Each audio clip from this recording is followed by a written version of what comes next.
Ladies and gentlemen, it's go time. So tonight we're going to be playing the Sons of Sigmar, and we have a very, very tough opponent here, round one. It's going to be the Chaos Dwarves in Outer Region. So let's get this party started. Let's have some fun, guys. Thank you all for joining.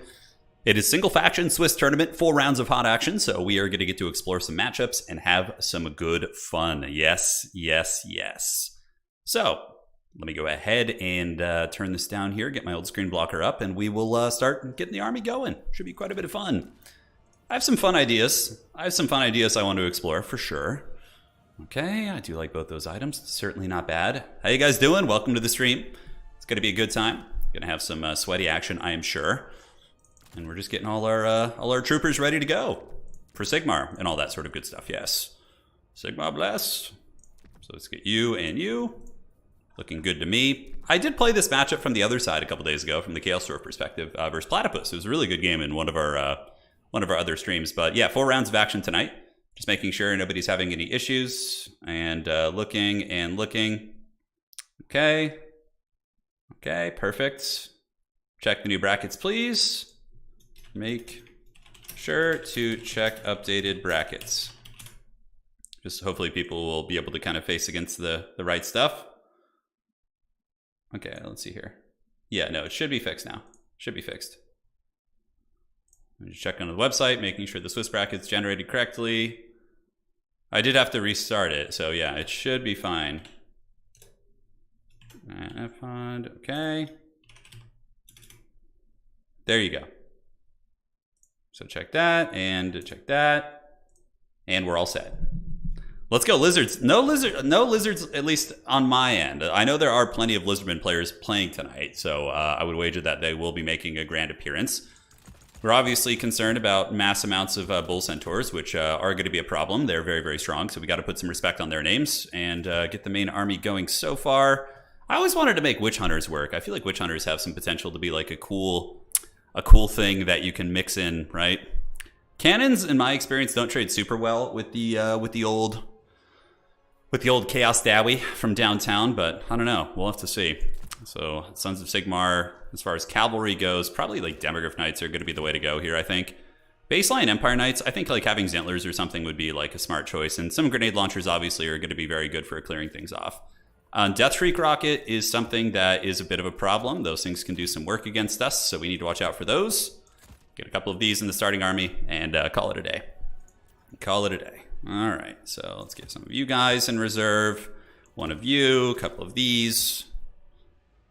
And yes, I will get it going. Hey, Foul, good luck. Need to sleep after last night or I'd rep Kislev. Yeah, get some rest, get some rest. Thoughts on how High Elves are versus Chaos Dwarves? I think it's pretty Chaos Dwarf favored. Yeah, the Magma Cannons really dominate a lot of those rosters. They definitely do. Yeah, Empire is great. It's always, the games are always like super scrappy and super fun. I enjoy myself with the Empire. Yeah, it's always a good time. So I feel like wagons are pretty useful here. Definitely not bad. They can really tarp it quite a bit. Don't think we need you guys, and we can just get some basic rank and file troopers now. Get a couple more of those. Just cover all our bases. I think it kind of does. Yeah, I'm feeling relatively confident in this one. Dealing with Chaos Dwarf infantry, I guess, could be a little bit tough, but I think demis and like various other things can kind of handle them if need be. The dreaded mortar wagons are what really needs to come. Yeah, the mortar wagons of doom. So Hobo Goblins diving into the backfield is also a little bit of a liability we got to worry about. Hobo Goblins can be a little bit disruptive, so we got to watch out for them. So let's upgrade these guys to the shielded variant, I think would be smart. Yes, and yes. So we got a nice line of shielded boys. And I think we need some sort of cheaper cavalry. We have like a lot of really expensive cap, but I think we need some cheaper ones. Knights of the Blazing Sun doing fire damage is pretty bad here, so you don't want to mess with those. Baseline Empire Knights are just always, I would say, a welcome addition. I wonder about like a Pistolier too, is like a unit that can kind of like poke at like a Bull Centaur. I honestly don't think the Empire has too many issues with Bull Centaur spam, but I could be wrong.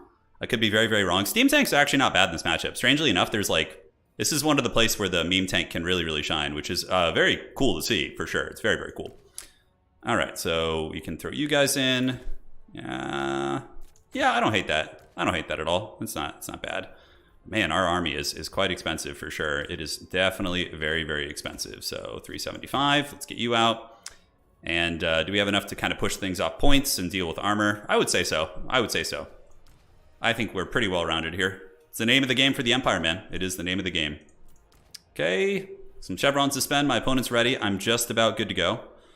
Maybe cut you and get this instead. Although the silver bullets are really nice with the stock. Yeah, maybe those are a little bit better though. A little bit better dual purpose on those bad boys. All right. Almost ready. Got 100 gold left. Is there anything I want to upgrade in the old repertoire? I think that's probably enough.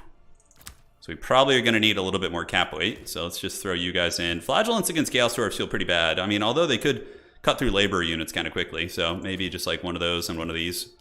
Yeah, I don't hate it. Seems like an okay build. Good luck, have fun. Bit of an experiment here. We'll see how it works out and hope for the best. Imperial Road is pretty cool. Yeah, so we're doing new maps tonight, by the way, guys. So we have some new maps that we're kind of experimenting with. I have the big man himself, Karl Franz. I know he's not the most ideal pick here, but he's so badass that I feel like we have to bring the Prince and Emperor, or else it's just wrong. Anyone who plays the Empire without playing Franz is not a true son of Sigmar. At least once. So he's coming. And honestly, he's not terrible. He does do magic damage, you know, so he can fight Foghorn Leghorn pretty well. Like, ignore the 30% physical resist and can really chunk him down pretty quickly. Yeah, the Steam Tank is not bad on this map. It's not terrible on this map or in this matchup because, like, Deathreak rockets don't kill it quick enough and it can kind of just sit there with its cannon and shoot at, like, you know, various high-value targets. So, yeah, something to consider for sure. Yeah, we got some new maps tonight. Yeah, it's going to be good. It's going to be good. Yeah, no, we don't have our chat DLC yet. No, we don't have that, unfortunately. Okay, let's go here. One sec here. Yeah, looks like he should be right. All right, perfect. So, ladies and gentlemen, here's our build. Luminarch, because yeah, that's what you guys want. You want a Luminarch. I don't know how good it's going to be against, like, if he goes, like, double Deathstreak Rocket, what I'll probably end up doing is just hiding it in the trees. Obviously, magma cannons are a big problem. So we have a home objective here, which we'll just kind of defend with a single state trooper, and the rest of the troopers will make their way to the middle, and we'll just kind of fight over that. We do have a Sunmaker in reserve. I didn't want to start with it on the field. You know, kind of your opponent can play around it more, right? If they like see it right away and they can summon the appropriate counter. So I'm like, let's start with it off the field. We have a couple War Wagons and a Life Wizard. Life Wizard is here to Earthblood and heal the wagons and various, like, you know, cool pieces that we have. So this, and we got some Swordsman action. Swordsman will be moving up. And yeah, we just got a fair amount of dudes. We have a tree. We can kind of move through the trees here as well. I don't know if these trees actually give, like, full cover. It doesn't look like they do, but we'll, like, kind of, like, throw one state trooper over there and see what he can do. All right, so let's put you in 5. He can go Mission Impossible, and then we go 5 here. Great. Yep, Franz is coming for it, man. Franz going to give it to you. So good luck, have fun to my opponent. I think we're about ready. Start the battle. This is round 1. Very strong opponent. Chaos Dwarfs have been doing pretty good against the Empire, at least in the games I've seen. We do have a Deathstreaker and a Magma Cannon. Okay, so he's got one of each. So let's move into the trees, and you guys just hang tight. Let's move the wagons up. Get you and you, and we can also... I feel like we're not, like, actually hidden here. So we'll just move up with the wagons and Franz, and our Lifecaster can go as well. Yeah, we need to get the Luminarch in range of the Magma Cannon, because with the Magma Cannon offline, we can really, really thrive and do well. So objectives here. Let's move our State Trooper line up this way. Franz is going to go, and does he have any shooting? It looks like Blazing Beards. Double Infernal Castellan, which I do like. I think that's a nice tech. We might be able to just kill them with the wagon, not wagons, but some of the other shooting we have. We'll have to see. As far as reinforcements go, it's mostly Goblin Laborers. So yeah, I think that's going to be the gist of it here. We can start putting some shots into these guys and just kind of wear them down and see what we can get done. And let's go ahead and move up some Empire Knights up the side to kind of protect us a little bit. And the War Wagons can just start shooting in as well. All right, so one Luminarch shot. It does hit the Chaos Dwarf character. So not bad. We're going to pull in Franz to hunt Foghorn Leghorn and use the wagons to kind of shoot him as well. And just kind of try and snipe those Infernal Castellan characters, right? So let's move you up through the tree line. Try and stay out of range. Let's go ahead and shoot at Foghorn Leghorn. And yeah, that Deathstreaker did some good damage, man. You see that? Okay, let's send Franz over there. Just see if he can go cause some disruption. Okay, Foghorn's getting blasted, although we might need him to help deal with Foghorn is the only problem, right? So let's put a regrowth on this. Get these Empire Knights moving up, and we'll drop another heal here. And it looks like we've almost got the one character down. So we'll go ahead and net you. So let's net him. Pop Galmaraz, and the Empire Knights can move in, and now we need to get our Luminarch back. We did get a regrowth on it, so it should be fine. But Franz is definitely kicking some butt here. He's doing well. Empire Knights have intercepted the other side, and let's move up. Let's move up. Yeah, Franz doing pretty good. Okay, let's see if we can finish this Castellan character, and obviously stabilize our Luminarch. So we want to drop another heal on that bad boy if possible. Looks good. Let's get Zentler's Reichsguard coming up. Have them intercept some of the wolves here, if we can. And Franz is actually not doing that good. I might have just thrown the game. Yeah, Foghorn is just so crazy strong. He's a beast. He's an absolute beast. All right, let's get the wagons back. Let's get the heavy cavalry sweeping in. Franz needs to get away from Foghorn now. He is just such a menace, man. He is such a menace. All right, so we're obstructed, unfortunately. We do have some Bull Centaur renders coming in. Let's get you guys moving to the back and see if we can do something there. Let's go send Franz to goon the artillery pieces and get these heavy cavalry moving in to do some battle here. All right, Jadecaster's in trouble. We need to get him away too. Okay, so just run. Did I turn off my game sound? Can't tell. Yes, I did. Okay, let's turn that back. Okay, so Franz is going to go. Oh, man, but those Infernal Castellans are really just doing some nastiness here. Okay, so how are we looking into the backfield? Looks fine. Let's run back here if we can. And we want to summon some Free Company Militia to move up. Let's get them going. And Franz is going to take like a long route around and hopefully get it done. All right, move you guys up, move you guys up. Keep the Luminarch back. We're really behind on Valley Trading, like super hard. But we do have healing, right? So the healing is a variable that might be able to get us back in the game here. Foghorn is such a problem, though, man. He is really, really tough to deal with. Okay, Luminarch. It's Luminarch in time. Let's go get some heavy cav back there as well. And we need to get the Luminarch back online, shooting at some of the Castellans over there, if possible. Okay, so we got the Bull Centaurs. Let's go ahead and blast them. Pull the Zentler's Reichsguard back, get the basic Spearmen moving into fight. And now we just drop some more fat heals here. Heal up everyone and do this. Let's get the heavy cav going and move you guys up to fight. And now Franz can go around the top and see if he can get some gooning in the back. He's not going to have any healing support, which is unfortunate, but, you know, can't have it all. All right, so how are we looking here? We're probably going to need some reinforcements. Let's get Free Company up. And we can also get some Flagellants coming up on the point. And you guys need to move up to the middle. And now we got some cavalry on the Deathstreaker. And Franz can go over there and help finish the job. And the Luminarch is, once again, kind of in a little bit of danger. Let's net down the Hashed Stark Ravagers. Charge into them here, shoot them with the pistols, and just prepare for some healing. Franz is going for the kill. We've gotten on top of the Deathstreaker. Let's run away. We got heavy Bull Centaurs coming, so you guys move up. Franz is going to go. We'll see if he can like kind of stretch his defenses out. Foghorn's a little bit tar-pitted, and this backline trading isn't going that badly for us, actually. All right, so let's do that. Heal up all this. We got Free Company Militia coming in, so let's shoot the Hashed Stark Ravagers. Are they still there? They are. Great, so we can hopefully blast them. And Franz is back here. He's just kind of eyeing the different artillery pieces. He does get hit with that precursor ammo. That did a shit ton of damage, though. At least he's like kind of keeping him busy here. All right, so let's get up on the point. And yeah, we got Flagellants, which are going to be fighting Blazing Beards. And I wonder if Foghorn is his actual lord, or if it's like being used in another way. All right, so yeah, we got hunted here. Let's keep these guys back there. Let's keep Franz running around the map. The valley is close enough with healing being taken into account that we might be okay here. Let's get Silver Bullets, move those guys up, get the Jade Wizard to come in and help. Flagellants should be able to win on this point, and let's get our Luminarch back. Keep it running from old Foghorn, and charge, and charge. Franz is alive. The artillery, unfortunately, we can't do a whole lot about. And yeah, Foghorn's going to be a bit of an issue, isn't he? He is going to be an issue. So we might need to just use an Earthblood to keep this thing alive, get some spears in there. Yeah, I don't know if we can really protect it. The Luminarch's been a bit of a disappointment this game for sure. But it's all good, you know, you can't win everything. You got to pay the price sometimes. All right, so let's go back here. See if we can juke it. Yep, no, it hits us, unfortunately. Let's pull Franz back. Go after the Magma Cannon, see if we can deal with some of the anti-infantry tools that are on the field. Come on, Luminarch, come on. Let's get back and pull the wagons up. Grenade launcher is not going to be terribly useful. I think just more state troopers, honestly, is the way. And we have some knights here. Let's get them back. Let's get some swordsmen moving up too. And Franz is taking quite a bit of work. We need to get him like to shut down one of these things if possible. All right, so how's our wizard doing? He's doing okay. Let's just shoot at the Hashed Stark Ravagers. Luminarch is back online, so thankfully, you know, Sigmar has given us a bit of a blessing here. Grenade launchers, let's pull them in, have them deal with Hashed Stark Ravagers, and see if we could just Luminarch things down. You know, we'll do what we can. Okay, so Franz needs a heal. So he gets in there, gets a little bit of damage. Let's pop Golem Raz and Reikland Runefang, do as much as we possibly can. And do we have enough in the bank for a regrowth? We do, actually. Okay, Franz needs to get away now. We might be able to salvage something if we can get a fat regrowth off. Okay, so Spearmen and Free Company Militia doing good. We got you shooting at old Foghorn Leghorn and the Empire Knights. Let's get them back here. Flagellants have done the job. Grenades. Let's move them in, and hopefully we can just get more state troopers moving. Yeah. All right, Franz has gotten back. Let's pull him back to the fight. Foghorn's beat up, man. He's very, very beat up. Do we have any cavalry we can bring out? We do have some demis, but spears will also be okay. So let's just get spears to screen. And Franz needs to come back and hopefully maybe get a goon on old Foghorn here. All right, spears move down. Grenade launchers keep clearing, and Franz is on his way back. We're down in value, but certainly the game isn't over yet. Okay, let's get the Lumi back. We can net down Foghorn and try and snipe him. So let's get that, and let's get the shot going here. Save up for a regrowth on Franz and go for the kill. Free Company Militia move up. Grenades doing great here. Castellans obviously don't have like the best capture weight, so maybe we're going to be able to wrestle the middle. Did we get the regrowth off on Franz? We did, right? Yeah, we did. Okay. Oh my god. How did he just die? Whoa, what happened? Well, at least we got Foghorn. Do we have another heal on Franz? Hopefully you can stabilize this. Jeez.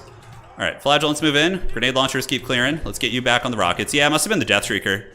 Foghorn Leghorn's dead too, though, so we've actually killed his lord as well.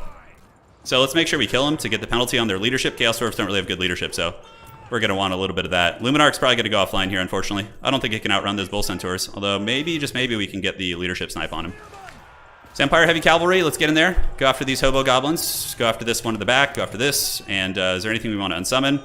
Probably yes. Hopefully the Prince and Emperor will return in our hour of need. That would be really nice. Fortunately, the Luminarch's offline. And let's get you offline too. All right. So Flagellants are cruising. We're getting those sweet, sweet grenades. Let's go ahead and charge in. Just fight those guys because, you know, it's not going to get too much better. We've certainly pulled the value back a little bit. The question is, you know, of time. Do we have enough time? Demis, let's get in here. Take down those Bull Centaur renders. And hopefully the spears moving up can just do some work. Prince and Emperor has returned. Okay, great. So we need to get you like all the way back here out of range of that Death Shrieker and see what we can do. And we did just refresh our pool. So State Troopers at the ready, General. Let's move them up. And Chaos Dwarves, we slipped up on those guys, man. We slipped up. A little bit of sloppy micro. A little bit of sloppy micro. It's okay. We might be able to actually get away here. We'll have to see. Okay, War Wagons. Keep blasting at these guys. Let's get Flagellants moving. Spearmen going after them too. Hopefully these grenade launchers can somehow magically survive. We'll send Demis over to help them. And Franz is coming back, I think. No, he routed. That sucks. That sucks. Well, you know, they're without their lord too, so both sides are, you know, leaderless at this point. Okay, let's move in. Hopefully these spearmen will hold for a second longer. Nope, they're not going to. Okay, so we need to pull back. Wait till we get some support. Wagons running. Losing those grenades is, golly, that's not good. Okay. So Wagons of Doom, bring it back. We got spearmen moving up. Chaos Dwarves are running low on ammunition on Artie, but the problem is they're going to get an unsummon, which is going to be very cost effective for them. So, yeah, we just need the War Wagons to keep blasting, and we can call in some firepower as well. Can't really wait for them to fully recharge. We got to just get them in there now. Demis and Spears. Magma Cannons still being very, very nasty. Yeah, the Castellan rocket combo is really good. I definitely like that. I think it's quite nice. Okay, let's do this. Yeah, those grenades are going to be offline. We got silver bullets coming out. Hopefully they can actually hit the Bull Centaur renders. I know there's some weird interactions with those things. He's about to run out of ammo, too. We could go for, like, a little back pressure here, which probably wouldn't be a bad idea. Yeah, just move you guys up the field, see what we can accomplish. And it looks like the Bull Centaurs have come back. No problem. We could just deal with them, hopefully. Got a couple Flagellants still fighting on the point. Could resummon the old Franz, but I don't know how good that's going to be honest. Yeah, it looks like those Bull Centaurs will rout here, so they're going to rout, which is excellent. And let's see if we can just blast that Infernal Castellan.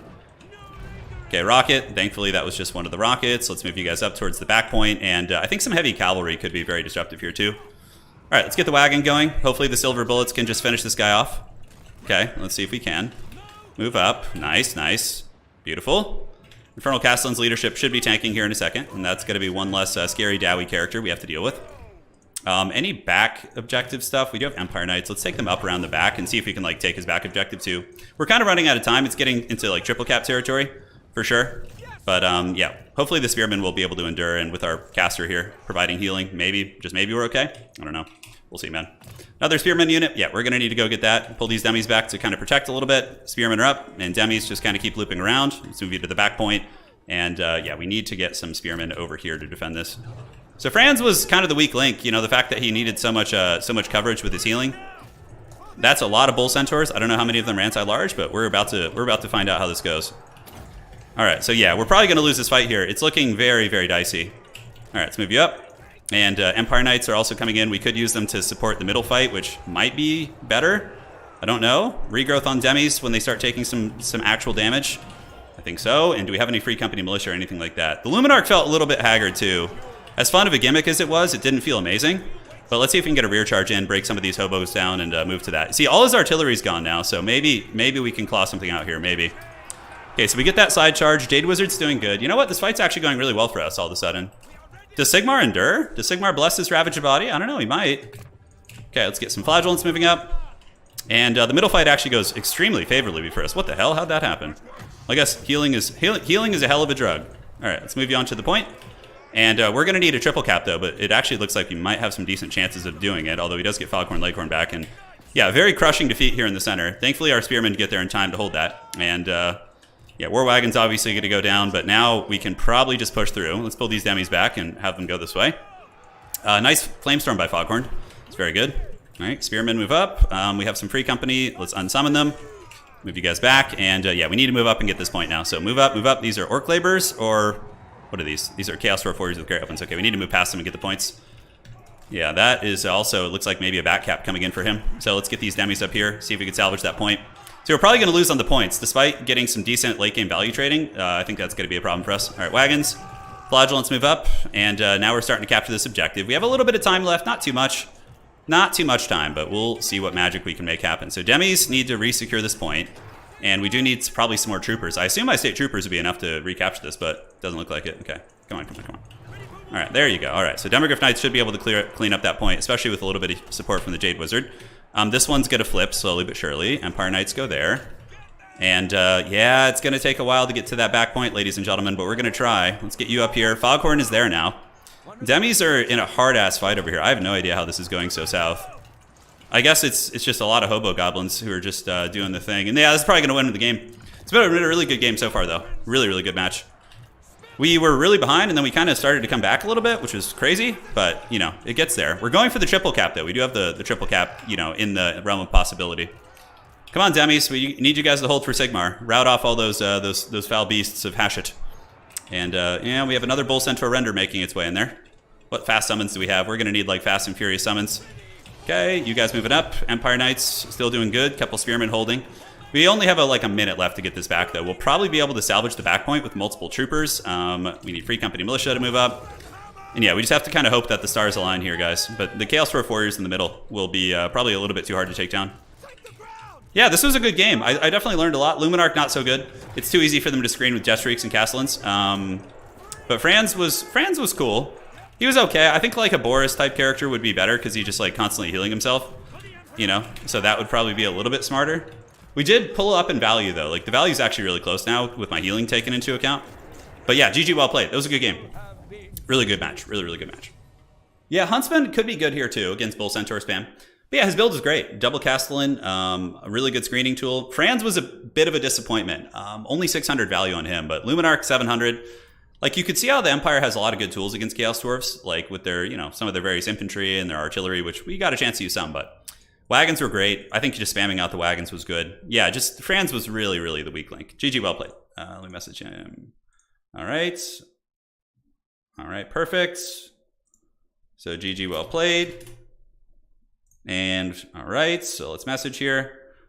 Lumi, meme there. It would seem. All right, the Luminarch it tried its best. It got some nets and different things like that. You read it as single father tournament? Oh my God. Yeah, I can't believe it. Okay, where are we at? Let's see how we're looking on the rounds. I would imagine most people are kind of getting close to completing their games there. Yeah, Luminarch tried. The Luminarch tried, guys. It tried. So we showed some cool stuff. We'll do sweatier builds for the next couple games. We still have a chance of obviously making the grand finals if we win our next 3, but we would have to win our next 3, and outer region would need to do very well, essentially, which I think we're very possible of doing. Yeah, so if you wanted probably a more serious build, it'd be something like, I don't even know about Boris. Like, the problem is, like, other characters, I would probably do something like this. So we go with a Lore of Lifecaster. We get you, put him on a Pegasus so we can, like, evade Foghorn Leghorn and just have him be our Lord. And then you would probably go with, like, triple wagon, because wagons will counter Bull Centaur spam pretty hard. So or even like, quad wagon is quite good. A couple of you guys. And then mix in some like shooting, so maybe like some free company. And from here, I like the Empire Knights. I felt like they were pretty useful. Reichsguard and Demis the Demis were super MVP. They were really, really good. Those guys were great. I honestly feel like there might be a bit of a niche to Pistoliers, although Hobo Goblins can chase them down reasonably well. Sunmaker in reserve, Grenade Launcher, and for our Lord, with this kind of a build, you would just go for like a cheap Empire Lord. So this would probably be the direction you would go against Chaos Dwarfs. You could go with one Great Cannon, like Hammer of the Witches, like a deep set one if you're willing to put in the effort to protect it, which shouldn't be too bad. And just have that thing kind of like blasting at like one of the artillery pieces. Yeah. Would Tzeentch be okay versus Chaos Dwarfs? It's a hard matchup. I would say that Tzeentch is pretty weak against them, 100%. Huntsman, I don't hate the idea of like one Vanguard Huntsman. The Silver Bullets were really nice though. They like crept in, and although the Free Company Militia are like so much fightier, and like if the Hobo Goblins get to them, it's not too bad. I do like this kind of build style, though. The Flagellants, I felt did take a lot of damage, but something in this direction would probably be the way to go. Because, yeah, that was bad. Let's see. It did kill my Lord, though, with Nets. Yeah, true. Foghorn did die that game. That is 100% facts. All right. Let's see how we're looking on the rounds before we get started with our next one. And we will see how it is all going to go. So we got one person with a bye. It looks like it should have given him a win. Yes, it gave him an auto win. We got 1, 2, 3, 4 rounds. But yeah, I feel like something like this could be quite good. I really like that new map. That's a great map. I'm going to be throwing that one into all my tournament rotations. You know, Franz would is just not going to trade well with Foghorn. It's like Foghorn is super power creeped. Like Franz on his Imperial Griffin has, you know, 5,800 HP, and Foghorn has almost 7,000 HP. It's like it's not even a fair contest. So I think that was a big mistake sending him in. If he was healthy, maybe I just harassed the backfield with him, you know. But the Castellan shooting was good. No, Felix will die in like 2 seconds to Astrogoth. You can't do that probably. I think it's a little bit too much of a liability. But yeah, they do struggle to deal with like Mass State Trooper with if you can shut down the Magma Cannon, which maybe our Hammer the Witch is good. Foghorn could probably be stopped by War Wagons. You could also do some forbidden tech of like a Lightcaster in here. So you throw a Lightcaster in as like a second character and you just get him on the mount. And then like you can net down Bull Centaurs and like all sorts of stuff. Yeah, so you do this and then maybe cut you and cut the Earth Life Bloom and like get him on a horse so he can actually do his thing. And then you get like a Netcaster. Is there any way we could, yeah, we cut the, we probably need the Power Stone to be honest. This guy has a Power Stone too. Like something like this I don't hate either. Like the double caster for the utility, and he's an okay fighter too. You can use him as a bit of a fighter. I really like that map. It's great. That's one of our new Total Tavern maps. Felix for 800 is a neat thing to kill basic Chaos Dwarf warriors. Yeah, there's certainly applications there. Certainly applications. Yeah. I thought we might have had a chance of coming back when we went for the middle fight and we won it, but you know, the thing is he was just saving for Astrogoth. Hopefully we still managed to finish in time. Okay. So how is it now? So that was 10 minutes ago. Hopefully they're getting their game in. We will check. Let's refresh and see how we're doing on rounds. Yeah, you can. I mean, we killed Astrogoth that game. He wasn't like the big threat. It was really the cannons in the back. We couldn't really. They killed my Luminarch and they killed Franz, and that was pretty bad. Yeah, Gotrek does have magic damage. I don't know how you would trade against Astrogoth. You could do a Gotrek build. I can see that. Like, okay, so you go like Lifecaster and then you mix in Gotrek. Just with the Gotrek's Doom. He's like 1,400 though. He's really expensive. So that's going to cut into your army pretty hard. Like you'd probably need to cut the Hammer of the Witches and just kind of go for a more push play style. I mean, in theory, Gotrek could maybe go Fisticuffs and fight like the Chaos Dwarf infantry. Yeah, we're just playing like 4 rounds tonight. So even if you lose a game, you're still in the tournament. Yeah, and you can still make it to the grand finals if you win 3 games. So what we need now is for Outer Region to do very well for the rest of the event, which he should. Chaos Dwarves are top tier. And yeah, he'll do, and he's a great player too, really, really good. So I think our odds are decent. Like if we go to stats right now, let's look at the top 5 factions in the game. So going to Total Tavern, here we are. Skaven are number 1, Ogre Kingdoms 2, Bretonnia, Norska, and Chaos Dwarves. Those are the 5 strongest factions according to stats right now. So yeah, and no surprises. Chaos Dwarves versus Empire, I played it back and forth. It feels like an even matchup, honestly. Empire, they're slightly favored versus Empire, but it's only 1 game, so it doesn't really mean a whole lot. All right, let's check here. All right. So checking here. Okay, where are we at? And how are the rounds looking? We'll keep moving on and keep experimenting, man. It's going to be good. Ogres are really strong. They're very strong. Okay, Late Night Single Faction Tournament. 2 rounds going, so we have Maverick and Rhino, and then another 2 players. So I think had some technical issues. Okay, so they're playing. So hopefully they don't take too much longer. They have another 15 minutes to finish, and if they don't, then we would just give them. Usually, what our policy is it depends on the technical issue. If they give me more details, and it's legitimate, then we'll give them a little bit of a cushion. But otherwise, usually you get just double losses, and then you just advance to the next round. You don't want to keep people around all night. What if you net them and shoot them with a few gunners? I think foot-based shooting is too vulnerable against Chaos Dwarves en masse because of magma cannons. So magma cannons will just obliterate your handgunners and free company. Free company is still good because they're dirt cheap. Handgunners, though, are 150 gold more, and less like free company militia can fight labor units and defeat them in combat. Handgunners and like Chaos Dwarves, a lot of their good units aren't armored, like Bull Centaurs and like their monsters and things. Like you don't need a ton of AP for those. We haven't tried out Stonehenge. Yeah, Stonehenge got reworked, didn't it? It did get reworked. Yeah, I think so. Let's see. We're doing 2 new maps. The next one is going to be the Valley of Lies, which is like a new Tzeentch-inspired map, which is going to be very exciting. So that's going to be our next one. Skaven are very strong. Yeah, it's mainly because of the power grab like abuse. Okay. Let's remake it. Let's check here. See how we're doing. Hopefully they're not laggy games and they won't be holding things up. Noctrum, and they said they were playing as well, so let me just check. Okay, so they said it's 6:08. A couple people looking for their opponents. In the future, if you guys are playing and your opponents don't show up, do let me know. And if they're 15 minutes late, they get dropped from the event. That's typically what we do. Deathjacks? You could use Deathjacks, like a sneaky Vanguard to like sneak up. I don't know though, because they'll just summon Hobgoblin Riders and just kill them. Like if you use that against the Chaos Dwarfs. I'm not sure what Flying Taco's been playing. I'm really not sure. I'm not sure what he's been doing. Yeah, Stonehenge got reworked. I'm not sure. Let's look at the map and see if we can see. Where is it? Stonehenge. Dude, look how many great maps we have, man. Shout out to our map makers. They've just been doing the work of the gods for us. Thank you for the donation, Dr. V. Again, High Elves versus Chaos Dwarves, definitely massively favored for Chaos Dwarves, massively. Stonehenge, yeah. I think it got reworked a bit. It looks like they shrunk the map down a tiny bit. One cannon is decent against Chaos Dwarves. Like in the theory crafting build we had one Hammer the Witches back there.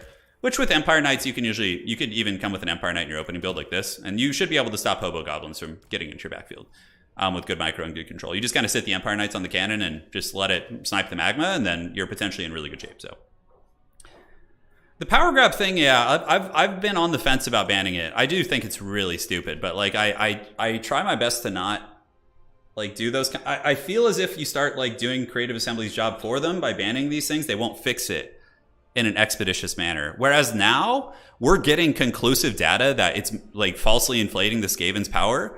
And CA sees that when I send it to them on the stats on Total Tavern, and I think it contributes to getting the changes made. I don't know.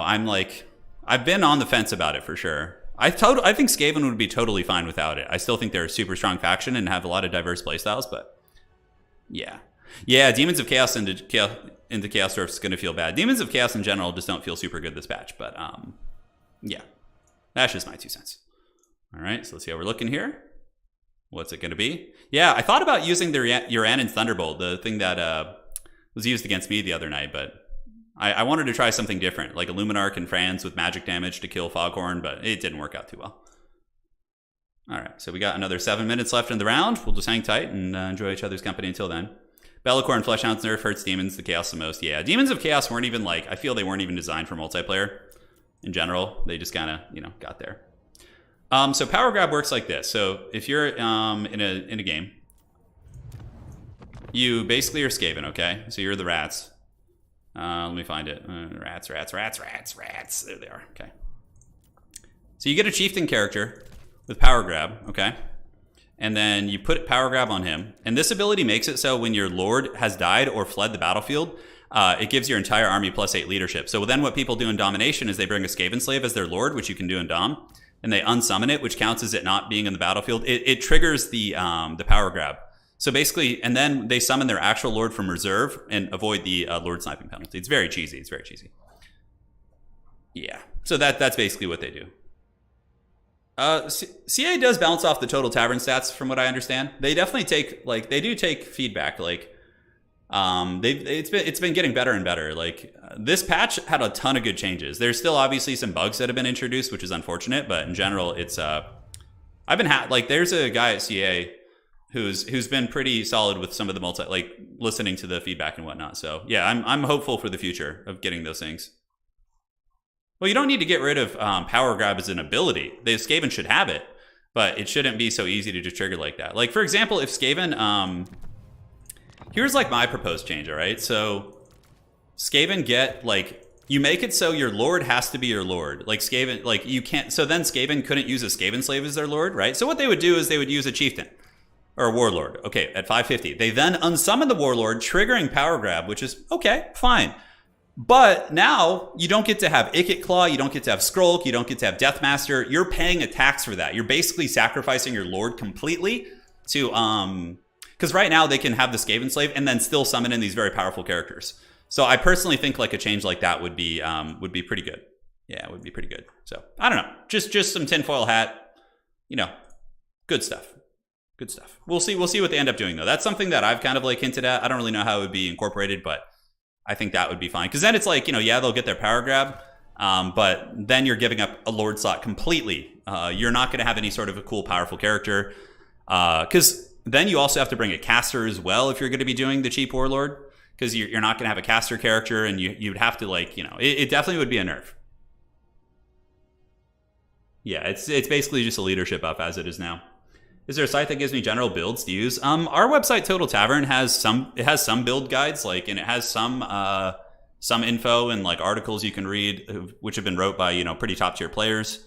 So yeah, we got one person left. They got 4 minutes to finish their match before we advance it. 45-minute rounds. Usually it's a little bit quicker. Okay, come on, Maverick Sloth. I know you can do it. I don't want to have to give you guys the L's. You can do it.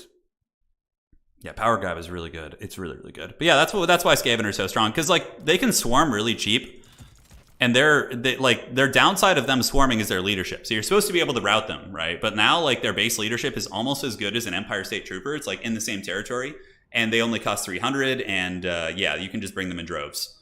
So that's one of the big issues.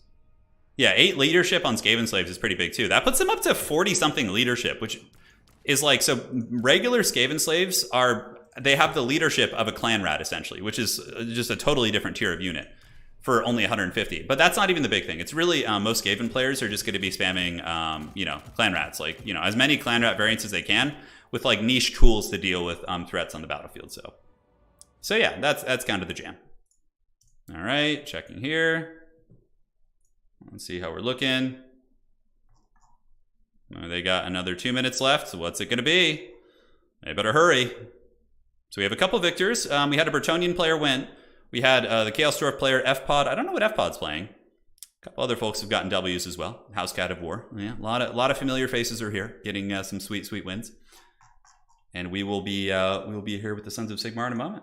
Boris Toddbringer could be the case. Have you ever considered casting a beginner tournament? Oh yeah, we could. It's something I've thought about doing for sure. Vermintide builds for domination are really thematic. Yeah, Skaven, you know, even in land battle, you can still swarm people. Like in land battle, you can tar pit them with clan rats and use a couple of weapons teams, and that's usually how Skaven armies are, with some rat ogres mixed in.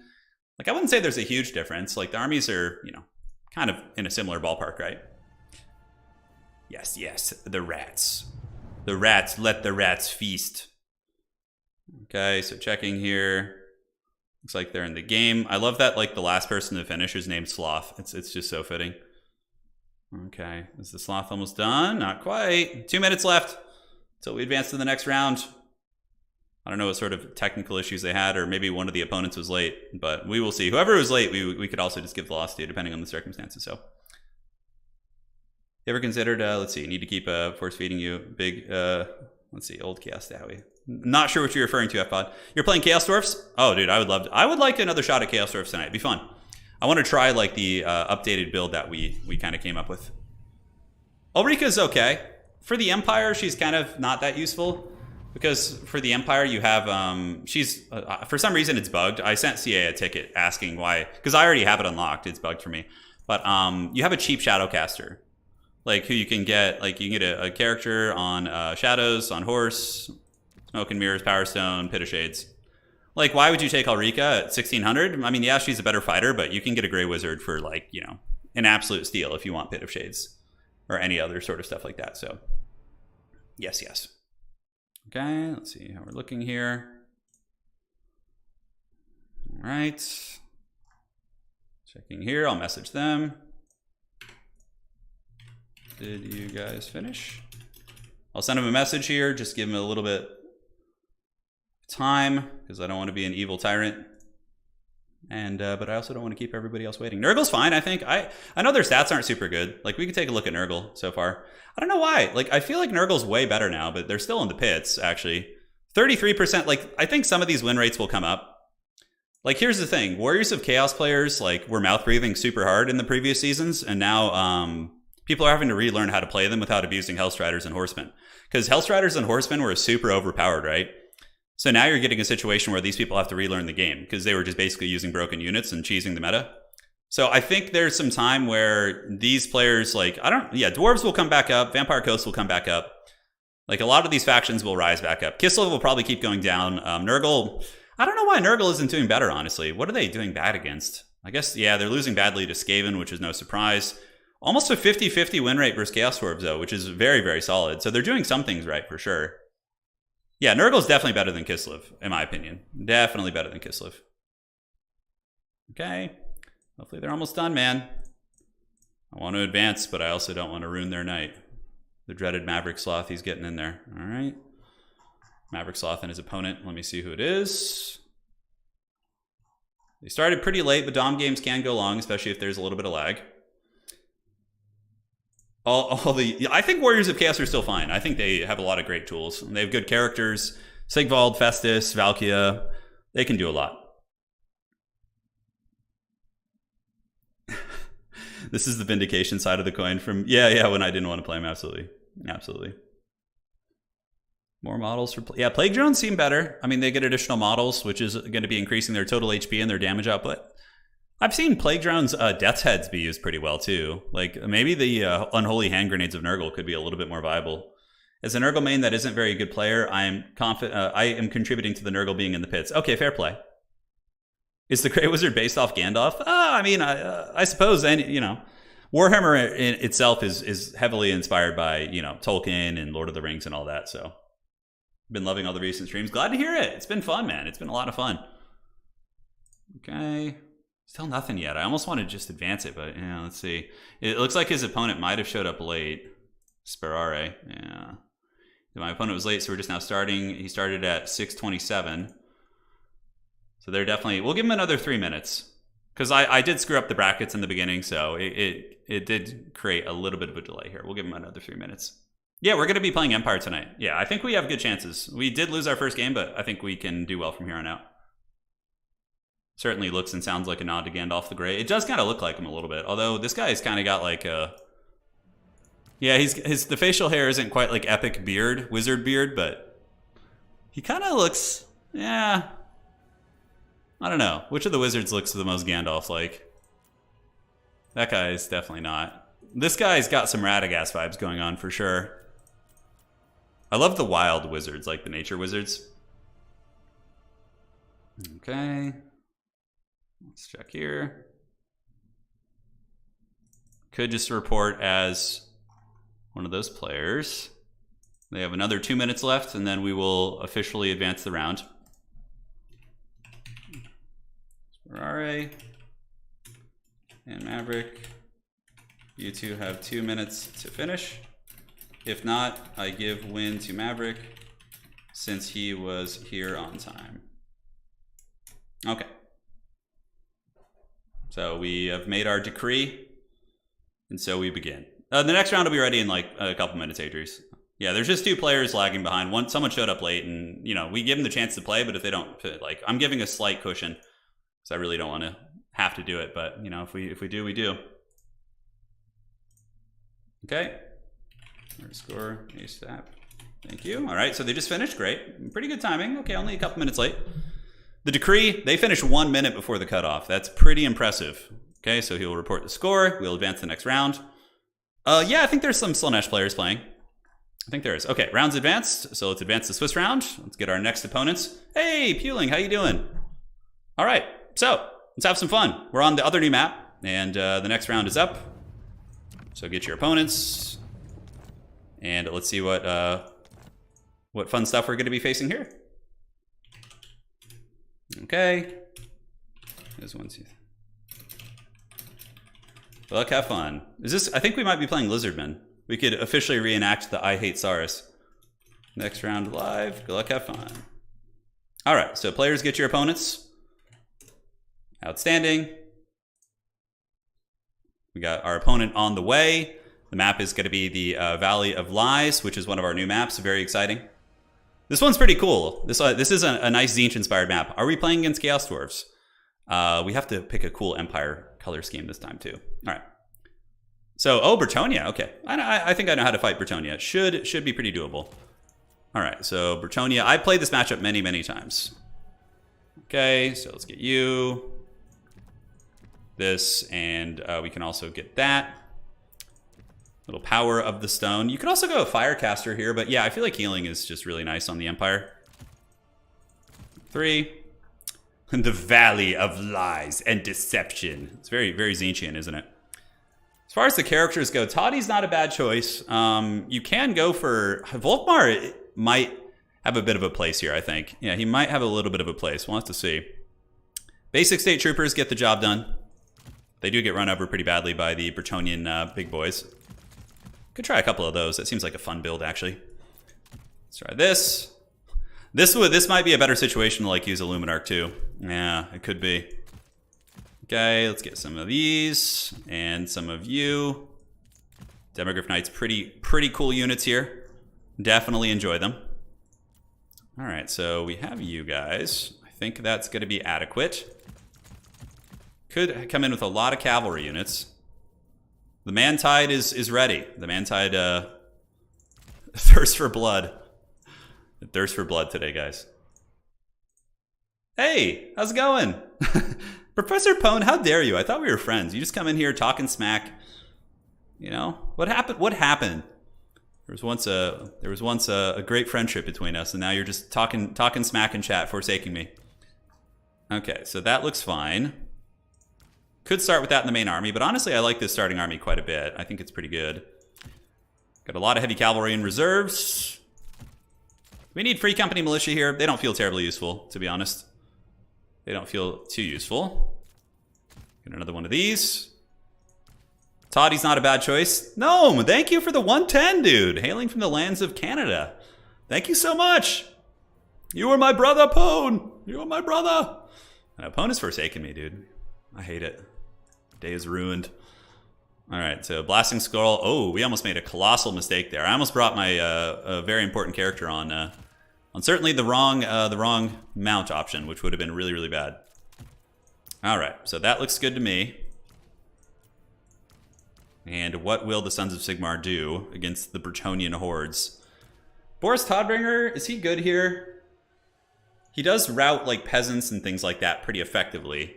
He certainly does. I feel like a really cheap Marcus Wolfhart wouldn't be like a terrible idea also for like the net utility. Although we could be hunted by the Bretonnian characters. You'd have to watch out for that. Yeah, that could be a bit of a problem. Marcus is just a rad character overall. Yeah, I'm really a big Marcus Wolfhart fan. He's a really fun. Okay, so we got that. Do we need another one of these? Could be so. And we should have plenty of anti-infantry tools. We do have the Zentler's Reichsguard, which are radical, dude. Empire Knights are okay. Having one Empire Knight as like a quick roadblock unit is never a bad idea. But I do like the idea of a second Demogryph Knight Halberd, although it's really expensive to save up and get them out. Flagellants also make a decent frontline core here, I think. Yeah, like a Flagellant Sigmar Sun frontline. Yeah, that's the way to do it. And then let's just kind of upgrade these to be the big boys. All right, cannons against Bretonnia, pretty viable too. Definitely pretty viable, but overall, I'm very happy with this build. I think it has plenty of things it needs to do well against the sons and daughters of Bretonnia, or just sons. Yeah, well, daughters. It's going to be Fantantress probably, so. How you guys doing? Welcome. Gnome, thank you so much. I really appreciate it. I don't see a message with your donation, but it makes a big world of difference. Marcus is good. You know, you can just bring him with the, you could just bring him with the net. And he's useful, right? You just kind of sit him on some cav units. He'll pick off models. I do think Marcus has a place against the Chaos Dwarves, actually. I do think he does. Yeah, Marcus should just one-shot characters. That'd be sweet. Just the karate chop. So we got 4 rounds of Empire competition, and after that, we are going to we're gonna cast the top 4 as we usually do. I think this is my favorite tournament format. It's cool. You know, everyone gets to play 4 games. So newer players, this is a really good format. Yeah, you might lose your first 2 or 3 games like I've been doing lately, but then you can, oh, this is a cool map. Then you get to get games against people who've also, struggled in their first matches. So this is the, get a halberd back there. This is the Valley of Truth or the Valley of Lies. Yeah, pretty cool. It's a new Tzeentch-inspired map.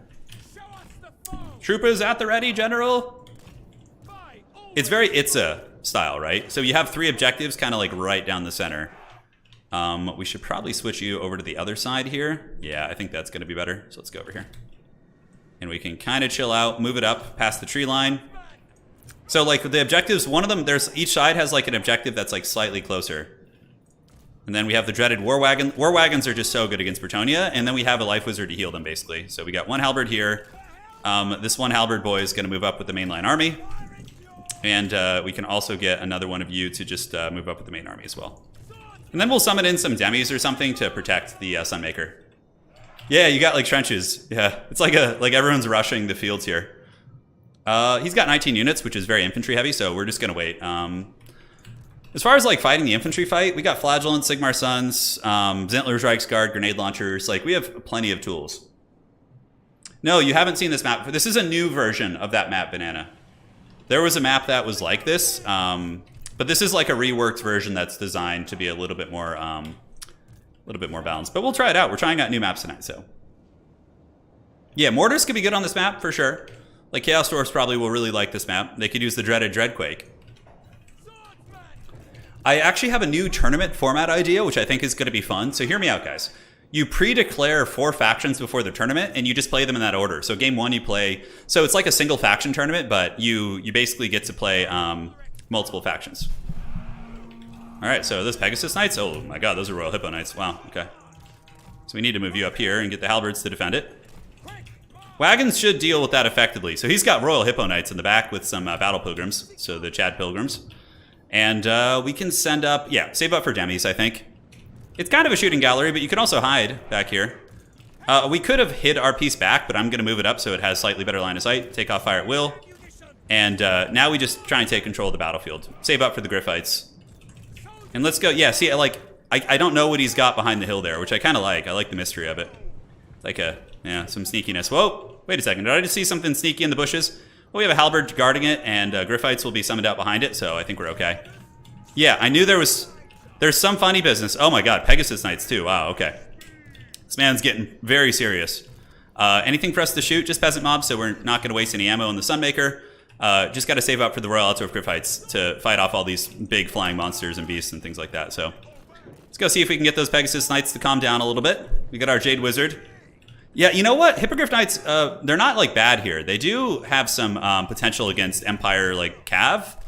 Yeah, so we got some nice shots on those Pegasus Knights. Let's just kind of keep screening about, trying to keep them honest, and we'll summon in the Griffites next. The big boys. Marcus Wolfhart will come after that. All right, so let's go ahead and blast, and he's almost in range here. Oh, he's got Reponse. Oh, that's a Chad pick. I love that. All right, so let's go ahead and do this. Get the Griffites to kind of park right here. Yes, and swordsmen can go up and just meet them in battle, and we'll get you back here. And cool. Yeah, just kind of lurking about, seeing where he's going with some of these things. We have the Royal Altdorf Griffites, and it looks like the Pegasus Knights may be thinking about diving in the backfield. I'm not sure. I'm not sure what their intentions are here. Yeah, but there we get some nice damage. Cool. So let's keep the Griffites nearby, and Sunmaker needs to start making it rain. Oh yeah, time to make it rain on these guys. He's coming out. The Horn of Bretonnia has been sounded, and now we need to really, really just make it rain on him. So Sunmaker is pretty good at killing bunched up Bretonian infantry. We get the capture weight here. Let's snipe that caster. Oh, look at that damage. Oh, dear God in heaven. Oh my God, it's so much damage. Okay, so we gotta watch. He's got double Pegasus Knight back here. Oh my God, that's a lot. I think we're okay though. I think with a little bit of healing support. Okay, there's some sort of witchcraft coming here. It looks like he was trying something. I'm not sure what. Oh, he was trying to hit my wagons with Urannans. Okay, maybe there's some forbidden tech I'm not aware of. Okay, so Sunmaker obviously very good at annihilating Bretonian infantry, which are very, very low tier. We got the big boys back there. Wagons can keep shooting at Reponse, who's very, very happy in combat. We'll get the Sigmar Suns, move them up. Start hustling, and oh, hello. Okay, so he's going for it.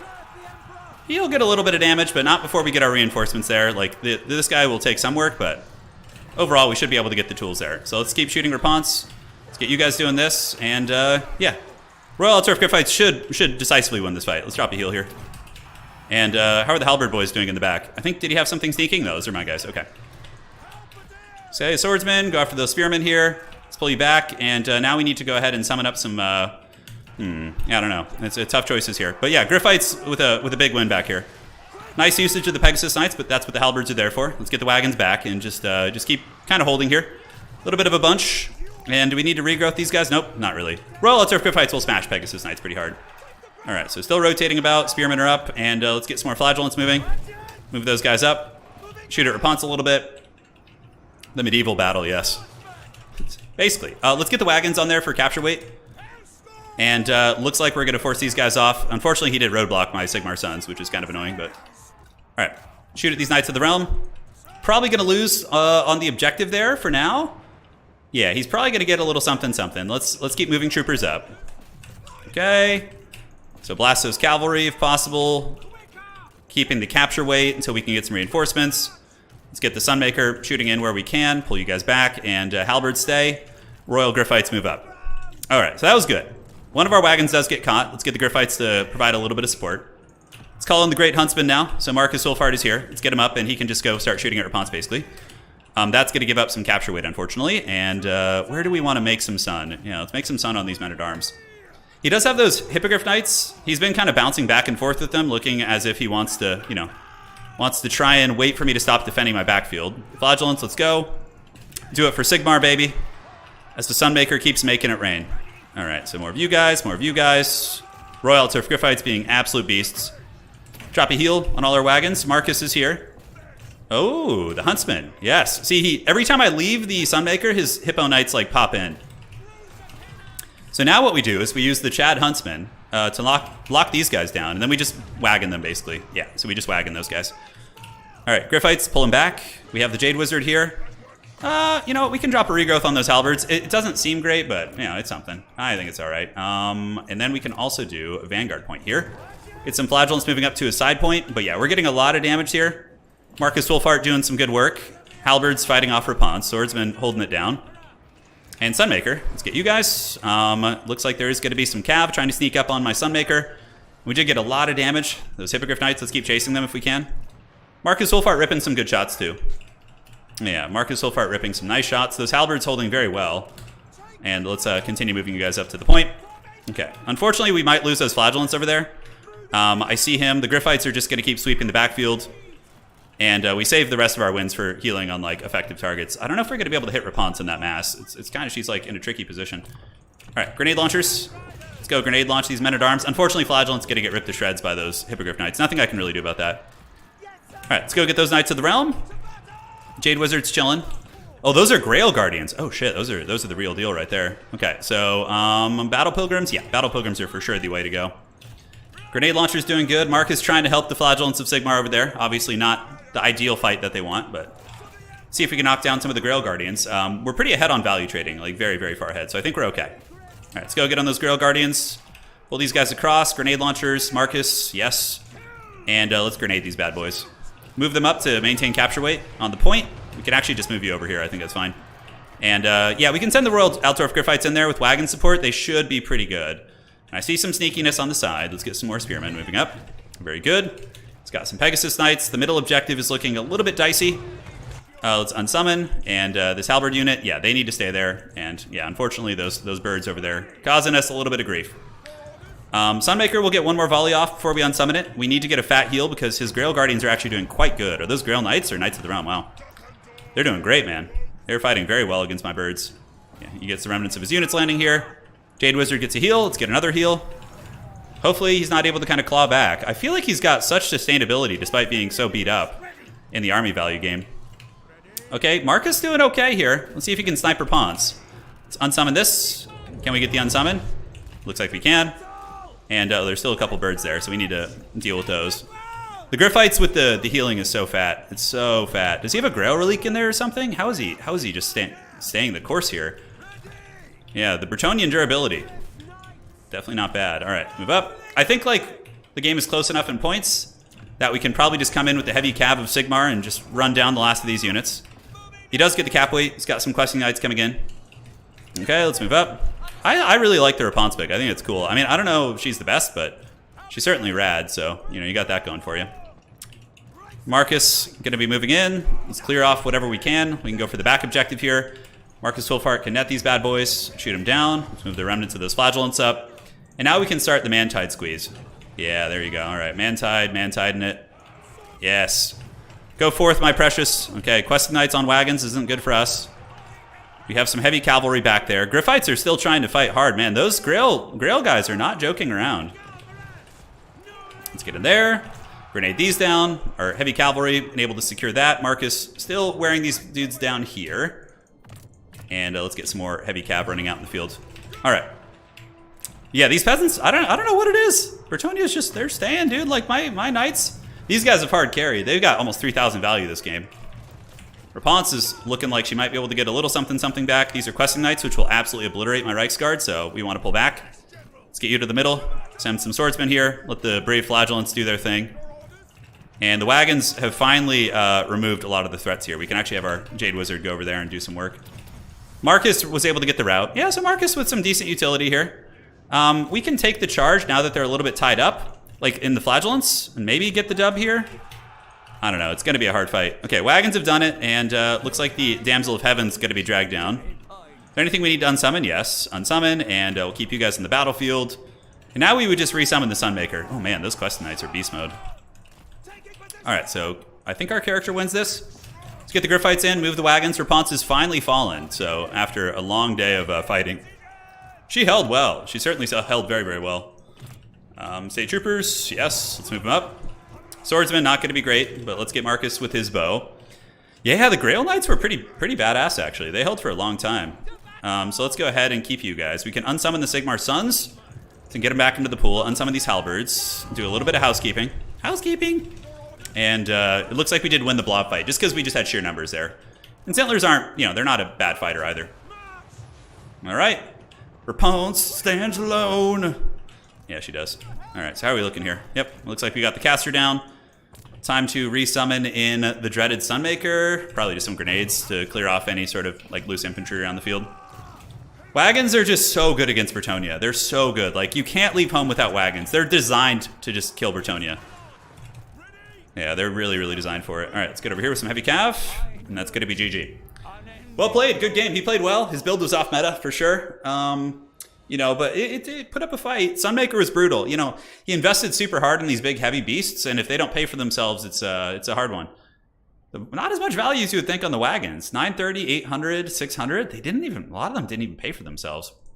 Sunmaker, that's so funny. That's a testament to like the haggard quality of Bretonnian infantry. The fact that the Sunmaker like literally blew its full payload and it still just broke even. Demogryph Knights hard carried that game. If I didn't have those demis to fend off like all his big monsters, if I had gone cheaper demis, I actually think I could have been in a little bit of danger. Marcus was good too. He paid for himself. Like, I like the cheap Marcus with the net. Like, having a net utility is always good. So yeah, GG. GG, well played. Great game, dude. Yeah, he played well. Off meta, just big expensive Pegasus Knights. They just don't trade that well against armor because they lack armor piercing. So the Empire, in my experience, usually trades very well there. Unsummon the no ammo. I like to keep the war wagons on the battlefield a lot of the time because of the capture weight and the fact that they can what's it called? Okay, let's do Empire versus Bretonnia. Let's do that, and perfect. Colin, thank you. Been watching these streams and videos since the beginning of Warhammer 2. They really helped me through some tough times. For as long as you keep doing this, I'll be here. Yes, brother. We shall go till the sun and stars die out and keep the good times rolling. So yeah, we got the duel going here, guys. Yes, yes. A bunch of rounds have just finished. Hadri is currently undefeated. Outer Region, my opponent, undefeated as well, giving me a strong tiebreaker. Hopefully the other gentleman who I just play keeps going. Let's see. I think you did great, man. Just a slightly hard build. So if you want to head to stream, I can give you a build. Yeah, so my opponent, if you go to the stream, I can give you a build that I think would be a little bit stronger, but I'll wait for your message before I actually start on the build. Yeah, I'll wait for the message here. Yes, yes. How do you sign up? So, Harrison, you just need to be in our Discord, and then you go to Total Tavern and you make an account there. You log in through your Discord account, and then you can just play. It's good. No, Bretonnia can actually do okay against Empire. They can, and I'll show you how. I'll show you how. I played that matchup probably like 10,000 times. All right. You on stream? So once he's on stream, I'll start on the build, and I'll explain it. So you definitely want the Fey Enchantress because her Mortis Engine's really good at clearing out state troopers. Number one. Number two, if your opponent has the Sunmaker, You move towards it with the Enchantress, who has 95 speed, so she can outmaneuver and dodge a lot of the Empire stuff, and you just drop a Dweller's Blow on top of it, and that'll pretty much one-shot it. So the Empire will have to really be... But don't dive too quickly. Let the battle develop a little bit, and when things get more chaotic, then you go for it and dive, okay? You take Life Bloom, Arcane Conduit, Mist of the Lady's really good, and honestly, Favor the Face quite good for the fights. Now, you want to get Honorary La Massif and a Paladin, and you get them both on horse. So this gives you a good, fast tool for chasing down... yes, we cut the items, cut the Guardian. You don't really need it. I mean, you can bring Guardian on Honorary, for example, but this gives you 2 characters that can effectively chase down wagons. They're faster than wagons. They hit hard. They have anti-large. They can also snipe my characters, and you can keep them with the Enchantress to have a Death Star or split them up, whatever you want. It gives you a ton of utility. Chalice of Potions also is good for dropping on like State Troopers, right? So for your core army, what I would recommend is just like a super wide, like chaff-centric army, probably 2 Grail Reliques just to get that like leadership. Get some Spearmen at Arms mixed in there, because like if I'm shooting this stuff here, it's not going to feel that great. Peasant Archers against the Empire is okay. In my experience, it's mainly going to be cavalry. You can mix in Blessed Field Trebuchets. This isn't like a terrible thing. So if you wanted to get a little bit spicy, on a map like that, you could throw 2 Blessed Field Trebuchets in the backfield, and you can actually shoot them at wagons, and they don't do terrible damage, but you can also just have them progressively wear down chaff units, right? So this could be like a decent little start for you. Then you get a couple Spearmen to defend your artillery in the back. Let's get one more Men-at-Arm here. Why am I capped here? Spearmen at Arms with shields. Okay, so we need to get another one of you. So yeah, we could probably just use 2 of these guys, so we'll kind of like partition them off to defend. And the trebuchets, you can actually shoot at Empire heavy cavalry and like Demogryph Knights and things like that, and you can do some good work against them. And then, yeah, this is like a good start to the army, I would say. As far as like additional troops go, you can throw in like a Battle Pilgrim, and then maybe some like peasant mobs. So your starting army is a peasant tide, okay? But then everything you summon out of reinforcements, if you want to kill my state troopers, you use the shock damage on Knights Errant. And then you throw in Knights of the Realm to outtrade Empire Knights and to trade OK into Demogryph Knights. Maybe one Questing Knight is a tech piece, but really Knights of the Realm and Questing Knights are your go-to. Like Knights of the Realm and Knights Errant are your go-to. So like you would have something like this.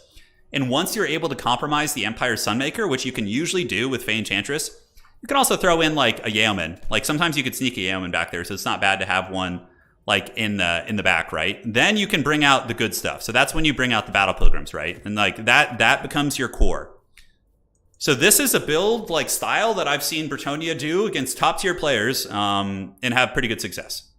Yeah, so Blessed Field Trebuchets can snipe Empire cannons, and they can actually do okay damage against wagons. It's really funny. So hopefully that was helpful for you, man. You have good micro. You played well. I think that if your army was optimized like a little bit, then it would have been very tough. And Bretonnia can totally take on the Empire. Totally can. But the thing is, Bretonnia is like super micro intensive. Like you can't make too. Yeah, I guess they're sort of forgiving because they have healing. The Rapunzel pick wasn't bad. She gave you good sustainability on the objective, but you kind of lost the battlefield because of her inability to really affect other areas. Yeah. Yeomen aren't bad for desperate cap weight. Yeah, Hadrius has a good point. So you could totally cut like one Knight of the Realm and like throw in 2 more Yeomen and a couple more peasant mobs and just like launch them up, right? Like, yeah, something like this is fine. But honestly, I do think 3 Knights of the Realm is really a sweet spot. So maybe cutting this guy and getting like, getting a cool ROR could be fun. But yeah, this is a good build. Like, I think this build would have a good chance against any Empire player, assuming you have good cav micro. That's the thing. Bretonnia is very micro intensive, so you could still lose and get picked apart with poor micro. But yeah, this is the direction you want to go, brother. Thanks for the build, appreciate it. You're welcome, dude. You're welcome. All right, so we're all but 2 games are done. So we have Ulrich Rahl versus True Bretonian and Alls versus another gentleman here. So let's see how this goes. Yep. So we'll be starting the next round very soon. Let me turn on the lights, dude. I'm in like a dark dungeon here. I'm so close to getting my Steam Tank avatar, guys. I'm so close. It's a lot to micro. Yeah, it is. But let me show you guys real quick. We have a little bit of time while we're waiting, so. I really like hanging out on these late night tournaments with you guys. It's so fun. Such a cool format. So if we get like triple trebs and we get like an Empire, let's say just like with some war wagons or something, let's actually test that. Yeah, we'll get like triple war wagons and see. And then we can just get, whatever. It's fine. Yeah, the Peasant Tide is, because the Empire can struggle to deal with it. If they go too hard in the anti-large, like Sunmaker, The thing is, if you kill the Empire Sunmaker there, then it's all on their grenade launcher shoulders to clear you. Because you'll have the better leadership with the Grail Reliques. You just park them on the objectives, and it takes like 10 years to push the Bretonnian armies off. Yeah. The true Bretonnian, I know. I played him before. Last time I played true Bretonnian, what was the matchup? He was Bretonnia, and I was Beastman? I think I just barely won it. It was really close. I just spammed Minotaur Great Weapons, but yeah, he's very good. Very good. He's a strong player. Rapunzel isn't the worst. You can go Rapunzel. I would recommend her on horseback, though. I don't know if you had her on foot, but Rapunzel on horse with like a Damsel of Life, you could totally do that in your build as well. Yeah, you totally could as well. So let's do a little bit of testing here and scheme it out. Just got done with the grueling project. Cannot describe how nice it is to lay in bed. Yeah, baby. Got a stream, Commander. I got you covered. All right, so this is what we were kind of talking about here. Let's get the wagons and just start like blasting at them. Okay, let's move you guys up. Let's do some fast forwarding. So, yeah, so these are Empire War Wagons. We're going to try shooting some Blessed. I mean, look at that. Guys, that is really not terrible. And you can just, mix it up and just keep trebbing. And, like, over a long game, like, this is going to potentially kill wagon models. Yeah, it's not the most accurate, but you can shoot at their infantry. You can shoot at their wagons. It's not, like, a terrible thing. Like, look at this. Look at this. It's actually doing, like, not bad. So you can do this against Empire Demogryphs, too. Trebuchets are weird. They can kill cavalry, infantry, like, monstrous stuff. Like, if I were the Bretonnian player, I would be super happy with this outcome. Like, a couple of these. And if the Empire goes cannons, you can use your trebuchets to outtrade them. Look at this. Who needs cannons when you have trebuchets, right? Like, this is super cost-effective. Super cost-effective. Yeah, so hopefully that's, like, a good kind of tooltip there. You could also use the trebuchets to snipe the Sunmaker. It almost makes me think, like, screw the Sunmaker. Let's go grenade launchers. Now that forbidden tech is out there, I don't know, man. Although Sunmaker will be able to put some serious hurt on your artillery pieces if it shoots it. So, but then you just need to micro it back and all that. All right, so let's do this.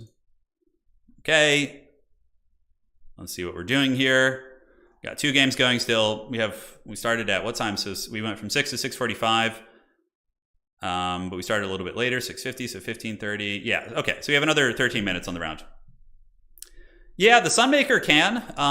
The Sunmaker can definitely snipe them, but you can keep running the crews back. It's kind of like a tricky thing. So let's go ahead and like test the waters on that, right? So I wish I could just like get them in here without a lord. Yeah. Because it's going to screw up the targeting a little bit. Let's get him on foot and just cut all these abilities.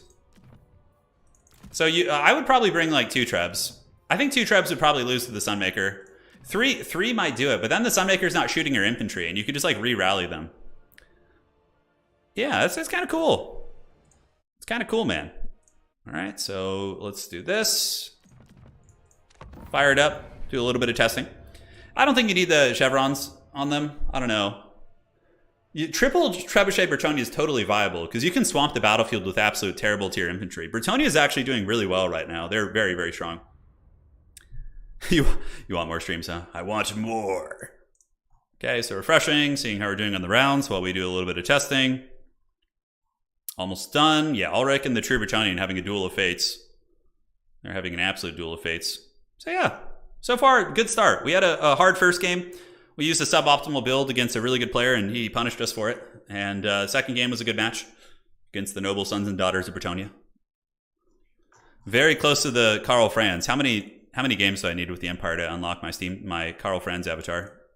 I have the Steam Tank right now. So in case you guys don't know, on Total Tavern, as you win games and tournaments, you unlock avatars. So you can see here, you can go to the faction, and for me, it would be Empire. So I currently have 44 wins, and I need 50, and you get to unlock the Legendary Lords typically. So yeah, it's a pretty fun little system. Alrighty. Let's get it. So I'll start slightly out of range to simulate a real situation. Obviously, you would have them spread out too. The 2 lords can... The problem is, I need the Sunmaker to shoot these. Alright, so the Sunmaker's coming. Unfortunately, this is AI testing, which is pretty bad. The Empire Lord's gonna run, but... Okay, so Sunmaker's going. Pretty devastating shot. Their leadership holds, and now they're returning fire. We hit them back. This guy is holding on exceptionally long. Yeah, that's pretty nasty. But if you did, you know, the thing is the crew will come back. Sunmaker's down. Okay, keep going, Mighty Trebuchet. The Lord coming to screw up our test. So I think if you had 3 of those, you could get the job done. 2 is probably not going to do it against Sunmaker. Yeah. But even still, that's what Fey Enchantress is for. That's why you have Dwellers Below. Sunmaker is a really good dueling tool, but it does also take some pressure off your infantry if you're doing that trade. It's a tricky dynamic there in that matchup. It's a tricky one. Sunmaker is very, very nasty. Okay. But it's 1,800 gold, and Trebuchets are only 800, so those 2 Trebs aren't even the cost of the one Sunmaker. Yeah, Sunmaker should beat Trebuchets. I mean, come on. All right, so I think we have 1 game left, and they have another 10 minutes to finish. Looking here, looks like Ulrich did win his game against the True Bretonnian, so we might actually play the True Bretonnian, which would be really funny. That would be rough. I better start scheming another build just in case. Yeah, big W for the Sunmaker, I know. All right, so let's get back here. Go this, do that, and perfect. True Bretonnian, yeah, he usually just opens infantry heavy and then comes in with a bunch of cav after that. Franz is cool. I think Sunmaker's just so good against Bretonnia. It's so good. Yeah, Caster Lord Barebones, yeah, it's often good. I wonder about Burning Head. The regrowth is too good on the demis though. Like, what about? Ooh, I have kind of a cool build idea. So what if you're playing Empire? Okay, you go Griffites and then you go Life Wizard as your starting build against Bretonnia. I feel like I'm getting a little bit too conspiratorial now. We're getting a little bit nuts with it, and it could, you know, be too much. Luminarch's going to be terrible here. And then you go War Wagons. Although the double demis, in theory, should handle a lot of the cavalry. Oh, and a steam tank, dude. Okay, now we're just having too much fun. Now the power fantasy is... This is so bad. Oh, God. This almost looks like a meme build. The steam tank is something, right? What about this, guys? And then... You just go like a cheap Lord in reserve or something, and then you just go super wide with the rest of your army. James, thank you. Thanks you for becoming a member. I feel like I would really need to test this first. Could this work? Could it work? Oh, dude, you know, I want to throw a Warrior Priest in there. The Steam Tank in a couple matchups I think is decent. It's super overpriced though. The Steam Tank should only cost like 1,900, I think. The stream tank, yeah, it's for the stream. Hey, James, thanks for becoming a member. I really appreciate that, man. All right, we're about to get started on the next round. Thank you guys for joining tonight. Hopefully the downtime isn't too much. We're kind of having some fun exploring things in between, which I think is cool. I think it's pretty cool. And yes, all in on the jank. I don't know, though. This is like, you have a ton of healing, right? You just blob these 3 things and you have like a really nasty Death Star.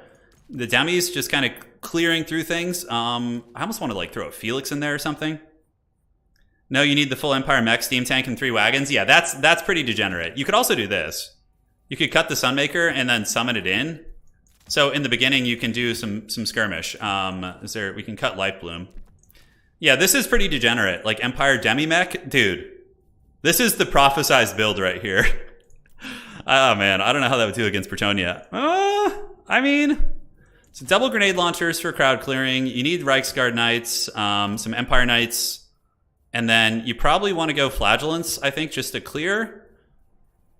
Man, this feels really haggard. Oh, maybe you do Volkmar out of reserve. Like Volkmar to clear out the infantry, like in the late game. But the Grail Reliques will make Volkmar pretty bad, because he won't be able to terror out them as easily. Yeah, I don't know. That seems like it's a fun idea. The Steam Tank has some potential, I feel. I feel like it's like a good distraction where people like go for it and then they just like, you heal it. It's kind of like Kugath for Nurgle. So we have Demons of Chaos playing still versus, let me see what the matchup is. Demons of Chaos games can go pretty long. Let's see what faction. So I know Alls is playing Demons of Chaos and Suffering. And his opponent, A Rave Review. Let's see what they're playing. Kislev. So we have Kislev versus Demons of Chaos in that match. That's being played right now. Hadries, we have played Steam Tanks against each other, yeah, in matches. Against your Skaven, they've had some success. But I can't remember. You might have still won that game. But I think the Steam Tank did okay. It was a long time ago, dude. This Healed is where heroes are born. It is. It is. Does this qualify as a Fred Durst build? The Empire like has wagons. Yeah, it would be probably Fred Durst enough. I can see Fred Durst sitting on the top of a Steam Tank like shouting Limp Bizkit lyrics. I actually am of the opinion, guys, that like you could do a build like this against Chaos Dwarves. So Chaos Dwarves just have a hard-on for spamming their Bull Centaurs, right? So what if you do something like this against Chaos Dwarves, okay? So you have Hammer the Witches in a Steam Tank, and then you get a Life Caster, obviously, and he is going to be coming in with Regrowth and Earthblood to heal your various high-value assets. This is why I think the Empire is the coolest faction in the game. Like, there's so many builds that can actually work. So here, you should be able to kill their artillery in a trade. And then, against the Hobo Riders, you have Pistoliers backed up by some Empire Knights. And maybe, like, one Demi or something. So with you, we can cut the Power Stone, though it doesn't give us quite enough. Yeah, it doesn't give us quite enough. So like a triple Pistolier, and then we could throw in like another Reichsguard Knight or something, or War Wagons. Now this kind of like, because the thing is, Pistoliers in theory should kill Bull Centaurs very effectively. You would struggle against Chaos Dwarf Infantry here, so in this build you would need something. You could also like mix in some Demis with Lances, but I feel like you need the Demi Halberd. Demi Halberds are just really good against the Chaos Dwarves. So for the Lord choice, I think you can just go with like a cheap Marcus type character who has a net to like lock things down. Maybe you need another Empire Knight in the main army, and then like one State Trooper just to grab your back objective. Like this build actually feels kind of badass against Chaos Dwarves. And then the rest of the army, obviously, I don't know, we could figure out. But I do think this could be something. I think if there is a matchup for Great Swords, it would probably be. There's not that many. Against Chaos Dwarves, they're not bad if you can kill the Magma Cannons. Maybe against Kislev. Like, you could maybe use some Great Swords against Kislev. I don't know. It's hard to say. Okay, so refreshing here. Let's see what the brackets look like for the next match. Yes, yes. Well, they're still not done yet. Okay, they have another 3 minutes left. Yeah, so we started at 6. Now we started a little bit late, so they actually have another 8 minutes, yeah. Yeah, okay. I actually think Pistoliers might be good against Chaos Dwarfs. The Arwar Wagon against Nurgle is good, I think. The Black Lions. It's really expensive, though, guys. This thing is like an arm and a leg. Against Chaos Dwarfs, Deathstreak Rockets will just kill it, and then you'll lose the game, so. Yeah, Chaos Dwarfs would probably struggle with Great Swords, assuming they don't have Bull Centaurs or shooting, which is a big assumption. Because, like, Bull Centaurs will rip apart Great Swords. Great Swords are just kind of, like, super niche. What about against, like, High Elves? High Elves don't have a ton of, like, destructive armor piercing. Magic could be punishing. Maybe, like, reserve Great Swords. Yeah, sleds are punishing there, too. Yeah, it's really hard to find a home for them. They did get cost reductions. I still think they could use, like, they should probably be, like, 800 gold, honestly. They're just not that great. Yeah, at 800 gold, I would consider bringing them. Maybe I'll see if I can find a way to like slip them into a build tonight. There's always the one folks who are taking a little bit of a break here. Okay, taking a little too long. Okay, we got another couple. So 2 minutes until regulation. No, we have 5 minutes until regulation ends. Yeah, seven. Okay, I was looking at when we started the last round. Rounds are looking good. Hey, Dries, how's your games going, man? You've been doing all right. You've been having a good time. Give us a War Wagon mortar build. So I would use mortar wagons maybe against like Grand Cathay, just to get like 3 or 4 of them, especially on the right map. Mortar wagons against Chaos Dwarfs going to be terrible. They won't like take enough ground for you, especially with Bull Centaurs being the prevalent spam unit. Borderlow Landing's our next map, so pretty good Empire. It's a good map. It's good for shooting. There's places to hide. The Ogres are eating, I know. Great Swords versus Armored Slanesh. Ooh, but what happens if they bring in Seekers, though? Then you're going to have a bad time. And Slanesh Warriors have, like, physical resist, too, and, like, ooh. Yeah, you maybe could mix something up. You might be able to. Okay, still going. They have another, close to 5 minutes left. Close to 5 minutes. Great Swords and Nurgle is a terrible idea, especially since they have the new armor-piercing toads. Yeah, I don't really know. Maybe Khorne? Maybe against Khorne. Yeah, I'll do some 2v2 tournaments down the road. I do have it in the books. So let's like theorycraft a build against Khorne, okay? So if we were playing Empire and we wanted to throw Great Swords in, maybe we do a Volkswagen? No, because you need a single entity fighting character. So like Toddy. You know what? You could actually go Franz. His magic damage is relevant against the demons. So hold the line, his items. Maybe like a triple greatsword build and then like wagon mech could be okay against Khorne. right? And then Earthblood and Regrowth. Like, I don't hate this build. You could throw in like one free company militia behind them just to have a little bit of DACA, and if they get compromised, it's not a huge deal. And then against Khorne, I think you could throw in like 2 Griffins here, this, some Empire heavy cavalry, and grenade launchers, obviously, and then maybe just like state troopers to fill it out. What else would we need? Shooting. The wagons will handle your shooting. I actually don't hate this against Khorne. Like if they spam Marauders, Bloodletters would suck, but you should be able to snipe the Bloodletters with your wagons and shock cav charge them and things like that. Grenade launch them. If they go like Khorne Warriors or Khorne Marauders, your greatswords could actually win those fights, which has some feasibility too. And yeah, you know what? Like this might actually be a decent greatsword build against Khorne. Because the Khorne doesn't have like nuking magic to just one-shot them. You're guaranteed to like get them in combat to an extent. So maybe that works. Because usually Khorne will just spam like shielded warriors and marauders against you. So this could catch them off guard. And Franz could snipe the cultists and fight Valkia and, you know, do a little bit more work. Yeah, Bloodletters would be a problem, but Bloodletters are very weak to being grenade launched and also nailed by war wagons and things like that. So like you're kind of bringing protection for each of those units. Franz can also annihilate Bloodletters pretty quickly with his magic damage. He hits them really, really hard. Yeah, so we'd have to see what we play next round. Okay, let's check here. All right. And let me message them, give them one last heads up before. Hey, you guys done? All right. Running on time here. Okay, so he says almost done. 4 minutes left. Good luck, have fun. All right, so we're giving them 4 minutes left. They can play their game. They said they're lagging at the moment, but I think he messaged me in game. It's like lagging, so they're able to message me. He finally tapped out. All right, no problem. Report that score. All right, so they just finished the round, so we're going to be jumping into our next match now. Yeah, you know, it's 32 weapon strength, which is low, but they should have a big bonus for infantry. It's only 10. You could bump that up to 15 maybe, and they'd be more viable. 10 isn't bad. Units typically that have bonus versus infantry or bonus versus large they compensate with their bonuses for their bad stats. And it's how you make them more of like a specialist unit. Red Ogre. Now, Red Ogre he could be a bit of a problem for France, but I think it's doable. So, all right, let's advance the Swiss. Yes, let's do it. If I get a buy round for some reason, then we'll, we have the Maverick Sloth. Okay, next round has started. Let's see who we play. And good luck, have fun. Next round is live. Round is live. Good luck, have fun.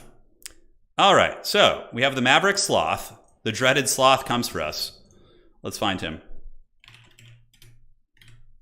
There we go. 1, 2, 3.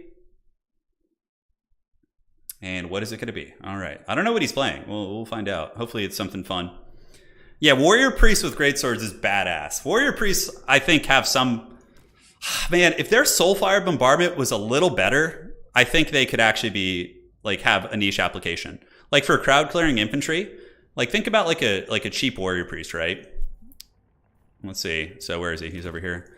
Warrior Priest should also have armor piercing. They literally have a Warhammer. It's kind of stupid. So let's go Soulfire Bombardment and Banner of Eternal Flame against like Nurgle. I can see this being viable, like a 700 gold Warrior Priest with crowd clearing, fire damage imbuing. I don't know, but typically Empire doesn't really shine in the front line super hard. So yeah, it's a tricky one. All right, so let's see what the Maverick Sloth is playing. Oh my God, is he playing Khorne? Oh man, I think he's playing the Khorne dog. Okay, it's gonna be Khorne. It's gonna be Khorne. Let's go. Hopefully he wasn't watching the stream. I want to try and make that build work. All right, so let's go Sterling this time. Let's bring Sterling's Revenge. I'm gonna bring a slightly different build in case he was hanging out on stream. I can't bring the exact same thing and be fooled. I can't be fooled again. All right, so let's get you. Yes. It's weird how Karl Franz, yeah. Huh, is he good here? I think he is. So we got Khorne. The gods have spoken. What about Pistoliers in this matchup? It's kind of a fun one. Kind of a fun one. Okay. Let's do that. Bring you. And do this. Earthblood and probably a little bit of that for our boy here. Well, wagons have always been good against Khorne. There's nothing like new or avant-garde about that. They've always been very, very excellent. So terror rod against them, probably not a huge thing. Okay, and then we probably want some shock cavalry if possible. A couple of those just to kind of screen out fleshhounds and whatnot. Empire Knights do pretty well against fleshhounds. It's not a terrible trade. And cool, spears and spears. Spears at the ready, General. Do you want to bring a warrior? Oh, God, I really want to bring a warrior priest, dude. I'm having just the biggest power fantasy about warrior priest being brought into battle here. Oh, God, I could just throw the game. So this build isn't like meta, but it could have some teeth here. Yeah, it could have some teeth. I don't know. Let's see what he's going to bring. I really want to bring like the Black Lions, but they're pretty hard to protect against Khorne swarming. Like Khorne Taurs. Khorne Taurs are a problem. They are definitely a big problem. God, I'm like... There's so many things to worry about here with Khorne. There's so many things to worry about. Single Great Cannon might not be a terrible idea in the back. The Steam Tank is kind of cool as well. Warrior Priest, yeah, it's like hard for him to be exactly where he needs to be. So we're in a tournament, Historio. Yeah, so you would need to be in the tournament to do battle with us here. Okay, and they're not bad. Probably going to be Minotaur spam, I would guess. I think Minotaur spam is going to be what we'll be encountering here. Okay. The time of man is over. The time of the great sword is here. I'll try and bring some great swords. Not going to be like too heavy duty on them, but we will bring some. 2. And then we have a little bit of money left. Do we really need a great cannon here? I don't think it's that useful, actually. I don't think it's that useful. Yeah, the Khorne characters will definitely kill a warrior priest. He's just not like a... They're kind of weak fighters, which is really unfortunate. I would like them to be a little bit stronger, but, you know. You can't have it all, man. You can't have it all. All right, so this build seems okay. It's a little bit weird. Full Empire mech. How would that work out? Like a steam tank? Probably pretty bad. You'd probably just get dumpstered, I would wager. You probably just get put in the old trash can, and then you have a bad time with that, that's for sure. All right, so these guys, we can get one of you to get a cheap kind of responder on the battlefield, and swordsmen don't feel like they're going to do too hot. Yeah, I don't know, man. We got a cool build. I think it's a pretty badass build. We have a little something something. Halberds are good in this matchup. They're definitely good. Having anti-large poke against the Khorne Minotaurs, I would say, is incredibly cost-effective. So what you often have to worry about is like Khorne maneuvering on the side objectives and causing a lot of grief. Sunmaker is also very viable against Khorne if you can protect it. So you definitely want to, keep your eye open for the dreaded Sunmaker. It's something I could bring against him. Any sort of healing, terror routes. Khorne doesn't have immune psychology on like everything, so we could do this and then that and get you. Alrighty. Yeah, I feel like Fleshhounds are just going to kill a lot of my stuff too. Just be a problem. Flagellants against Khorne, not bad against the Marauders actually, not bad. They can definitely hold their own. Okay, so let's get this guy. I think we need a little bit more width. A little bit more of this. Sigmar Sons, Flagellants, and a single spear unit. And that should be adequate. Yeah, should be adequate. Good luck, have fun to my opponent. Stirland comes for ye. Stirland comes for ye. There's a reason to bring Halberd. Spears seem more efficient. The only niche of a Halberd would be the fact that, number one, they can actually put a dent in Khorne Minotaurs, like, effectively, because Khorne Taurs have 70 armor, so the Halberds can cut through them faster. They have better stats. The spears do seem more efficient at times, but I think having 1 or 2 niche halberds, if they go like full Minotaur, could be very strong. Could be very strong. Good luck. Okay. So it is on. Let's get rid of the screen blocker. And yes, ladies and gentlemen, I did bring great swords. It might be my downfall, but I brought a couple of them at least, so we could see the true steel of Sigmar do battle against these foul heretics. Khorne's really good at playing the side objectives. Really, really good. Super fast, good capture weight. Khorne Fleshhounds are just nasty as hell to deal with. So, like, Reiksguard Knights can really handle them quite well, I would say. Franz is good, though. I actually think Franz is good in this matchup, unlike the Chaos Dwarfs here. For Outdorf. So we got double greatsword, baby. We're going to be sending some spearmen over to the side point to just kind of hold that. And yeah. Greatsword's going to go right up the middle with Franz's mechanized division of war wagons. Franz is here. We have a Jade Wizard for healing and a couple of these. You guys wanted it. You wanted the steel of Sigmar, and we brought it. It might lose us the tournament, but, I think if we win, it's just going to be even sweeter than just... This is mostly meta with the exception of the greatswords, which are a big part of the army, too, so... Good luck, have fun to my opponent, man. Let's do it. 2 spears on the side. The Fleshhounds can really swarm them, so you're going to want to adequately defend those. He's probably like, dear God in heaven, those... Oh, skull cannons against wagons. Okay, that's kind of a cool idea. I don't hate that. I feel like I can heal through it. But skull cannons are also very good against greatswords, so, you know, overall it's a little bit scary. We should be able to heal through the DPS of the war wagons. Did they get armor piercing on the skull cannons? Did they get like buffed this patch and I'm just not aware of it? Ooh, scary. Okay. So let's maybe send... Do we want to send spears up instead? Or do we save up for something like more expensive? What is this army actually composed of? Looks like it's Chaos Warriors, Brutes of the Hound, Marauders of Khorne. Let's juke that shot. Nice, nice. We got the moves. Greatsword's gonna get hammered. Oh, God. Okay, thankfully they missed. So let's get you guys in the trees. And you greatswords can kind of peel over here and get into the tree line. And I'm trying to think what I want to bring. I'm really wishing I had brought a cannon, man. I'm like, oh, that cannon would be so nice right now. All right, so let's grab Sigmar's Sons, move them up on the point. So that'll give us some good sustainability. Franz can go over and do some battle. If he overextends with the skull cannons, we should be able to move in and cause some havoc. Oh, how does he see us in the trees? Oh, God. Oh, God, greatswords, no. They were too good for this world. Okay, let's get Franz to go do a little bit of work. Creep up with the wagons. And now we want to get some Empire Knights to run up. Just give some cavalry support. Start, you know, charging some infantry. Let's see if we can get the Demon Shield off Valkia. And now the greatswords can move up on the point. They can move up, and they can move up. And go see if we can get this. So we'll pop the Reichland Runefang if we can. Let's see how this goes. Franz does have access to healing. Let's shoot the Brutes of the Hound or the Chaos Warriors back there. Runefang, and let's get our caster up. So far, not going super good. Valkia is actually doing quite well. Yeah, unfortunately, she is. Okay, so Franz is going to want to pull back. I think she has Demon Shield pop. No, she doesn't. Okay, she's just a beast of a fighter.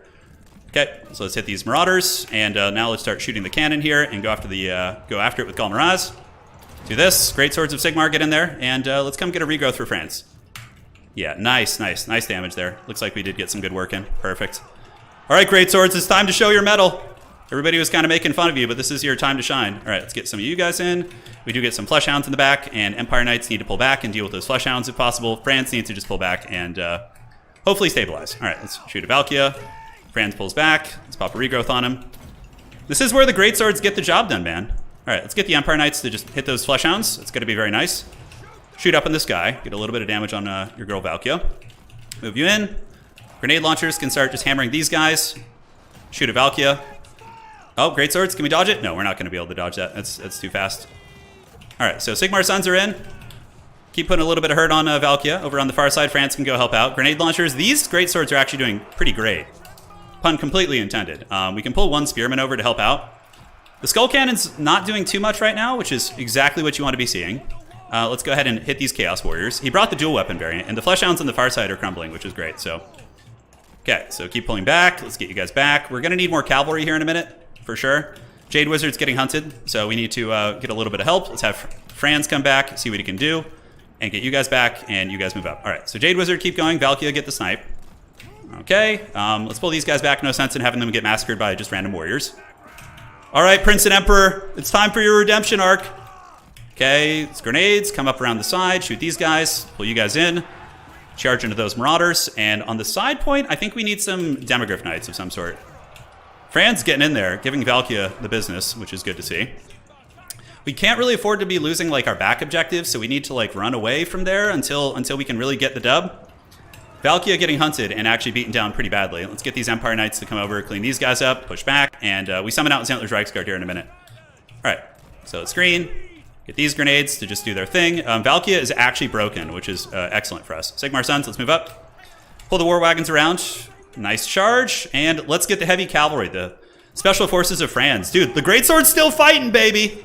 They still got some fight in them. They didn't hear no bell. All right, let's see if we can just snipe this. Have Franz win this fight. I think Franz wins this. Let's get some heals because we do have some good units over there too.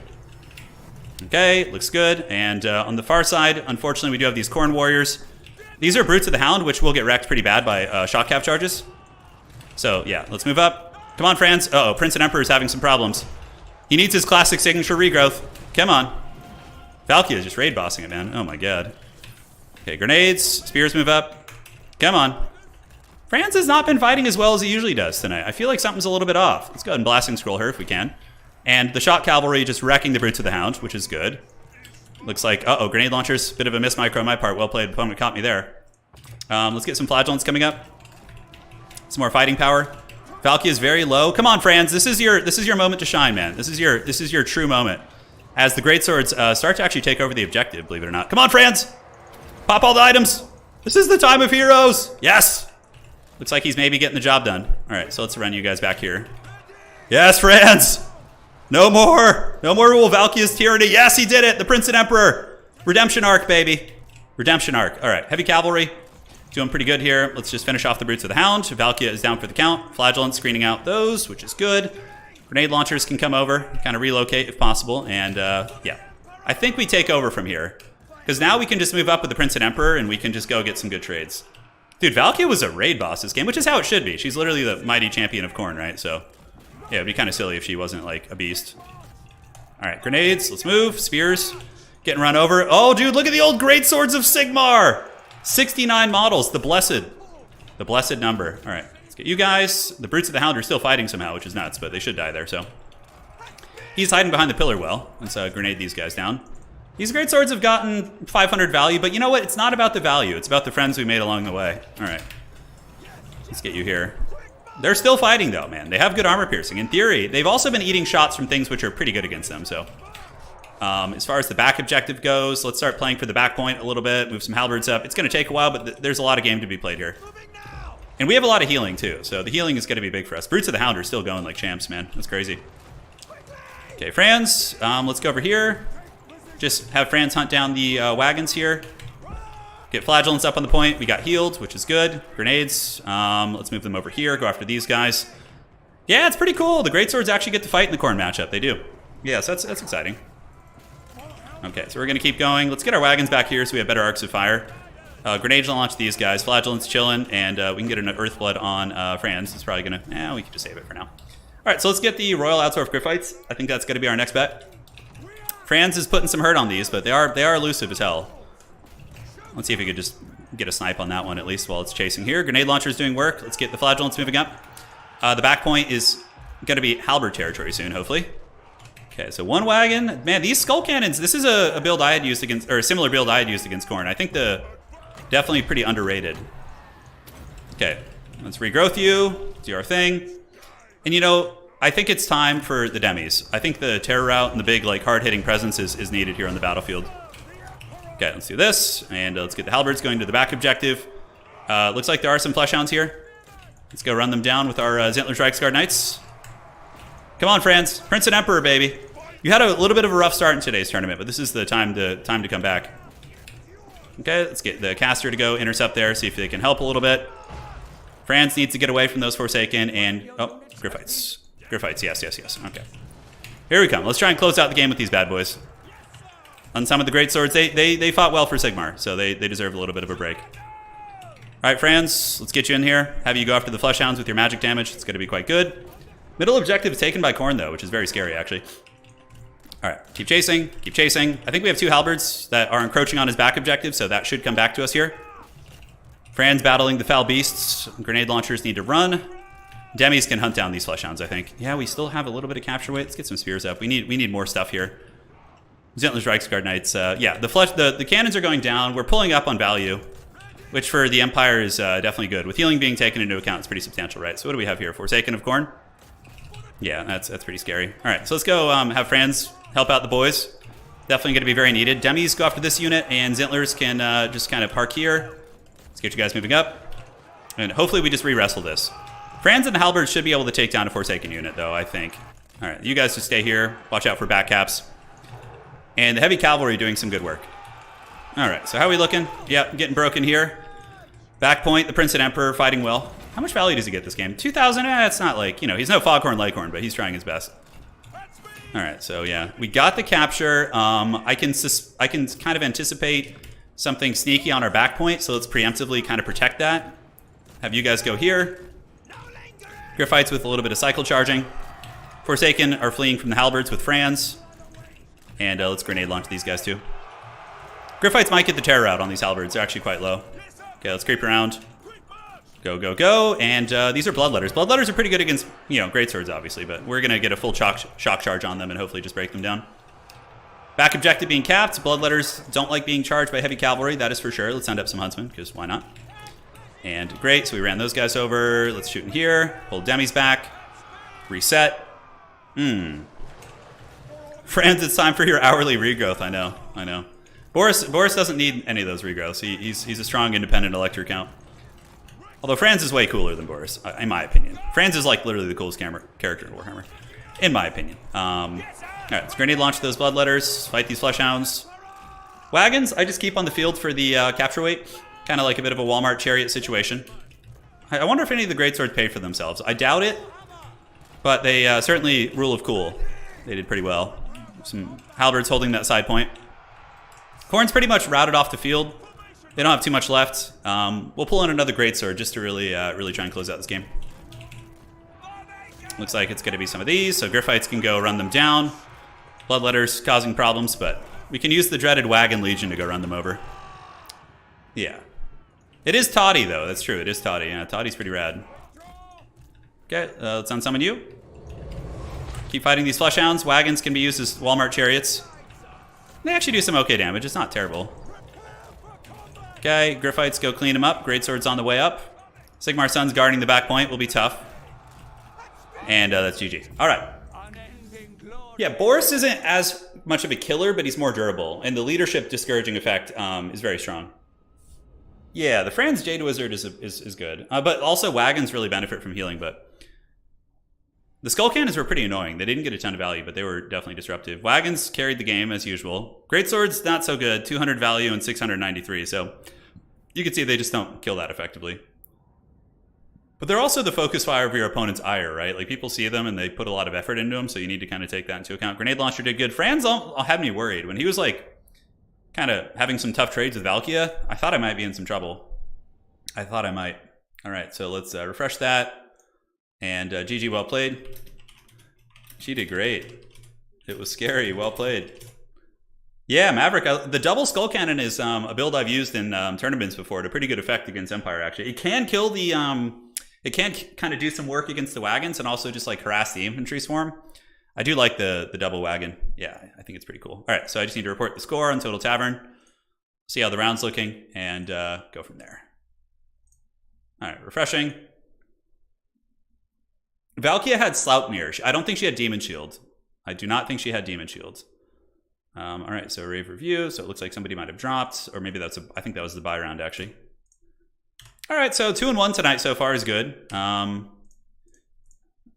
solid players, some good games. Empire versus Khorne. That's going to be a victory for old Sigmar. Yeah, Valkia is a good anti-large duelist for sure. Yeah, she's that's her whole thing, right? She's pretty good at that. I feel like all my games have been fast one way or the other tonight. So we got one more round of regular play after this, and then we go to the grand finals, the top four. So it'd be based on tiebreakers. So yeah, we'd have to see how my tiebreakers are looking. Let's see who Ash is playing, the mighty Bretonian player. If he gets a W, that certainly helps. We have a strong tiebreaker without a region who's undefeated, so our odds of going top four are actually pretty decent if we win the next game. And then, we have a chance to win the tournament from there. But either way, I'm happy. As we cast, we cast. A couple undefeated players still. Yeah, a lot of folks who are still playing. Should be good. Outer Region ended FPod's tyranny, did he? Yeah. Yeah, Outer Region's really good. He's been playing really well lately from all the games I've been watching. Very, very well. I'm sure he's here in chat, just basking in the glory. So, how would I switch this? Like, probably it's more efficient to just go, like, basic chaff units. Although the greatswords were able to engage. You could just go spearmen. Or swordsmen instead of greatswords, and then you can mix in, like, a little bit more utility. You could even go real heavy duty and bring, like, the Black Lions or something, or start off with the Demogryph Knight. Like, I don't hate this idea. So, in the starting army, you would move the Griffites up here. Like, this starting army feels pretty clean. Like, that's probably the direction I would go to make it more competitive, is cut the what's it called? Sunmaker there is pretty decent, but, like, double Skull Cannon plus Valkia could potentially threaten Sunmaker. Yeah, I don't know. Skull Cannons are a weird one. They're a very weird unit. I played a tournament grand finals last season, which I was able to win with them against Empire. They're pretty useful in that matchup. They each got about 1,200 value. They absorbed a lot because they heal too. It depends on the map, I suppose. Maybe like a big map. Definitely having one cannon. But the thing on Borderlow Landing is there's that pillar in the middle where people can kind of hide. So, Yeah, there's some issues there. It's as our last map. It's as a fun one. You get to use like mid-ranged artillery. Pretty hardcore. Let me make a new lobby here. Okay. See if we can get it. Outstanding. Yeah, wagons are nasty. I don't know what the skull cannons were shooting, to be fair. I figured that skull cannon shots at close range could kill wagon models. It seems like there maybe could be some potential for that. Like maybe. It says armor piercing in the tooltip, so we started that last round at, let's go ahead and check, at 7:33, so 45 minutes. So it'll be like, yeah, just past 8:15. Which I think we're gonna be done before that. I would wager. Let's refresh. See how we're looking in the old rounds. Well, wagons also really benefit from healing because each of the models have like really high HP per model. So you can get you can just like, if you have Franz, a life wizard, like you really are enjoying that healing a lot. Franz needs a lot of babysitting though. You saw how the regrowths, like we had to regrowth him twice and earthblood him too to keep him alive.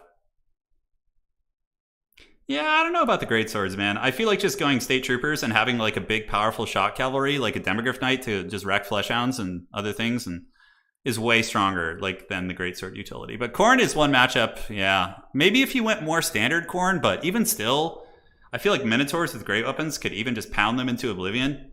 Master Melancholy, welcome to the Dukes of Haggard. Thank you guys so much. I really appreciate it. Thank you guys for becoming channel members, keeping the old man going. Life is good. Life is good indeed. Yeah, Franz was having a hard time fighting Valkia. She kept getting just really favorable trades. Like, I had to just pull back and heal several times. But Empire Heavy Cav against Fleshhounds definitely performed pretty well. So guys, we got a little bit of time before the next round starts. A little bit of downtime. If there's any matchups you want to theory craft, you guys let me know and we can go over builds. So if you just, we could start a Q&A. The YouTube Q&A thing is so haggard. But yeah, if there's any builds you guys want to see for any matchup, let me know. We can do some theory crafting right now as well. There's definitely some fun things to test. Chaos Dwarfs can do some really nasty stuff. With the Sorcerer Prophets, these guys are nuts. With the Great Bale Taurus and Lord of Fire. And then you use the Vial of Hashut, 60% plus 20 on Kindle Flame, plus his pistol, which is another 20%. Dude, this guy just dunks. You guys saw Grimgor get owned the other night, like super hard. Other than Skaven and summoning, do you think there's anything grossly overpowered like Hellstriders? A couple Chaos Dwarf things, like Bull Centaur Renders are definitely a borderline OP. I would say OP for sure. Yeah, they have a weird hitbox issue where you can't shoot them with cannons from downtown. Whereas like if you shoot like Demis, it's impactful. Bull Centaurs, you just miss nonstop.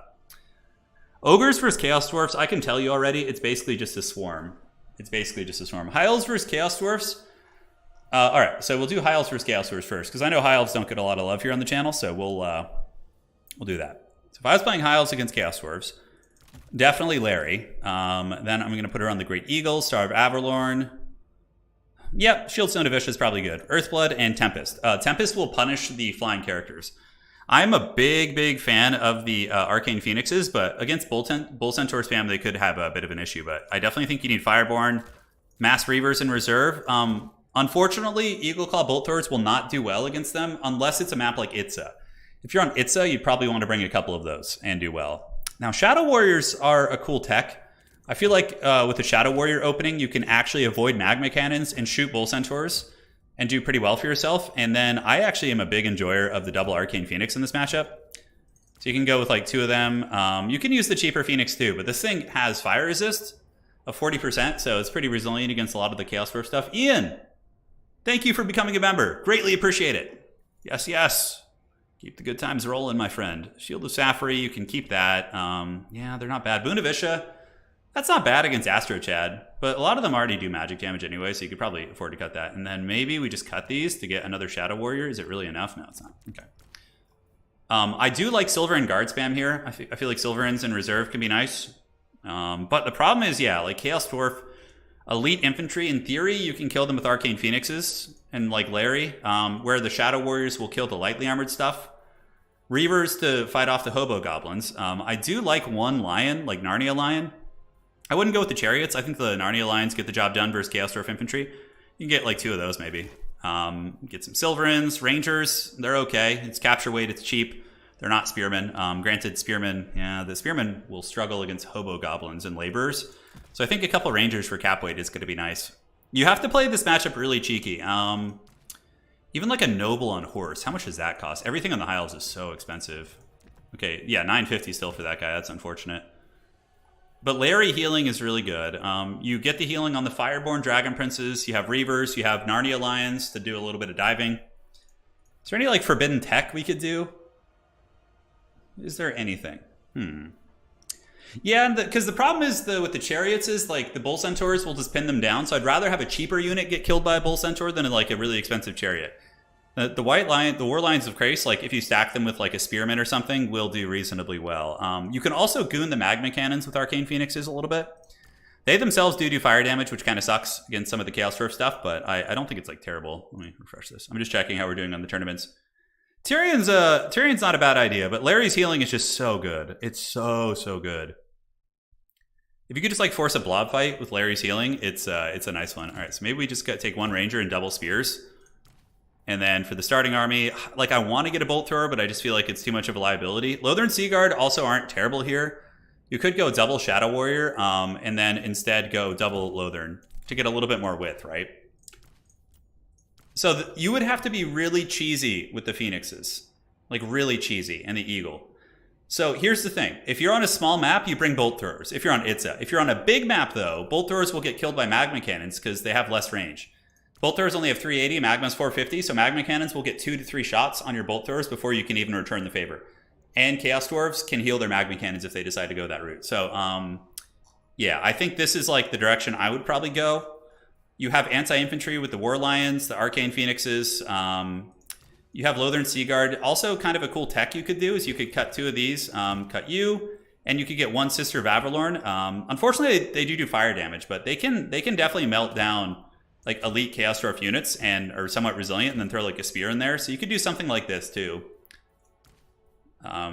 which isn't like the worst. Lothern Seaguard, they do pretty well against like Bull Centaur Render Spam and Hobgoblins, and yeah, it's a hard matchup though. It's definitely going to be Chaos Dwarf favored. Yeah, we're doing like an anti-Chaos Dwarf tech. There's a replay of it on the channel. I did it against Flying Taco, who's obviously one of the top players out there. And it did well for us. We were able to win the game with High Elves. But it's very, very map dependent. The Phoenixes are really good though, because they have 40% fire resist, which is nasty. So if you look at like Chaos Dwarfs, they're often going to have this character who does fire damage. So he's going to be doing 40% less. Their Fire Glaives do have fire damage, not the Blunderbusses. Bull Centaur Renders are your biggest issue. And Magma Cannons. Like Magma Cannons and Bull Centaur Renders are really, really a big problem. How does Slanesh versus Chaos Dwarves? Okay, we can do that one next. So Slanesh versus Chaos Dwarves. Do a little bit of a build theory crafting stream, which is really fun. I often sit here at night and just kind of like scheme builds and whatnot, but then I just never use them. Wow, that round's all done. Holy shit, that was finished. People finished that one real quick. Okay, so let's advance that and advance the Swiss. Sorry, we're gonna have to hold off on that for now. And what do we got? All right, so we're in our last round here. Let's get it. Next round is up. Let's have fun. All right, I'm going to drop, so the site won't let me quit. Sure.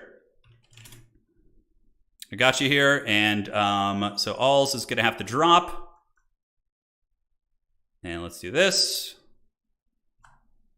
So Hadries will end up playing. Okay, so where's Alls? Alls. Not Ulrich, Rawl, Alls. Just need to do a little bit of adminning here, and let's go ahead and do the drop. All right, so we're going to drop you. And I just need to do a little bit of admin stuff real quick here, guys. So Hadries, it gave you a bye, but we're going to give you a match. So just hang tight for a second. Okay, so our opponent here is Ghoul, a strong player. Where is he? Where are you, Ghoul? Oh, his name is spelled differently than I expected? Where is he? Is he not in the Discord? Ghoul, shoot me a message. I can't find you for some reason. Did you change your name in Discord? Anyways, shoot me a message, Ghoul. So Hadries, you're doing a little bit of a drop here real quick, so I just need to do some admin stuff. Yeah, Hadries, you're advancing either way, but can always go make some tea, yes. But it'd be nice for, you know, both of you guys to get a game. So let's go ahead and have you guys. Oh, there you go. Okay. So you changed your name in Discord. It doesn't match the thing. All right, so that's good. So Hadries, we'll have you play. Just so the other gentlemen, I want everybody to get their 4 games in that they're, you know, spending their afternoons for. So B6 versus Hadries. So you two play, and I'll fix the brackets after this. We'll get you. I'll get it all squared away and everything, so no problem. All right, outstanding. No, I'm not playing Slaanesh. I'm playing Empire tonight. Are we playing against Tzeentch? Wow, he's 2-1 with Tzeentch. I'm actually a little bit. I'm like, what the hell sort of witchcraft is he working here, man? This is some foul treachery, it would seem. All right. Well. We got Tzeentch, which the wagons are probably pretty good against Tzeentch as well. But I don't even know. What do we do in this matchup? I haven't played this one in a long time. Okay, let's start scheming some things here. Okay, that's pretty fun. I like that idea. It says a pretty small map, so he's probably gonna have like Forsaken and things like that, right? So we're gonna have to put some respect on the old Forsaken. Other tools here against Tzeentch. So what, like Spawn? Yeah, Spawn pushing with Forsaken is probably the direction that goes. I'm like trying to figure out what he's going to be doing here, man. I'm like, dude, I was like, what the hell is this? You don't see Tzeentch often at all. You really don't. The forbidden Tzeentch tech. I know, tell me about it, dude. How forbidden is it is the question. It's extremely forbidden. Okay, so that's a little bit pricey. Sunmaker is obviously good, but I probably won't bring it. I feel like he's going to be too ready for that. So we will get you guys. Free Company Militia backing up the front line is good. More gunpowder, yeah, I know. More gunpowder is always good. More Steel Faith and gunpowder. I'm going to try something different that probably is considered a little bit off meta, but I think it could be quite good. Okay, so let's net you down and do this. And Banishment. Flamestorm is also quite good against like infantry. Spawn have always been a bit of an issue in this matchup, but I like feel as if we have some answers for Spawn. I feel as if we do. So let's get you guys, and then we can get a couple Knights of the Blazing Sun. Not a bad choice here. They can definitely do some work. Knights of the Blazing Sun are just so cool, too. They're a radical unit. Totally radical, man. All right. Yeah, 15 minutes, but, you know, since we're in the last round, we'll play it by ear here. Okay? Everyone's getting their opponent. We'll see if it matters. And we have the dreaded Tzeentch. Is he gonna like meme against me or something? Is there like some weird tech? I don't know. I'm like, what the hell is going on? Probably we switch you guys out for a different variant, I think. 3, 4, 5.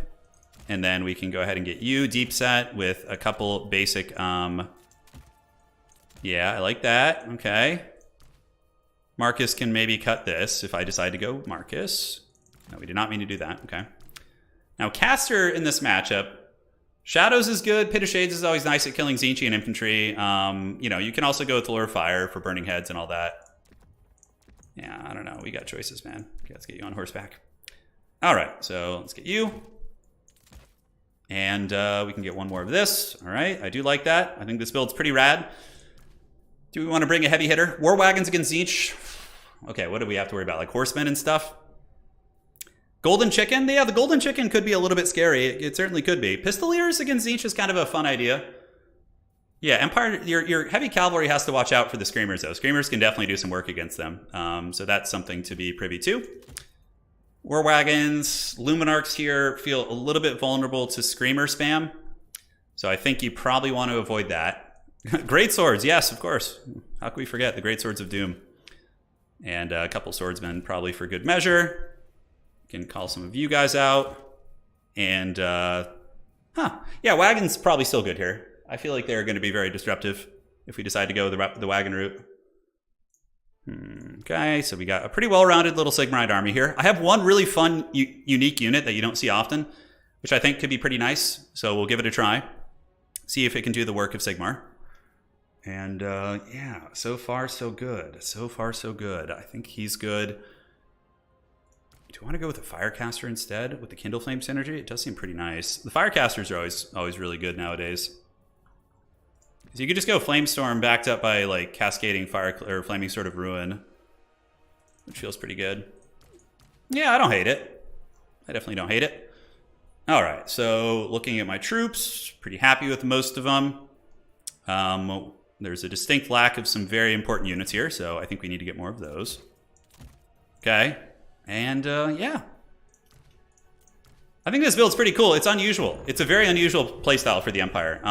So it could be a little bit tricky for him. We'll see. If he made it this far with Tzeentch, I'm concerned. This map against Empire, not with my build. You must have some forbidden tech. I'm talking to him right now. I brought some Haggard stuff. Fear not. I'm just assuring him, I'm like, it's not going to be as bad as like a super sweaty meta build. We're trying something different because that's, you know, that's why we're here. Try and catch people off guard and get the value where we can. So we have a badass build. No war wagons, actually. I opted to go no war wagons. Instead, we have Knights of the Blazing Sun. We have a Hellblaster volley gun. No Sunmakers. Just like totally switching stuff up. Hey, Crazy. Thank you for becoming a member. Welcome to the Dukes of Haggard. Welcome, welcome. Yeah, I'm probably going to regret not having a wagon. I brought a Hellblaster volley gun and kind of a Lore of Fire inspired build. Some spearmen, obviously, just to tank the monstrosities like the spawn and all that stuff. The Empire endures. And we brought Marcus Wolfhard too, because he's just badass. And I figure if there's like annoying flying Tzeentch characters, he's going to be able to, you know, do something against them. So Free Company and Free Company are going to be on our second row. We'll have you guys a little bit deeper set. Marcus does have nets and Amber Bow, 3 and 4. So we got our Knights of the Blazing Sun, which should be pretty good. I figure they do more damage, so they can actually kill Screamers. You know? Dude, who doesn't want to see a Hellblaster volley gun in action too? You know, that's just like so cool, I feel. Turin getting bold here? Dude, believe. Believe in Sigmar. All right. Good luck, have fun. All right. Yeah, it's going to be a fun one. Let's see if we can win this without some of the blessed strong units. Okay, so he's got Marauders. Yeah, okay, not surprised. Marauders are good. Marcus is here. I'm not seeing anything that can really effectively snipe these. Let's see how the dreaded Hellblaster volley gun does. Yes, dude. All right, so let's go secure our position. Marcus, he's got the Cultist. Oh, he's doing a Wand of Whimsy build. Oh my god, if I had a Sunmaker, this game's just over. Like a single Sunmaker, and his build would just be like, Anakin, I am too weak. All right, come on, get in range. Let's start blasting some of these bad boys. And yeah, we can get our cab out too and do a little bit of you know, pressuring. Grenade launchers or Sigmar Suns. Grenade launcher is probably going to be pretty good here. Granted, he'll have tools to chase them, so we need to go get our grenades. Oh yeah, look at that. The Hellblaster volley gun's doing things. All right, so so far not a whole lot to shoot. Marcus can just blast back here, and we can do this and do this. A little bit of charging. Grenade launchers can shoot into here. And we can actually bring them down around this way. So we need something to defend back here. Let's get some halberds, move them this way, and our Bright Wizard needs to come out right now. All right, so we got a nice charge into the front. Knights of the Blazing Sun going to pull back. And the Hellblaster volley gun doing some nice work, but let's switch it on to the pinks. All right, Marcus, let's have you start shooting this character, if possible. Pull you back. Looks like Screamers are coming in, so we need to get the Screamers tied down. You guys got a nice charge, but eating a lot of damage, which I certainly don't like. We have our wizard. Let's get the grenades over there on this side and move you up on the point, move you up, move you up. And our heavy cavalry got a little bit pounded there, all right? We got a dreaded burning head coming down, which just happened to catch a couple units. Yeah, there's a lot going on here. This battle's wild as hell, dude. There's like all sorts of like popcorn and shit just flying at my army. It's very scary. All right, let's pop Amber Bow on you, see if we can get you. See if we can get you nice and good. All right, so let's go ahead and do a Flamestorm on you. See if you can do it. All right. Spearmen are doing their thing. Let's get the grenades to do this. You guys doing this. Cavalry pulled back, so pull some of you guys around this way, and the rest of you can move up in the front. We did get the Flamestorm. It was okay. And how are we looking on the old Marcus? Yeah, he got a little bit of sniping action. It looks like we got some disc guys coming in, the disc men. All right, so objective belongs to us. Let's move these Free Company militia up. Marcus, he's okay. We can get him into combat here. And Knights of the Blazing Sun need to just get into the popcorn bandits back there. Yeah, this was a nice fight right here. This little fight in the front was quite good. Okay, Screamers of Tzeentch, maybe going for that. Let's go ahead and switch on to these guys. Value is looking good for us. I think we just save up for another Flamestorm. Move you guys back here. Just keep charging through. And yeah, we do have some treachery back here. Where the hell did my silver bullets go? Oh, there they are. Okay. I was like, what happened to them? I totally forgot I had them, to be fair. All right, halberds are up. Looks like there's going to be a vortex spell coming in. Yes, we got through, so let's get the Knights of the Blazing Sun onto the missile pieces. And is there any sort of flamestorm effects I want? This just feels like absolute anarchy. I honestly have no idea what's happening right now. But, you know, whatever, we'll take it. Let's get you guys back. Get you guys shooting here into the screamers. A little bit of a deep dive. We got a little bit too crazy with our cavalry, so let's pull them back if we can. And saving up for a flamestorm here. So saving up for a flamestorm. All right, let's move you guys in. Attack the blues. Free Company Militia do their thing. Pull you back. We break that side, but unfortunately our cav did overextend to their doom, which is not good. So let's keep going after the pinks. Up on the high ground, we get some dudes holding it, so let's get a couple swordsmen moving over there. Okay, so state troopers at the ready, general. Heading over to the far side. And, oh, that's not good. That's not good. That's going to be some witchcraft. That is going to be some witchcraft. Oh, wrong button. Okay. How's Marcus doing? We got nets. Let's go ahead and net down these guys. Do we have any cav left? Not really. We can just use a flamestorm on these pinks here to try and finish them off. And we need to get just more bodies coming up here. Yeah, all right. So you guys head back out. Head back out. Hellblaster volley gun. Keep going after these. Let's do this. And we are up in value, which it just feels like absolute chaos. I have no idea. No idea how this is going down. All right. So you guys are back. Let's go ahead and run into them. We got the silver bullets to retreat, so let's kind of like try and stabilize. He's got a very wide build, so it's kind of like catching me off guard, to be honest. All right, Marcus, you need to snipe this. Let's go ahead and do Amber Bow on his cultist. Get you back this way. And, uh-oh, looks like some scary knights here. Move up. Do your thing. How are the objectives looking? Yeah, it's looking okay. We definitely are going to be trying to encroach on objective number 2 here. These heavy cavalry. Let's go here. And it looks like some pressure in the backfield, which, ooh, you might be able to get on my Hellblaster here. He's got like some beat-ass units moving in. Oh, it's a little bit scary. All right, go. Marcus, keep sniping that character. How are we looking here? Let's do Flaming Sword of Ruin here, just to try and buff him up. Get a Kindle Flame synergy. We're still up in value, but it doesn't feel like it's much. Okay, let's shoot these Pink Horrors, get Marcus into combat with them. Have your rear charge here. These are mostly blues and stuff. Man, I really didn't want to lose this. Do we have any cav I can get in quick? Yeah, we do have some. Oh, no, I misclicked. No, that's bad, that's bad. Oh well, Huntsmen aren't useless here, so. Alright, so let's move up, get the Popcorn Bandits. How's it looking here? Swordsman moving, but the Disc Riders of Tzeentch are a little bit scary. Ooh, we're starting to throw the game. That might have been a throw. That might have been a throw, hardcore. Okay, Marcus, you fight here. We got some Forsaken coming. Oh boy, come on. Okay, so the Hellblaster volley gun's back online. Let's shoot these Forsaken down. This backfield fight was bad, and the fact that we just summoned out Huntsman is also very potato. It's also very, very potato. Okay, let's move you guys up. I'm going to actually unsummon you, move the Huntsman up, and it looks like the backfield pressure has alleviated a little bit. The top is going okay. Yeah, we have the Disc boys, the Disc men. I think the Demis need to come out and just give them the dirty, if possible. Let's move here. Move you guys into combat with these Marauders. Let's go ahead and hit them. Hellblaster volley gun pulling back that value for us, which is great. And yeah, we need the Demis because his Disc men are actually doing very good against us. All right, so let's net these guys down. Get the fat net there. Let's get the wizard to go do battle. Hopefully he can take down the cultist if possible.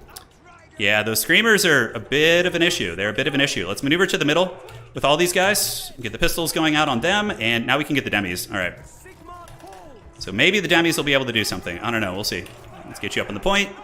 And yeah, so Marcus and company fighting hard. Hellblaster volley gun getting some sweet, sweet routes. And yeah, Demogryph Knights. Just go clear those guys out. Let's dodge this. Move here if we can. Our wizard's doing good. Do we have any flamestorm opportunities? Not super hardcore.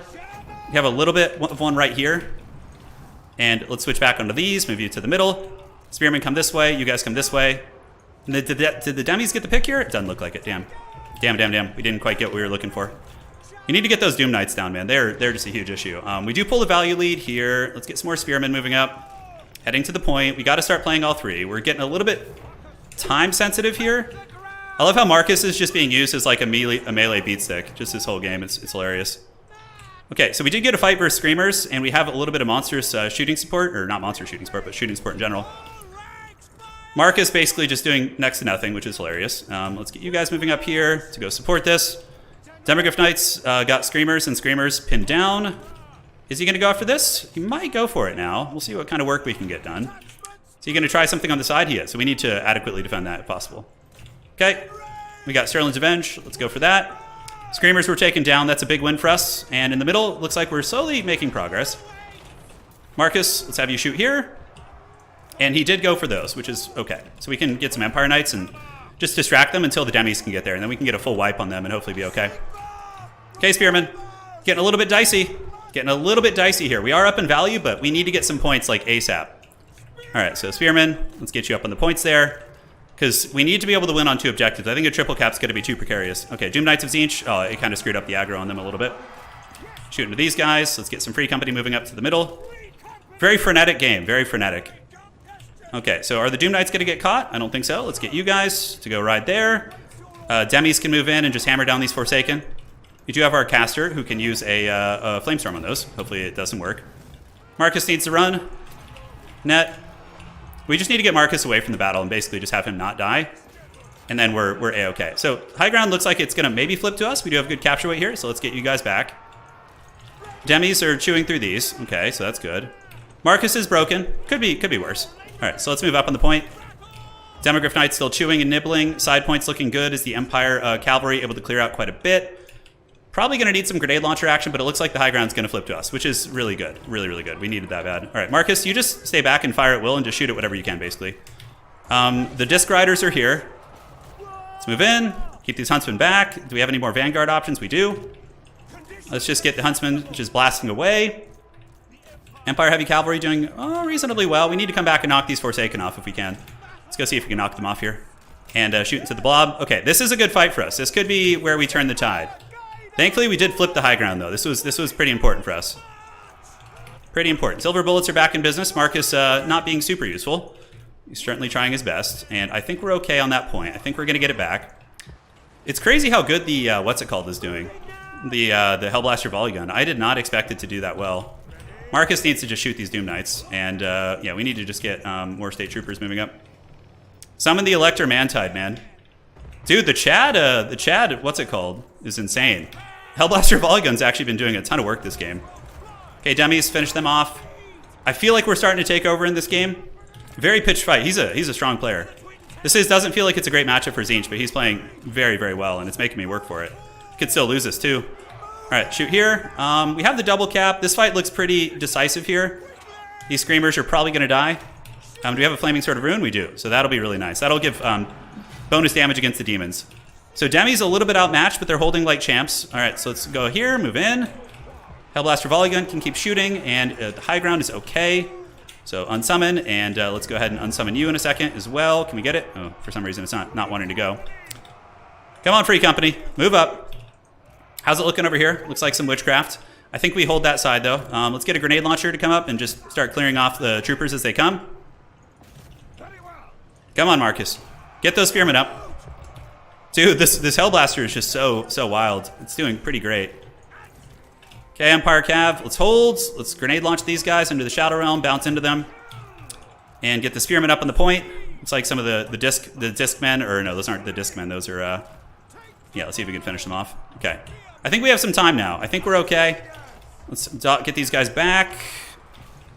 Okay, we might need some more State Troopers here, so let's just preemptively start moving some Swordsmen up.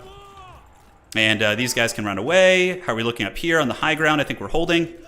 And let's unsummon you guys. We're going to need some fresh recruits in the pool. And yeah, hopefully that Hellblaster Volley Gun gets it done. All right, move up. Marcus, snipe this character. And how are the Demis? Man, we still have 2 Demis left. The Demogryphs were actually really good. They were a solid MVP, I would say. Yeah, I always feel like Free Company is one of those units that you're just like always like, I wish I had more of those. You know, I wish I had more Free Company. Okay, so the middle point flips to us. High ground is owned by us.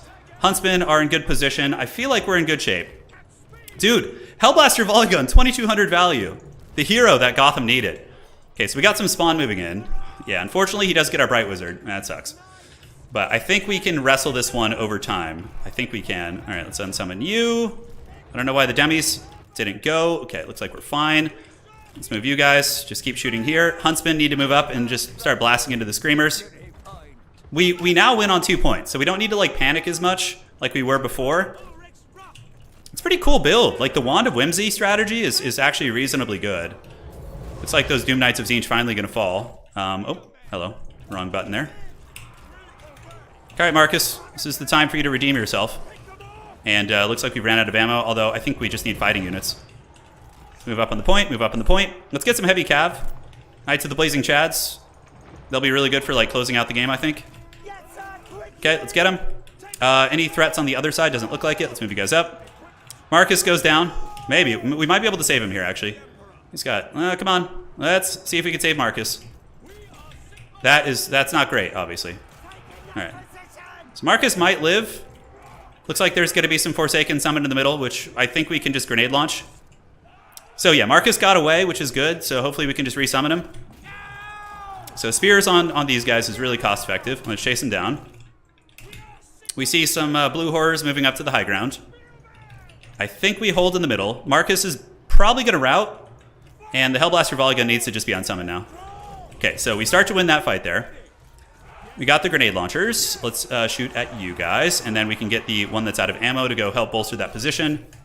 Let's do this and get some Empire Heavy Cavalry in the middle. Come on, Sigmar! Let's go! Sigmar, preserve us! Against the foul changer. Okay. GG! Oh! Where are my wagons? God, I felt like I had nothing to kill those Doom Knights without the war wagons until I got my demis out. That was actually really scary. I was sweating bullets in the beginning. His width and the Kindle Flame synergy giving his whole army damage buffs was like, oh my god. But the Hellblaster volley gun was super metal. My build was not optimal. Marcus was really bad. But the thing is, if Tzeentch goes with like a flying chicken, Marcus is really good because he can just sit on the ground and just snare it and shoot it. Sigma, preserve us! All right, guys, we ended the night 3-1 with an opportunity to maybe go to the finals. So we'll see. Yeah, he had Village in reserves. Dude, the Doom Knights were super chad. Those guys were a pain. 1200 value only, though. GG. Very sweaty. All right, let's see what he's got here. Hadri's is saying. I got it. Hang tight. All right, so I need to do a little bit of admin stuff now. So let's refresh this. Go to the back end here. Didn't feel so. He said I had it the whole time. I'm like, dude, it certainly did not feel that way. All right, so Empire versus Tzeentch. Sunmaker definitely would have been brutal, though. Against that build, it would have just killed so much. The Hellblaster volley gun wasn't bad, though. It paid for itself twice over, so I don't know. Yeah, the Hellblaster volley gun was pretty cool. All right, let's report that. Oh, am I ready to math? Well, next week, we're not going to have to math anymore because yeah. It's not going to be the case. All right, so let's do this. And update the brackets. The Village in reserve? Yeah, I don't hate the Village as like a, you know, kind of like an anchor piece. Okay. So let's see what the top four looks like. Grenade launchers are doing good. Yeah, they're solid. The Village deserves to sit in the corner. Hadri's just showing no mercy on poor Village. You know, I'm trying to give him a little bit of loving here, but you guys are just making fun of him. Okay, so let's do this. And your opponent was B6, so let me fix that. And yeah, the score is going to be that. It's Spied. All right, so Hadri's, you should be able to report the score in just a minute. Just give me a moment to fix the other part of the bracket, and then I'll adjust the scores. Hey, the smoking hot wife is here. Sorry, I was super focused trying to do you proud, darling. So I thought I saw you typing over there. Okay, so that looks good. Yeah, let's do that. Okay. And heading back to the old tournament now, it should have worked. So now I just need to adjust their scores. And yeah, so Hadri's is around there. So now I just need to adjust their scores. And BA would be, he would be 1 win, if I'm not mistaken, because he got the bye win. So, okay. Almost done with the admin work. Almost done with that. But we have a little bit of time until the grand finals. I think there's still a couple games finishing up. Yeah, only 2 though. So they're pretty close. All right, so yeah, Hadri's go to, I guess it doesn't really, yeah, just report your game to get your stats, Hadri's, but for your score, it doesn't matter. You won all 4, so. Okay, so that tiebreaker is going to be 1. And we're all set. No, I'm all good, darling. You treat yourself. We are all good. All right, so let's take a look at the tiebreakers for tonight. Wife buff OP, it's true. It is very true. Okay, so that has been fixed, and now we just need to fix Hadri's score. I think there could be one more undefeated player, we'll have to see. But we're going to have a website update in the next week or two that does this all for me, so I won't have to do this anymore, which is really nice. Good scaving back to the 69% blessed win rate. Yeah. They're getting there, man. They're getting there. Okay. So let's take a look at the bracket. Anna's saying I buff him before streams. Yeah, it's true. It's true. It's 100%. 100% facts. All right, let's have some water. Okay. That looks good. Let's refresh. Make sure it all took hold. All right. How are we looking here? Okay, so 2 rounds left. Undefeated, we have Ulrich, Rahl, and Hadri's, if I'm not mistaken. Yes. And then we have a couple people with 3 wins. Not too many, though. My chances are okay. Outer region, though, the fact that he lost the game probably diminishes my chances. Yeah, we'll see. Hellblaster Marcus combo is really sick. Even if I ever get around to... Yeah, it's fun. Marcus is good against Zinch SE Flyers. But bad against yours. Yeah, Marcus was really useless against his build. It was just like, oh, man. Skaven, yes, yes. All right, so refreshing, okay, because the tiebreakers could matter here. They could matter, but I guess I'll start on the ones that I can do. All right, you guys ready for the math stream? So I went 3-1. I'm in the running. Currently, we have Hadri's and Ulrich, who are the top seeds. And then True Bretonnian. So let's look at him. So True Bretonnian's score is a True Brett. I don't mind. I would like to cast as well. Casting is fun. So he played Rhino, who is 2. And then he also played against Alls. Alls had a score of 1. And then Alls got 1. Who else did True Bretonnian play? Then he played Ulrich, which is a very strong tiebreaker at 4. And then on the other side, we do have Osh. Did Osh end up getting a W? Nice. Okay, so Osh did get a W. Yeah, very good. All right, so the combined score for the True Bretonnian is going to be 2-3. It's going to be 8. Now, doing the score for myself. See if I'm in the tiebreaker. Okay, so I played Outer Region, which is going to be 3. And then who else did I play against? I played against Osh, which is going to be 1. Played against the dreaded Maverick Sloth, which is going to be 2. And then the True Bretonnian, and then I played against Ghoul.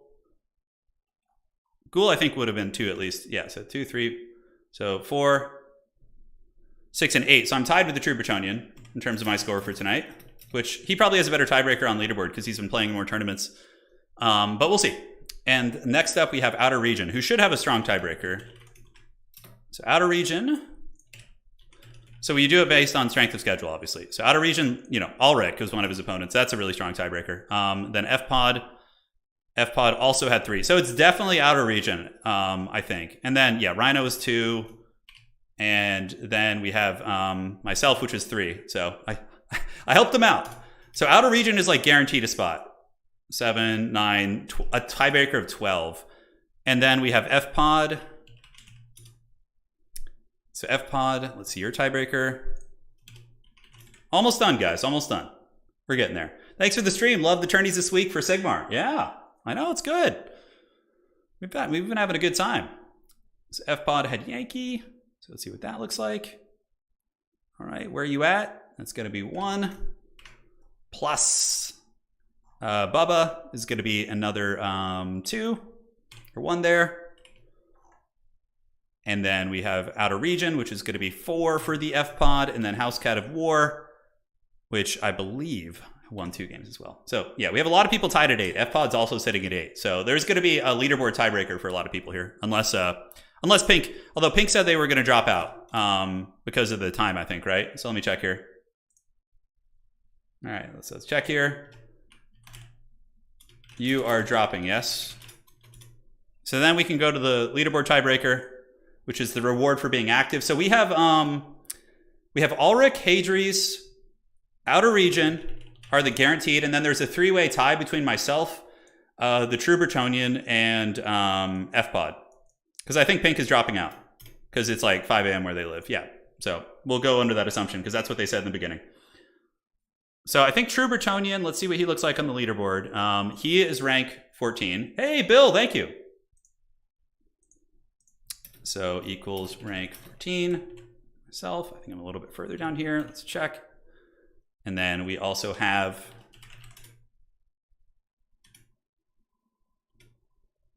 all right, so that looks good.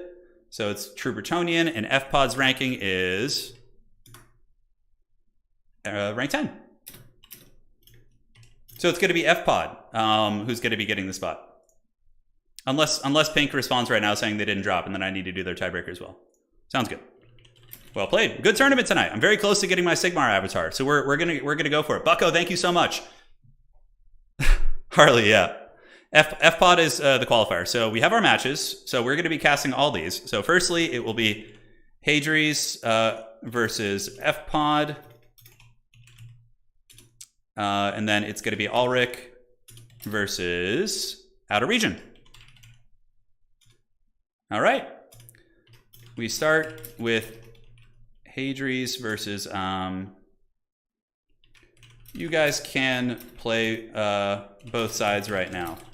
So I'll just cast which one? Yeah, so we'll just do both because I don't want people to be kept up super late. I know there's actually some Europeans playing, so we're gonna just cast one side of the semis and then cast the grand finals. So let's see what matchup they're playing. So Hadries, what are you playing tonight? And what is FPod playing? All right, so FPod is playing. All right, what's it gonna be? So we have Chaos Dwarfs for FPod versus Hadries, who's playing Ogres. So let me do a poll real quick. So Chaos Dwarfs versus Ogres. And Outer Region. Then it's going to be Outer Region on, what are you on here?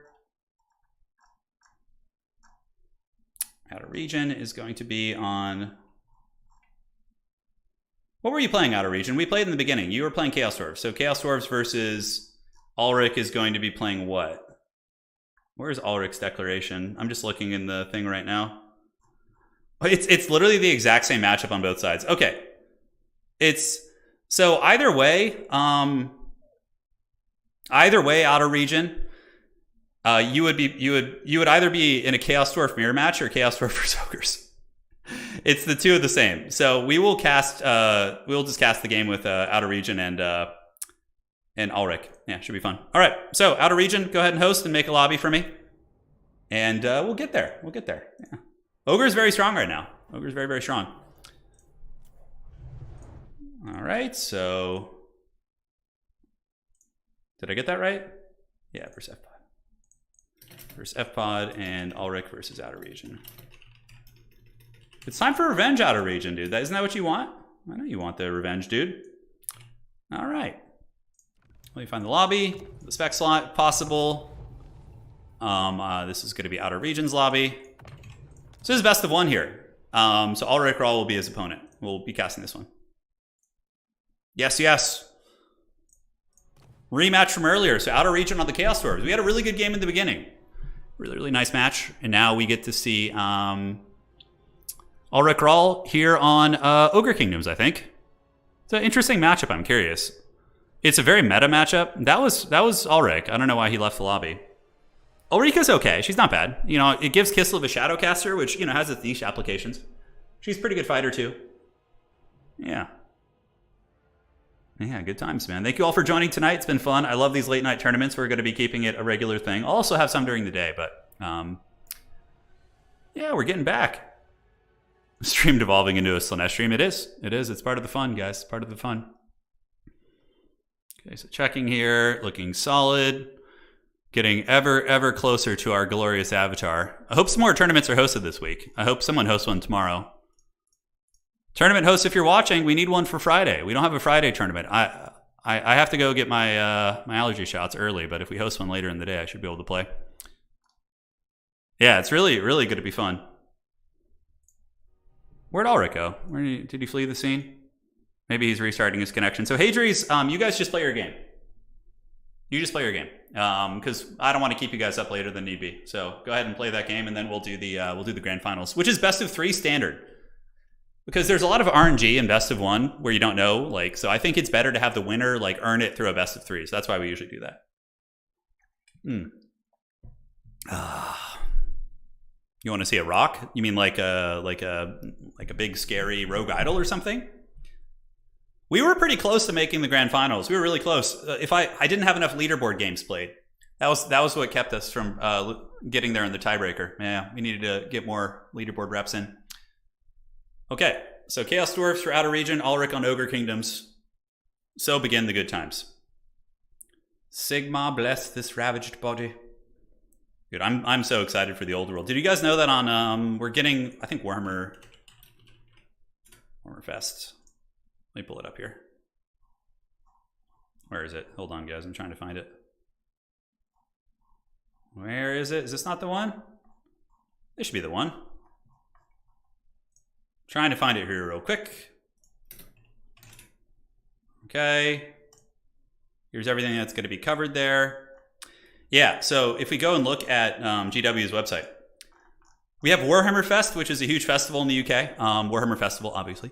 And on, so this is, I might do a live stream when they do the release or something, although it is super early in the morning, so maybe not. But Warhammer The Old World is getting a huge preview on Sunday, which is super exciting. So it'll be Sunday, 2 p.m. GMT. So it'll be like, oh man, pretty early in the morning for me. Like, I think it's 6 or 7 or something like that. But yeah, I'm just fully excited for this one. So we'll do a video on that because I do plan on doing another channel for that as well. So yeah, that's going to be fun. Man, I really should actually try getting into multiplayer. Yeah, do it. It's like the Swiss tournaments are really cool because even if you lose, you know, your games, it's like whatever, you know, you get 4 rounds in. Let's say you run into the Terminator in the first round. You run into a seasoned tournament veteran, okay? Round 2, it's going to put you against somebody else who lost. And, you know, it's great. You just kind of play. It really balances it out. I think it's a really good format for beginners. Yeah, it's really good. Come join the party, man. Come join. Come have some fun. So, Chaos Dwarfs vs. Ogres. It's a rematch. They played this one earlier. So, we actually have the matchup being played on both sides. So we could have an Ogre Kingdom mirror match in the grand finals or a Chaos Dwarf mirror match in the grand finals. Wait, no, that's not true. We're doing best of 3. Okay, we're safe. We're safe from that misery. My brain just kind of skipped a beat there for a second. So in my experience, this has been a pretty even one. Chaos Dwarfs and Ogres are both emerging as pretty top-tier factions. Honestly, I feel confident against both of these with the Empire. I think with a cleaner build in the first game, I think we could have done well against Chaos Dwarfs. And Ogres against Empire is fine. State Troopers with spears, heavy cavalry, you know, cannons. There's tons of stuff you can do against the Ogre Kingdom. So, yeah, I like that matchup a lot. Let's see what happens, man. Let us see what happens. Chaos Dwarves, Ulrich Rahl appears to be ready. This is best of 1 here. So let's get the scorecards up. We can just pull them up right now. So this is a best of 1 match. And then the grand finals is best of 3. If it was all best of 3s, the event would go very long. This format's good because it's like quick, right? Ooh, cool build. Cool build. I like that Chaos Dwarf build. I like the Fireglaves. As a tech, like the double Fireglaive and the... so this is going to be F-Pod versus Ulrich. And we don't need any scores because it's best of 1. So let's update all that. Go through. There you have it. All right, the Haggard brackets of the gods are done. Ladies and gentlemen, we got the Sorcerer Prophet of Hashit. So Lord of Hashit, what is he going to be doing with that magic? Maybe the debuffs, like using the Fire Weakness spell to try and goon things? That's kind of a cool idea. We do have double Fireglaive, Infernal Guard, obviously, pretty tanky unit. A lot of Ogre units don't have the best armor piercing, the basic Ogre Bull, so having the Infernal Guard doesn't feel like a terrible idea, to be frank. And Fireglaives are really good. They have halberds, they have shooting, a lot of things that are very good against the Ogre Kingdom, so... What's that, guys? Just taking off my jacket here. Getting a little bit hot here in this room. Yeah, Hadri's has been doing great lately, man. He's been a champ. We'll see. We'll see who's going to be taking the win tonight. Iron Blaster isn't terrible against Chaos Dwarfs. It's not. You can use it to just blast a number of targets. I'm happy the Iron Blaster is back in the menu. It's very fun. Ladies and gentlemen, here we are. It's Chaos Dwarfs. We have a Sorcerer Lord of Hashit, who does have the Flames of Asgore. Interesting. I wonder if it's actually good against, you know, the Noblar hordes, or if it's decent against Ogre models. Vial of Hashit and the Flaming Breath. He's going to be very scary. This guy, of course, heals in combat using the Chalice of Blood and Darkness, so whenever enemy casters nearby cast a spell, he heals, which is good against, like, Troll Guts and things like that, and, yeah, big scary fighter. Gotta love it. Now for the rest of the army, guys, it's going to be Goblin Laborers backed up by the Infernal Guard. Infernal Guard are pretty good here. 100 armor mitigates a ton of the Ogre damage, and they also have super high melee defense. So I'm a big Infernal Guard enjoyer. And I really like when Chaos Dwarfs are played like this. Instead of Bull Centaur spam, you're seeing like Infernal Guard Fireglaves with the halberds and the shooting. Oh, is this Outer Region? Did I screw it up? I think I did. Hold on. Yeah, I did. Outer Region, sorry. I got it messed up. Thank you. It's Outer Region. This is going to be Outer Region's Great Army. And on the other side of the battlefield, guys, we do have a Dread Legion of Ogres. So it's going to be Ogre Bulls, and we do have the Sky Striders, the Flying Taco Special. Iron Blaster is going to be the Lord of the Army, and we do have some Nobblers as well. So that appears to be all. That is going to be the tail of the tape. Perhaps FPOD and Outer Region are the same person. The conspiracy has yet to be disproven.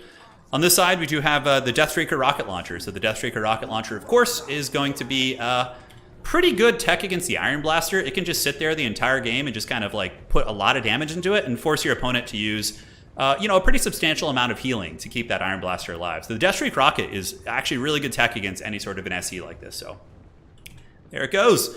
Battle is on. We're on the Glade of the Ever Queen. It is a high elf map. We do have Objective 2, Objective 1, Objective 3, which is going to be the contested objective. The Bale Taurus character can definitely kill something like an Iron Blaster very quickly, but you don't want to be getting shot too hard as you approach, right? You really could take quite a bit of damage. So here it comes. Is it going to be shooting, or is the Iron Blaster going to try and get close and MLG it?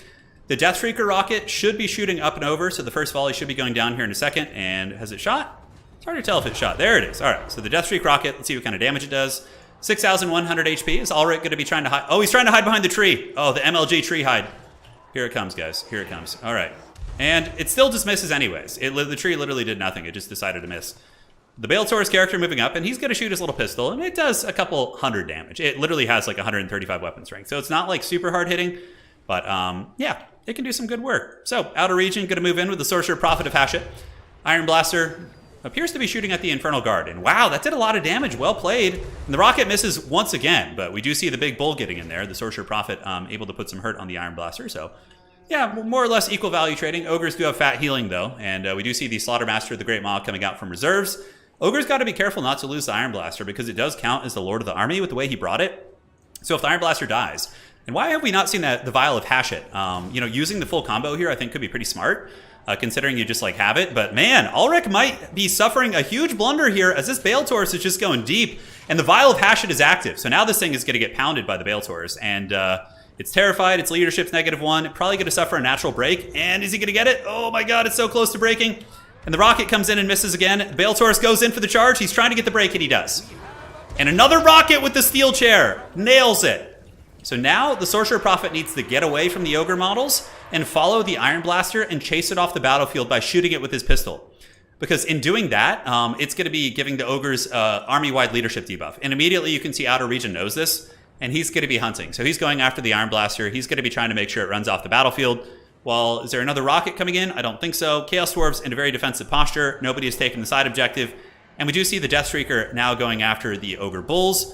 And does it rally? It looks like the Iron Blaster does rally in the back. That's very fortunate for Ulrich, but still a very good start for the Chaos Dwarves. A lot of healing has been used already on the Iron Blaster, and that's healing that's not being used on the the big scary Sky Striders or anything like this, right?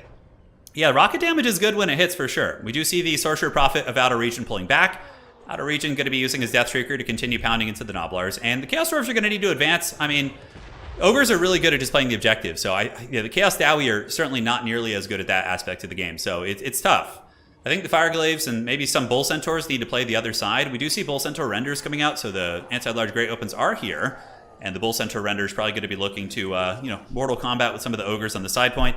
Strangely enough, the Ogre Kingdoms of Ulrich do not grab objective number 3, which feels like a huge mistake.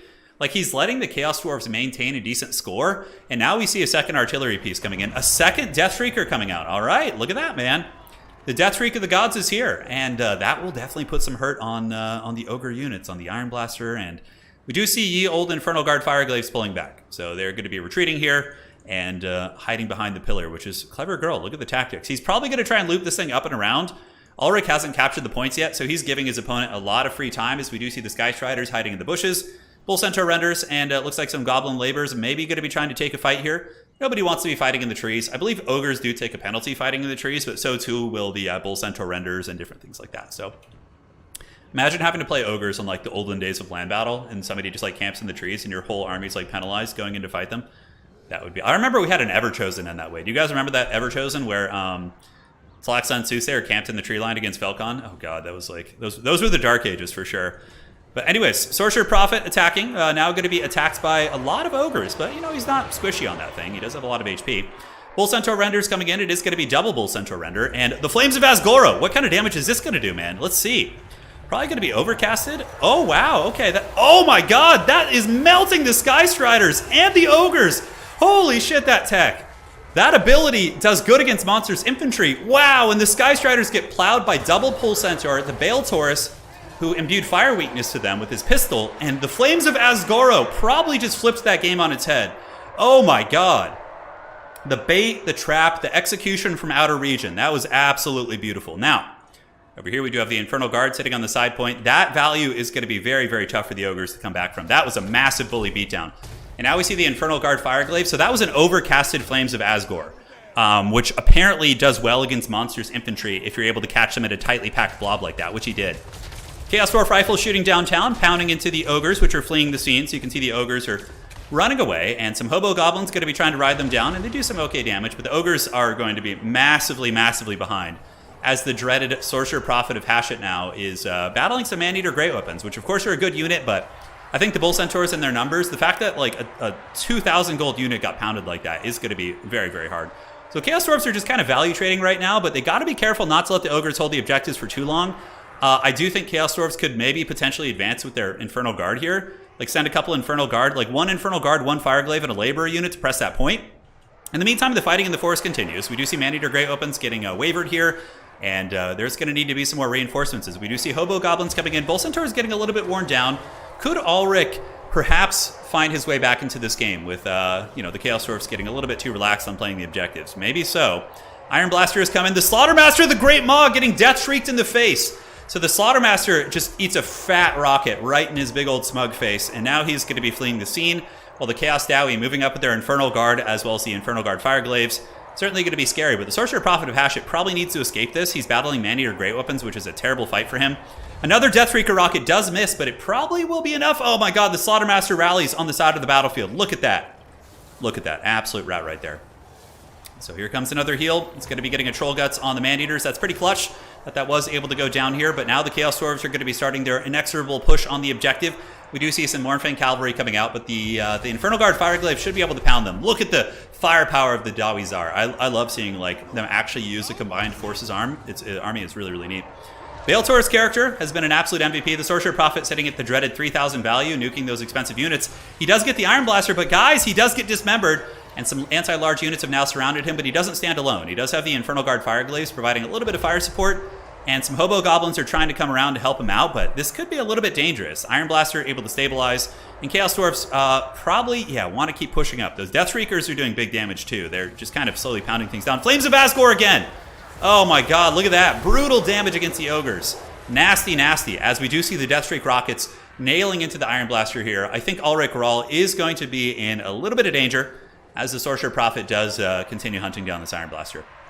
Here on the far side, we have the Infernal Guard, obviously going to make very quick work of these Gobblars, the Noblins. Noblars! Oh my god, my brain just can't process it. What the hell are these things called again? Noblars, yes. The Chaos Dwarves, with their malign authority on their laborers here, should be able to get the job done, and the Mornfang Cavalry being sent back to the Shadow Realm. It's Chorfin time, as I think that's going to be GG. Ulrich has just taken such beatings by just fighting into those blob fights and getting caught in the AoE magic that I think that probably is going to be a game blouses. But I really like the Chaos Dwarf army. Like, you've seen some really toxic Chaos Dwarf armies that are just spamming like 8 Bull Centaur renders. I'd like to see like some elite infantry, some chaff, some guns, some artillery pieces, like some really cool synergy in this build, and it was quite a bit of fun to see for sure. So Sorcerer Prophet of Hashut is getting shot by the Iron Blaster, but you can tell he's stalking it. He wants that prey. And this objective is going to be flipping to the Chaos Dowie, as those Infernal Guard Fireglaives are going to be very, very tough to remove. And yeah, they're just going to blast any of these Ogre models, and if the Ogres come and fight them in melee, their high melee defense and their anti-large halberds should pay some pretty big dividends. So Sorcerer Prophet Just looking for that Iron Blaster. If he does break it off the battlefield, you know, it's going to be a big leadership debuff. Honestly, they should probably just send some units up to get that objective and then reinforce the back point with some reinforcements from here. Looks like the Deathstreak rocket launcher is going to be moving up. But overall, the big AoE spells from the Sorcerer Prophet have just been too strong. And nice breath attack right there. Nails the Iron Blaster. The Bale Taurus does have those sweet breath attacks. Really good against SEs. Not so good against infantry, but I found that the Bale Taurus breath attacks on the Sorcerer Prophet are super money against like Iron Blasters and, you know, characters who are on mounts and all that sort of good stuff. So Gnomelins, yeah, I know, we're just having all the fun made up names here. A couple Hobo Goblins in the back bushes, certainly going to want to be brought out. Iron Blasters at 0 leadership, and the Bale Taurus characters hot in pursuit. Ulrich Rahl is banking resources, maybe for one final push. No, it looks like he's going to be trying to get Sky Striders back out, but, you know, they're not going to get the job done. And here, the Iron Blaster is going to be chased off by the Bale Taurus character because he can just fly over its head and shoot it with his pistol, and, yeah, that's going to be it. I don't think Ulrich can come back, guys. I mean, he is up on points. We have the 2 Deathstreakers. What's going to happen, though, is the Deathstreaks are going to be unsummoned, and it's going to be a massive, massive influx of resources here for Outer Region. Outer Region lost this match earlier versus Ulrich, so it's kind of cool that he got an opportunity for, you know, revenge here, which is always fun. So the Chaos Dwarfs moving up, Sorcerer Prophet of Hashut, pushing that Iron Blaster. Sky Striders are trying to escort it, but yeah, Chaos Dwarves just have this big, thick army on the battlefield, and the Ogres are looking very thin. I'm genuinely surprised there hasn't been a play for this objective. I feel like just sending a Laborer and 1 Bull Centaur over there would be enough to, like, end the game. Ulrich kind of camping in the bushes here. I'm not sure what his game plan is. Maybe rebuild up a critical mass and go for one last Alpha Strike, I think could be the game plan. But yeah, he's moving out for one last push. But the Chaos Dwarfs stand ready. The Dowies are. They are a resilient folk, and they will be there with their double Infernal Guard Fireglaves. Looks like the side objective here is going to be pressured. And honestly, even this whole Ogre army would probably struggle versus like 2 Fireglaves plus, you know, a Noblar Laborer. Goblin Laborer! Oh my god, it's getting crazy. Seeing them all on the battlefield, it's getting a little bit confusing, I'm not going to lie. So, Saber Tusk coming out, and this objective is going to be flipping to the Chaos Dwarves very quickly. Ogre's creeping up out of the bushes, and we still do have a point advantage for Ulrich, but probably not for too long. Probably not for too long. Fireglaves sitting and shooting, ripping some fat shots, while the Bull Centaur Renders prepare to fight the Ogres. They're going to be meeting them head on, and should be trading very well into the basic Ogre unit. So the Ogres do get the charge. Looks like a bit of a lapse in micro there from Outer Region, but even still, the Bull Centaur Renders will trade very well into the basic units here. Noblars will provide a little bit of support. Goblin Laborers! Oh my god, I just can't get it right. I just can't get it right. So, Hobo Goblins doing their thing. Bull Centaurs chilling on the side. We do see the Infernal Guard heading up, and the Ogres are basically just looking dead in the water. If we see another Flame of Asgore, that could be really nasty. The Deathstreak rockets are shooting at, god, Noblars? Is it? I don't know. I think they probably should be shooting at the Sky Striders. But even still, the Halberd guns are going to hold pretty firm. The Granted Saber Tusks are doing some okay damage against them, but we do have a couple of Hobo Goblins in the bushes. They need to be brought out. Looks like they've been left a little bit idle here. Flames of Asgore going down again, and it just melts those Man-Eater Great Weapons, man. That has been pulling so much value. I think this guy probably has like 5,000 value almost, yeah. Those Sky Strider models, that ability is just nasty, nasty stuff. So you're probably going to be seeing that tech against Monsters factions, which is basically just Ogres. Ogres have actually been defeating the Chaos Dwarves a fair amount.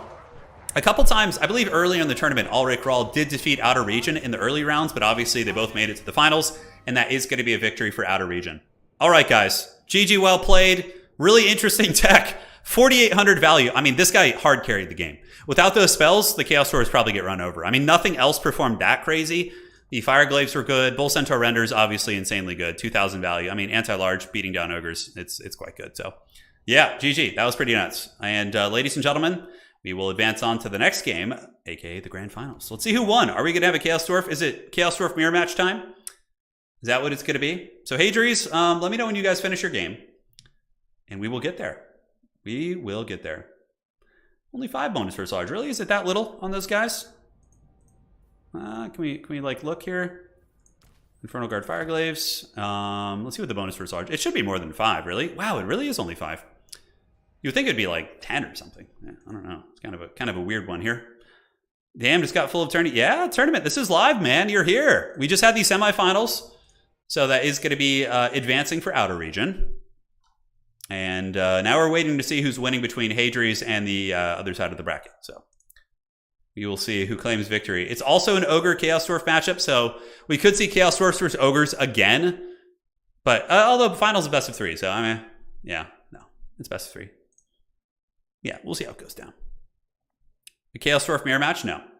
The Warhost of the Tsar is banned. Yeah, if anybody used that ability, I would just give them a game loss. Yeah, I mean, they could go Warhost of the Tsar as long as they don't use the cannon. If they use the cannon ability, it would just be a game loss. Yeah. But yeah, they're just banned because they have like a free army ability, which would have been crazy strong if they got that. Because Chaos Dwarves are already a top tier faction. They're very good. They need some minor tweaks. Like if Chaos Dwarves get, I mean, yeah, Ogre Kingdoms actually, dude, look at the Ogre Kingdoms. So win for FPOD. So we have FPOD versus Outer Region in the finals. Okay. FPOD with a victory. So FPOD versus Outer Region. Best of 3. And let's get the lobby. So invite them to this lobby, Outer, and do picks and bans here, please. So we have FPOD versus Outer Region. Remember, this is best of 3, so you're not playing those set factions. Yeah, it's a little bit different. A little bit different. Nice, no dice. FPOD's Chaos Dwarfs also won. Kind of the same build too. Yeah, the Chaos Dwarf players they're learning, they're evolving to defeat the Ogres. Ogres have the craziest win rate right now, though. They're 40 wins and 15 losses, which is pretty nuts. Same with Skaven. Skaven and Ogre Kingdoms, man. They're cackling. Probably because they're both good against Chaos Dwarves or decent against Chaos Dwarves. Skaven are definitely better against them. No, it's not. It's not a mirror match because now it becomes a best of 3 series. The first map is Black Art, so the flame spell. But yeah, it's really classic, Adries. It's really classic for sure. Yeah, they'll fix it though, I'm sure. I think there's a patch coming sometime in the next couple weeks, like to address these things. So it won't be too long. We'll reset the stats too when that happens. And anytime there's a balance patch, we reset the stats. Not the season per se, but the stats. Yeah, Hadrius, I don't know if you watched that game, but the Flames of Asgore just like dumpstered the Sky Striders. Like it was brutal. Yeah. I mean, I guess having a volcano summoned under you is pretty scary. Yeah. All right, so let's have Outer starts. I feel like I had fun. Was intense for sure. Okay. It's pick 3, ban 1, no globals. Outer starts with his 3. So Outer Region is a really good Khorne player. So he's going to be going Khorne, Chaos Dwarfs, Ogres, banning Skaven. He's probably smart, going to be trying to secure a win in this best of 3. So let's update the nameplates. And that's going to be Outer Region versus FPOD. And now we got 0-0. Let's get that all squared away. Let's make FPOD's name a little bit more pronounced here. I actually don't mind playing Chaos Dwarves with Empire. I feel like Empire has a decent matchup there. Yeah, I feel like it has a decent matchup. Is this totally community run or is the game company involved? It's community run, yeah. We run it here. We run it here. Yes. Yeah, Creative Assembly does do tournaments every now and then. Like, we just had one, which was pretty fun. It was pretty fun. Late night, man. Yeah, it's late night. One-shot stir through. Yeah, the Flames of Asgore is weird. Hopefully it's something. I'm actually, before I forget, I'm pretty sure somebody's mentioned it, but I am going to send... okay. CA bound. One sec here. Make sure to look to do and see. All right, so I just made a note of that. So hopefully that can get looked at for sure. Yeah, Thursday night with this many people hanging out is cool, man. Are we into that matchup again? Are we gonna do Ogres Chaos Dwarfs again?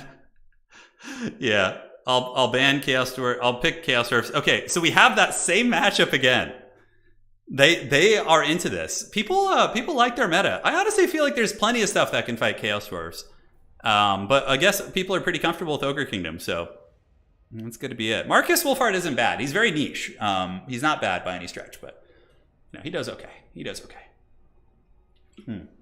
Like the first game against Chaos Dwarves, we were in that game. Despite some really big blunders, the Empire was clawing back. I think with a more tuned build. Yeah. Well, it depends on the players who make it, Hadries. Like, I think several of the people who are close to the grand finals would not be playing. I wouldn't play either. I would play Chaos Dwarves. I wouldn't play Ogre Kingdom, so. I would probably, if I were in a best of 3, I'd probably be playing Empire. I really like Kislev in a couple of matchups. Kislev can actually do okay against Chaos Dwarves, believe it or not. There's some builds they have, which is strange. Who else would I like against Chaos Dwarves? Yeah, Skaven, Ogre Kingdoms are good against them. I feel like Empire has an okay matchup. Regular Dwarves seem pretty bad there, but on some maps, maybe Dwarves could trade them at a distance and then just like outweight them. That could totally happen as well. Bretonnia is actually not bad against Chaos Dwarves. But yeah, Chaos Dwarves need a little bit of a tuning. There's some like weird buggy things, like the capture weight is really haggard, and but it is what it is. It's how creative assembly rolls. The game is just so dense and packed with so many factions and just like variables. Inevitably, things are going to happen. So yeah, for Outer Region, we have Gold Chevron Noblars. Holy shit. Backed up by 1 million Ogre Bulls, some Iron Guts, and classic Unsummoned Lord, which hopefully will be getting changed soon. On the other side, we do see your boy, the Sorcerer Prophet of Hashut with the Flames of Asgore. The build's a little bit different for FPod. He's even heavier into the guns, so he's got triple Infernal Guard Fireglaive with Goblin Labors and a couple units of Infernal Guard as well. So that's going to be it. The time is on. See how this goes, man. Triple Fireglaive. 3 of those bad boys. Yeah, they're going to be doing it. They're going to be doing it. So yeah, Ogres have been doing 50-50 in this matchup, more or less. At least from the games I've casted. Skaven were banned in this series, so he opted to go with the Ogre Kingdoms against the old hordes of Hashut. Now, one way you could play against them here is you could kind of avoid them.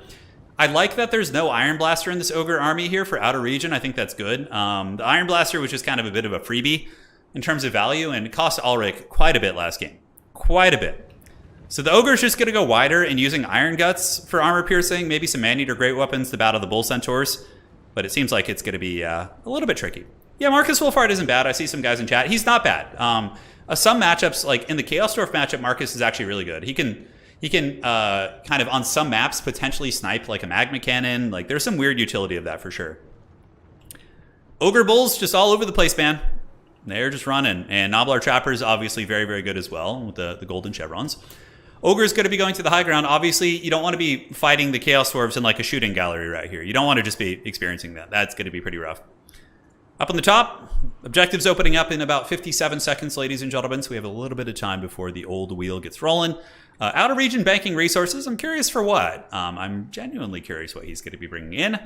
We will have to see. Sorcerer Prophet of Hashut, I'm really sad that I hate to see a character like Draz Hoeth, who's way cooler, not being used. But the fact that this guy is healing is really strong, although he didn't bring it. So, yeah, the Vial of Hashut is so good, though. They should, like, why not give these cool items to Draz Hoeth? Why do you have to give, like... Oh yes, Draz Hoeth gets a little bit more damage for 10 seconds. Give him the cool items so we can see them in action, right? Yeah, I think that'd be way more fun. But Ogre is going to be splitting up, which Chaos Dwarves are a little bit of a slow faction. They can struggle to make ground. So it's going to be kind of splitting up the push here against the Chaos Dwarves, kind of focusing effort on both points. But now Ogres look like they're going to be moving up to steal the home objective, which I really like. Slaughtermaster the Great Maw is called in with Troll Guts, so going to be getting some fat heals. You can also do the Maw against Chaos Dwarves if you're expecting Fireglaves and things like that. You can use the Ogre Kingdom's Great Maw ability, and that can do some nice work. Granted, I think using Troll Guts to just support your elite Ogre infantry is going to be good. So here they come, man. Iron Guts are on their way in. The big, thick boys, the biggins. They're not going to be bad. I mean, the Infernal Guard Great Weapons will get pounded by these guys. Like, Iron Guts will really give them the business.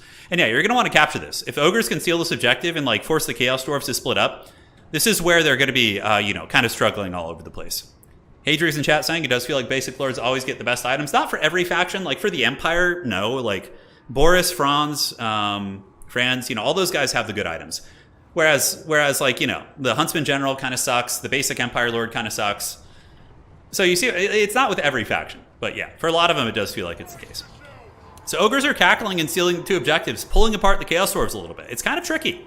Because how are the Chaos Dwarves going to be allocating their resources? Are they adequately defending this point? Or are the Noblar Trappers with the gold chevrons going to move up and cause some havoc? We do see Sky Striders on the other side being called in. So the Sky Striders basically just... I love how they just became so meta. Like, I don't really know why the Sky Striders are so strong. I mean, yeah, they're anti-large, but there's something about them that they just perform very well. It's incredibly weird.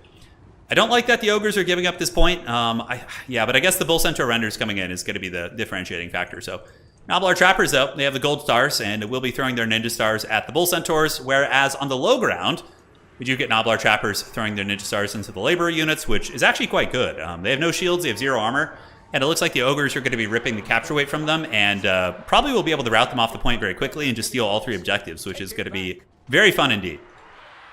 More ninja stars. Noblar Trapper screening. Is this the forbidden tech? that is very, very good against the Chaos Dwarves? It could very well be. It could very well be. The Noblar Trapper is going to be engaging against the Elites, the Infernal Guard. I think at this point you should send in the Iron Guts, let the Iron Guts stack. And if the Bull Centaurs charge in, they're going to be a little bit tar pitted by the Noblar Trappers as well. So I think it's a mistake to not get in there and start pounding those guys. We do see the Flames of Asgore go down, but like that's working more or less normally, right? Like the Flames of Asgore just killed some Noblars, which it normally would. A Flamestorm would have done the same thing, maybe a little bit less. That looks very strong, but the problem now for the forces of the Chaos Dwarves and FPOD is that outer region Skystriders are not going to be contested. Would you also see the Halberd Guns, the Infernal Guard Fireglaves being jumped on by Ogre Bulls, who actually are doing some considerable damage.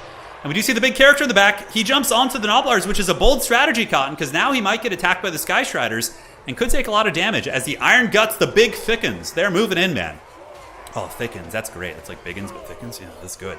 But the Iron Guts definitely putting a little bit of hurt on these guys. Now, up on the top side, ladies and gentlemen, we do see the objective being wrestled by the Ogre Kingdoms. Chaos Dwarves are a faction that does not want to be pulled apart like this. They are not going to be able to keep up with the Ogre's mobility. We do see some Bull Centaur Renders in the fight versus Iron Guts and Noblar Trappers, which should actually probably do okay for the Ogres. More Ogre Bull dual weapons coming in and more Ogre Bulls coming from the other side. Low ground point, the Chaos Dwarves are valiantly trying to hold this one. Or, I don't know, valiant is the way to describe Chaos Dwarves, but they are holding it. But the Skystrider is getting an unholy beatdown here on the Sorcerer Prophet. So the Sorcerer Prophet of Hashut getting smashed a little bit by outer region Skystriders. And now the Skystrider is getting Butcher and Troll Guts. The amount of healing on these guys is nuts. That is insane. That is so much HP that's coming back. And the Vial of Hashut was also used on them to mitigate them a little bit. But we do see the Iron Guts pushing through the front line of the Chaos Dwarves. So we do see the Chaff units buckling, the Ogre Laborers or Orc Laborers. Now we do have Iron Guts on top of the Infernal Guard Fireglaves. And the Fireglaves should trade pretty cost effectively here. But it's buying time for the Skystriders to do a little bit more damage. And the Skystriders fight well. They were able to push back the Bull Centaur Renders a little bit and the Sorcerer Prophet. But the big guns here are certainly causing big problems. Now, on the high ground, it's a little bit more contested, but it seems the Ogres have overwhelmed the Chaos Dwarves. We do see the Chaos Dwarves fighting with some Infernal Guard here, but the Gold Chevroned Noblar Trappers with the Iron Gut combo seems pretty strong. And we do see waves and waves of Ogre Bulls moving into the side and getting the job done. Oh yeah, the best of 3 thing. Let me update that. It's best of 3 now, so just minimizing, updating it. Should be correct now. Thank you guys for the pointer there. Fireglaves back and forth. We do see FPOD with a pretty considerable value lead, which is very normal for Chaos Dwarves versus Ogres, because Ogres have healing, and the Chaos Dwarves don't really have much healing outside of their one item. Here are the Saber-Tusk packs swarming onto the side of the Infernal Guard Fireglaves and the old Ogre Bulls and Noblar Trappers continuing to grind up. In the backfields, we see ye old Sorcerer Prophet of Hashut. He's still alive. He's hanging in there. He didn't bring the healing item, which is very strange. I feel like having the healing item is always super, super good, but Slaughtermaster going down for outer region. That could be the turning of the tide. Losing your caster, which is kind of giving your Ogre units a lot of sustainability, is obviously very big. But the one thing that's going well for the Ogres is the objectives. They do have the big objective advantage, although it looks like the high ground is probably going to be flipped here as we get a lot of Orc and Goblins swarming up. And the Ogres are running a little bit dry on units here. They do have a couple Ogre Bulls and whatnot. But the Ogres need to find a way to just hold on to the objectives to the point where they can win on a single cap. And Renders, of course, as they do, are rending. So currently, Bull Centaurs have just about paid for themselves, of course, fighting a lot of large targets. They're going to be shining. Skystriders move back on the point. Slaughtermaster probably going to come back online, which is quite nice for outer region. But it's certainly Chorfin time. And yeah, I think that it's looking pretty scary for the Ogres as they are being routed on several fronts. Their point lead isn't colossal. It's decent, but they didn't have the triple cap for that long. And it looks like it's Mighty Morphin Chorfin time. And yeah, they're going to push back the Skystriders here. The objective does flip. And ladies and gentlemen, Chaos Dwarfs once again, it seems as if they've maybe gotten the Ogre's number. Strangely enough, Ogres don't really have too many natural predators these days. So maybe Chaos Dwarfs are going to be the answer against them. We will see. And old Sorcerer Prophet of Hashut, man, flying on his bull as more of the Orc Laborers move up. And the Ogre Kingdoms are going to be forced back to objective number 1. Low ground, we do see Saber-Tusk packs coming in. Saber-Tusk could be feasible here. But the Fireglaves are just so tough to deal with, man. 1,800 value on these Fireglaves, 1,300 on these ones. They're just last samuraiing all these units down. Like, look at this, man, just mowing down these Ogre units. The Skystrider's fighting to the bitter end, but I can probably see a tap out coming from the Ogre Kingdom soon. They do have 700 points. I mean, if they could miraculously retake an objective, maybe they can get back in this game, but I feel like that's going to be very, very tough. Very, very tough. So Saber-Tusk nibbling, but they are large entities, so the Halberds will be slightly more effective. We do see more Saber-Tusk packs being called in. Ogres are kind of wrestling this objective back a little bit, but it's going to be Rendon time as the Bull Centaur Renders do make their way down towards objective 3. A couple Ogres going to be maneuvering about. Chaos Dwarves just kind of stacking this objective with a bunch of terrible units, so it seems like the kind of main main battle is going to be taking place down here in the low ground objective as the Sky Striders do move in to battle the Bull Centaur Renters with a little bit of Saber Tusk support, and it's Ogre in time. Is it all Ogre? Could the Ogres pull it back with some objective kind of sniping here? We'll have to see. Fireglaves are on the route, Saber Tusk packs coming in droves, and the Ogres still do have a little bit of pressure up on the high ground, but it's going to be tough to hold. This is a lot of stuff, including some elite units. We have Infernal Guard here. We have Infernal Guard great weapons, which should be very good against the Iron Guts there. And the Ogres do manage to wrestle this objective back, guys. That's very, very spicy. But now, can the Ogres hold on to the top objective is the question. We do see the Sorcerer Prophet chilling in the back. Flames of Asgore are going to go down. The Ogres might be able to partially dodge it. Okay, that one looks like it didn't do much. The Ogres did mostly dodge that. And now, are the Ogres going to be able to defend the high ground point? We see Maneater Great Weapons coming in, which is good tech. Ogres pulling back to the back of the objective. But this one most likely is going to be flipped pretty quickly by the Laborer Force, who of course do have that bugged capture weight classic. You know, I feel like every patch we have to have like some Haggard bugs for like a couple months. Just, it's the true Total War experience. Otherwise, it's, you know, what are we even living for? So Ogres could lose that one, and we do see the Ogres fighting here, but more Chorfs are on their way in. So Infernal Guard Great Weapon, Saber Tusk packs, nibbling down the Fireglaves, but yeah, it looks like Chaos Dwarfs are not really able to deal with the Sorcerer Prophet. He's just like a huge raid boss here, and you know, it's a good combat presence. Only 1900 value this game, so he hasn't quite paid for himself, but even still, Noblars versus Laborers. Laborers going to be shaking and breaking most likely, and we see Maneater Great Weapons actually putting up a decent fight here against the Bull Centaur Renders, and that's kind of been one of the techs we've been seeing is a lot of Maneater Great Weapons to counter the Bull Centaur Renders, or at least trade evenly with them. The Maneaters, they need to keep moving. A little bit of a lapse in micro could lose him that. You can see if he gets here, he might have enough capture weight to hold it, but the fact that he stopped moving is going to probably allow that objective to flip there. This one being held by the Ogres, man. They're just swarming, and Chaos Dwarves are kind of... There could be an opportunity to maybe steal that back objective. Now that I'm looking here, could the Ogres maybe just like play the objectives and see? See, I don't have time to test bugs. Well, especially when it pertains to multiplayer. Yeah, multiplayer, we're the Haggard afterthought that just won't go away. We keep coming, baby. The bottom objective looking like the Ogres might lose this one. How's this looking? Chaos Dwarves starting to lose this one too. I think the Maneater Great Weapons probably will be enough to push a lot of these guys off. We're gonna have to see how this all unfolds here, guys. As Maneater's Great Weapons doing some good work. We do see more Maneaters just eating, not necessarily men, more the Dwarves, but trading well into the Bull Centaur Renders and also beating down the Infernal Guard. So the Ogres do have some time to work with. This objective is still being held, but just barely as more Saber Tusk packs come in and another Ogre Bull dual weapon. This is actually becoming a very close game. The value is getting a little bit closer. We do see a Death Shrieker summoned in, which I think might be a mistake. It seems as if the Chaos Dwarves are getting a little bit relaxed on unsummons. Like, all these things need to be unsummoned. And I think that could be one of the reasons why we see something like a Death Shriek summoned in, which isn't necessarily going to be changing the momentum of this game here. So, up on the high ground, it's Ogre in time, guys. So the Ogre are probably going to take this objective back. The Maneaters, like I said, and then suddenly, is it Ogre in time, man? Is Outer Region going to be able to pull this one back? I can tell you, I played a lot of games against Outer Region, and there's games where I'm like, oh yeah, I got him. And then suddenly I'm like, wait, he's getting this objective, he's getting that objective. He's such a scrappy, aggressive player, right? Oh my god, I think they're going to. They'll get this objective and they're closing in on 1,000 points, guys. And the Ogres are still holding on to this one, just barely. It looks like it's probably going to flip, but the Ogres might be able to break off the Fireglaves here. We'll have to see. We do have more Ogres rallying back in and Noblar Trappers. And on the high ground, it's all Ogre now. Look at this. The Ogres are coming to get you. Remember, the value difference is big, but there was a hell of a lot of healing, like Butcher, Troll Guts. And the Ogre hordes move up on the high ground, guys. Look at that. Here they come, baby. Here they come. So Maneaters with great weapons. Ogre Bulls swarming the objective. There's a couple Haggard Laborers, which definitely should have been unsummoned to put them back in the pool. But there's lots of micro. And the Death Shriek Rocket Launcher, I can't help but think that wasn't a good call. It's not really going to, you know, get you that battlefield momentum. And the Ogres are just holding on to this point just barely. They have the capture weight over the single Infernal Guard here. Saber Tusk's on the way back in. Noblar Trapper's coming as well, guys. And if the Ogres hold this, that's huge. Saber Tusks get up on the point, and it flips the capture weight before the Chaos Dwarves are able to get it. Noblar Trappers are hustling up. We do see some Infernal Guard Fireglaive coming in, but the time is of the essence here. So Noblar Trapper is going to be providing that capture weight, and the dual weapon Bulls are chasing off quite a bit. Oh my god. And this objective flips. Guys, Ogres suddenly have a triple cap. That's probably GG. I don't know if the Chaos Dwarves are going to be able to wrestle the objectives back. Ogres are not good at wrestling back points. You know, I was actually saying that maybe the Ogre Kingdoms are going to tap out. Like, maybe it's that bleak of a game, but he really just proving how tenacious of a player he is. You know, in the eyes of what looks to be a crushing situation, he scraps back, he finds good fights, catches his opponent making mistakes, and maybe pulls his way back into the game. So Sorcerer Prophet getting hit by the Nobbler Trapper Ninja Stars. And we do see more Ogre Bulls coming in. Up on the high ground, Ogres are just chilling. On the far side, we see Ogre Bulls battling against Bull Centaur Renders. And honestly, yeah, the Ogre Bulls will lose it, but they hit hard enough against light armor that they can actually put a bit of a hurt on the Bull Centaur Renders. Ogre Bulls here do have Butcher active, so that's going to be healing them quite a bit. And you can see these Chads just battling the Bull Centaurs and holding them back. And that's probably GG, guys. Man, what a match. What a match. It's rendering time. It is. Bottom objective flips. Ogres can just Helm's Deep now, though. I don't think Chaos Dwarves are going to have enough time to get these objectives back, that's for sure. And look at these basic Ogre Bulls fighting these Bull Centaur Renders who've got just an insane amount of value. Absolutely insane. Maneater Great Weapons have also proven to be very good this game. These ones, I believe it's their first time being summoned, so their value isn't really showing here. We do get some Maneaters coming out to crump some of the Infernal Guard. And yeah, Ogres are really good at smashing infantry for sure. So they're going to just plow through these Infernal Guard. We do see the Death Freak Rocket coming in, but they're swinging those big clubs, and those Infernal Guard not going to be holding for long.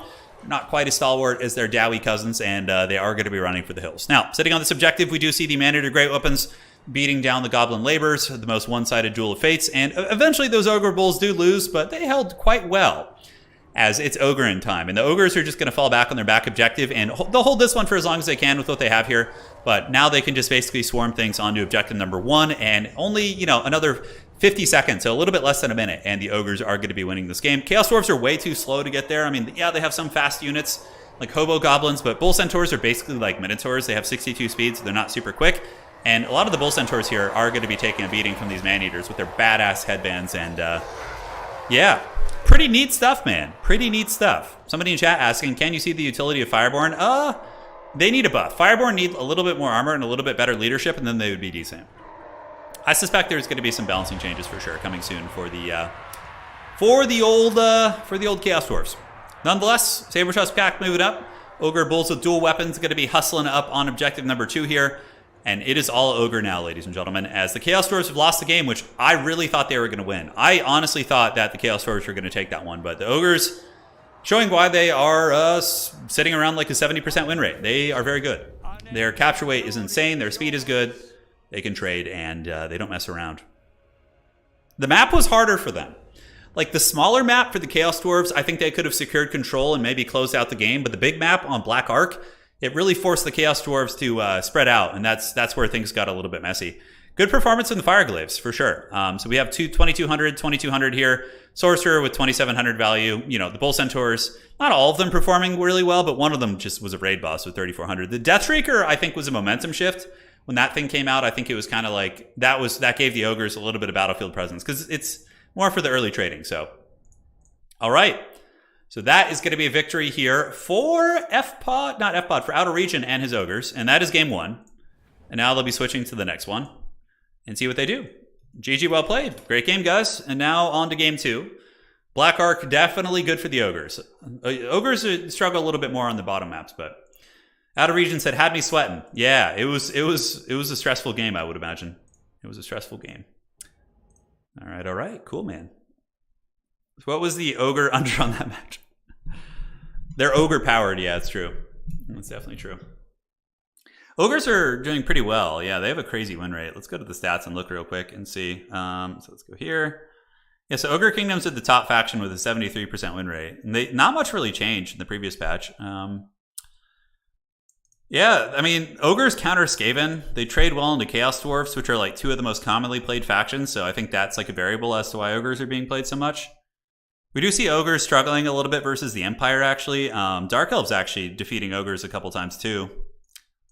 Skaven sitting at the blessed 69%, yeah. When the unsummoned bullshit gets changed, then, because it is going to get changed for sure. Skaven will be more balanced until when they do that, for sure. Chaos Dwarves, I think, if like you fix Bull Centaur Render's hitbox and fix their capture weight, I think Chaos Dwarves will go down to like a 50% faction, like between 50 and 55, which is great. That's where we want all the factions to be, is like in the 50s. Or high 40s is even fine. High Elves, 41%. They're getting back there. Too early on. Like Vampire Coast will probably climb back too when people start playing them again. I feel like Vampire Coast is still a great faction. Yeah, Ogre's running is hilarious. All right, so what are the picks and bans going to be? Lizardmen, Skaven, and Empire. Banning greenskins. Yeah, let's see what happens, man. Let's see what happens. I'm getting thirsty here, guys. Some good water right there. Road to Talabheim is a really cool map. It's not one that we get to see terribly often in these tournaments, but I think Road to Talabheim is very fun. So, see how this unfolds. Let's see what schemes they got. There's a chance maybe I'll host another Friday night tournament, F&M, Friday Night Warhammer. Yeah, that'd be fun. I got to go get my accursed allergy shots. On Sunday, I'm having a big Warhammer tabletop day. Khorne banning Empire. Ooh, Khorne versus Skaven or Lizardmen. I'm hyped for this. So you are about to see probably the best Khorne player in all of Total War Warhammer playing Khorne right now. Outer Region is like he is the champion of the Blood God. Khorne is a great faction too. Yeah, Gorders are in the pits. They are. Yeah, I love, my favorite thing is seeing people play their best factions. That is like the spice of life. Like these people who are just specialists at things and seeing what they do is so fun. That's why I really like this tournament format, because you can earn your way to the grand finals with like your forte and then like, you know, show it off as well. Allergies suck pretty bad. Yeah, dude, I'm accursed with just autoimmune nonsense. Yeah, like just horrible allergies, you know, freaking psoriasis, you know, arthritis that comes from psoriasis. Just like, it's awful. It didn't really happen to me until I was 16 or 17. Then it all just attacked me at once. Okay, F-Pod is also one of the best Lizardman players in the game. Oh, I'm so excited. Khorne versus Lizards. Yeah, it's going to be a great matchup, guys. It's going to be really, really fun. So we got the Battle of Faction Mains. Yeah, F-Pod on his Lizards, Outer Region on his Khorne. Let's get the hype going. They'll never move again. Yeah, Balthazar Gelt's the man. He is. Rabbit Hole, thank you so much. Yes, let the blood flow. F-Pod's best faction is Lizardman. Yeah. Ever see Scarbrand karate kick a skink? Well, it could happen this game. Are you going to give Age of Wonders 4 a try? 100%. I'm quite excited for it. When I'm able to get my hands on it, I will for sure play it. Yes, yes. This is great. This is great, man. I thought it might be more Mighty Morphin Chorfin time, but you know, yeah. Chaos Dwarfs have their weaknesses. They do. I feel like there's some weird playstyles that could work well against Chaos Dwarfs, like super mobile, like kind of pull them apart on big maps. Because if you could just find a way to kill the Bull Centaurs, they really do struggle to play the points, especially once they fix the capture weight on the labor units. Yeah, this is a fun matchup. So Scarbrand the Exiled, yeah, dude, hell yeah, with two of the cultists. A couple Chaos Warriors, a couple Marauders, Fleshhounds will be popping out, I would imagine, some Minotaurs. And we do have a Skink Priest of Heavens. Is he going to be on a Troglodyte? Or is he just going to be on foot? Nonetheless, Ripperdactyl, Saurus Warriors with Spears. He's expecting Minotaurs. You can see he's got a ton of anti-large to deal with the Minotaurs, but he might end up running into a little bit of an issue since there's no Minotaurs. We'll have to see. So this is the road to Talabheim, guys. Yeah, this is the road to Talabheim. Let it flow. Let the hate flow through you. Yeah, no Minotaurs of Khorne. They were really the meta before, but Outer Region plays a very different playstyle of Khorne. Like, a lot of people play the mouth-breathing Minotaur Rush, which is good, but Outer Region tends to play like wider infantry with a lot of mobility and like stealing your objectives and really forcing you to be pulled apart, which I love. But yeah, Scarbrand's great. You know, he can rampage you and just snipe a high-value target. This is usually the kit I recommend if you want to play Scarbrand, is bring Rage Embodied and Wrathful Reaper. Wrathful Reaper is insane. It gives him a huge damage buff, so if you can rampage an enemy lord or character and then just karate chop them, it's pretty devastating for sure. Yeah, Scarbrand got a cost reduction this patch. Yeah, he's happy. Double Cultists with the summons. Khorne Cultists are one of the best ones in my opinion. Silver shields, armor, good fighters. The ability to summon bloodletters basically just from fighting is very good. Now we do have a Heavens Caster who has the Comet of Cassandora. Is that just to kill like elite Khorne infantry, like, or just Khorne warriors in general? Oh my god, I don't know, man. So on the other side, we got Skink cohorts and Saurus warriors on the Sunset. The map is symmetrical. Yeah, each side has a forest. You got a forest here. You got one on the other side as well, and it's basically like it's a style map with like some flanking forests and different things like that. So yeah, it's just a massive lizard tide. Saurus spears will trade okay into Marauder infantry. They might even be able to win that matchup just because of how like raid boss Saurus are. But yeah, I do like the cohorts on the secondary line for supporting capture weight and like javelin fire into lightly armored Khorne units like bloodletters, and even against Marauders, it can do some work. But Comet of Cassandora, that should be fun. Now, we do also have your boy Ripperdactyl. And yeah, that's a good choice. I like the Ripperdactyl tech. I think you can find some isolated Khorne infantry that can do work. But the problem with Ripperdactyls that aren't the anti-large variant is if they get caught by Fleshhounds, they have a really bad time. Fleshhounds will be able to rip them to shreds, so we will see. Scarbrand moving up. Objective's going to be opening in a minute and a half here. And on the backside, we see some Marauder Horsemen of Khorne. These guys are badass. Throwing axes with armor piercing, and they do also have heavy melee stats. So if your opponent's trying to like sneak a back objective with some skinks, not chameleons, but basic variants, you can use Marauder Horsemen of Khorne in melee to actually butcher them and do some really good stuff. So yeah, the forces of the Blood God move up to face the Chosen of the Lizards. As Ripperdactyls, they're like eyeing the prize here. They're like, oh, hey, Marauders of Khorne, how's it going? Wouldn't mind diving down here and feasting on your souls. And it looks like the Marauders going to be pulling back. Yeah, there they go. They're retreating into the trees, which is smart. And the Ripperdactyls see this because this is going to probably bait out a Fleshhound summon. Yeah, we do see Fleshhound. So that was nice. Nice little play by FPod. Baits out a summon. And, summon's not necessarily going to have the best opportunity. Although I like this play. Like Ripperdactyls and then cavalry from Lizardmen to counter them. But Scarbrand's nearby as well. Scarbrand can definitely turn the tide of any sort of a fight like that. So definitely can. Objective's going to be opening up. Objective 2 is probably going to be Khorne heavy. We do have Khorne with what appears to be almost 15 capture weight on that. So I think they should be getting it. Marauder Horseman going to be trying to grab this point. And Scarbrand just circling about. Dude, look at him. The champion of the Blood God. He's like, come at me, brothers. Salamander's going to be shooting some fire damage. Salamander's against Scarbrand. Interesting. He does have 90 armor. I feel like Razordons might be a little bit better here, but we'll have to see. Scarbrand does start to get shot, and, they still are, anti-large range attacks, which is, certainly relevant. And the Cultists of Khorne are going to be really good. They'll put a lot of damage onto the Saurus, and they will also be able to summon Bloodletters after a period of time when they're fighting. On the backside, we do see Lizardman mobility. Ripperdactyl's going to be attacking into the Marauders here and getting huge damage. You can see Ripperdactyl's pretty meaty.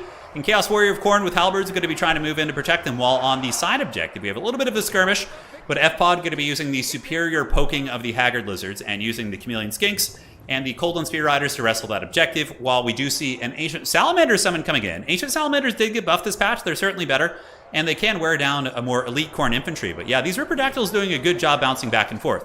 Now the Comet of Cassandora, oh my god, is that going to friendly fire? Oh no, the Lizards friendly fired their Saurus. Oh no, the classic Comet. So basically it was cast on the Marauders, and then the Marauders pulled back, okay? And then the Comet just lands right on the head of the Saurus. Oh, that was so rough. Our boy Scarbrand getting a little bit balls deep in enemy territory. He actually gets fully surrounded by Coldland Spear Riders, but he does have support of several Fleshhounds and is taking it like a champ. Looking at the value, it's pretty close at this point. Lizards do not have any healing on the table, and that Comet has got to feel pretty bad. As Scarbrand does get away, Fleshhound's coming in. Fleshhound's going after the Salamander Hunting Pack. Very nice pick here. Lizards need to get some anti-large cavalry. Anti-large cavalry would absolutely dominate the Salamander Hunting Packs. But looking at the objectives, the middle one is owned by Khorne, side owned by the Lizards, and this objective is going to be owned by Khorne as well, as now the Demons of the Warp going to be pouring out from the Great Beyond, and they're going to start butchering through these Lizardmen units. Bloodletters are amazing in combat. One of the issues they often have is getting to combat, but they will butcher these skinks, like absolutely butchering. So the Blood God continuing to cackle, pulling a little bit ahead in this game, as they do maintain their two objectives. Scarbrand going for the kill here. Oh, and he does rampage the Ripperdactyls. Great play by Scarbrand. So that's going to be forcing these Ripperdactyls into a fight with Big Daddy, and Scarbrand will absolutely beat them down. It looks like there's going to be another summon. A Bloodletter summon from the Cultists is going to be super good. That is going to be nailing into the Saurus Spears right here, and we do see the Chaos Warriors now pushing into the backfield, while Fleshhounds also do make their way back there as well. It looks like Khorne is starting to take over the game. We don't see anyone playing for the back point. Here we do see some Fleshhounds who were able to nibble down the overextending Coldland Spear Riders with the support of the Marauder Horsemen, and now they're going to be making their way towards Objective 1. Might be able to actually wrestle that. Now looking at Objective 3, it looks like it's very Khorne favored. We got Marauders with Fleshhounds out-trading many of the Lizardmen units. The Bloodletter summon was really brutal. Oh, Scarbrand with the chair. There he goes, punting some skinks. Come on, give us the kicking animation. Give it to us, Scarbrand. Give us some cool animations. It's got to happen. Come on, man. Come on. Give us the karate kick. Okay, breath. Okay, the fire-breathing attack's pretty cool too, Scarbrand. But it's not the kick of doom. The soccer kick is hands down the best animation. Forsaken of Khorne on their way up, pretty good. They'll trade well into Saurus with their high armor and their good damage output. Also will do quite good against the skinks. And one thing I think we're seeing is that the Lizardman build was super built around dealing with Minotaurs. It has spears, anti-large, javelins, and there were no Minotaurs, right? So he ends up really skewing into something. Nice Comet there. That was a good Comet. That was a beauty. Oh my god, that did like 40% damage. Really nice Comet there by FPod. FPod showing that he's still scrapping in this game, man. He's still going like a champ. So the Comet of Cassandora getting the revenge that it certainly sought, as the Lizardmen do start to wrestle this objective back, guys. So Objective 3 maybe going to go back into the hands of the Lizards. Scarbrand going to be eyeing the middle objective, and it looks like objective 1 is going to be going to Khorne. So they're just kind of shifting. This objective going to Lizards, and this objective going to be going to Khorne. The middle objective remaining firmly in the hands of the Blood God, as Scarbrand is just raid bossing it. I mean, he's not doing a ton of damage, but he is absorbing a lot of the attacks, and still performing, still terror routing, still doing some great stuff. Lizard should be able to flip this one. Khorne going to be doing some unsummon on their various marauders across the battlefield.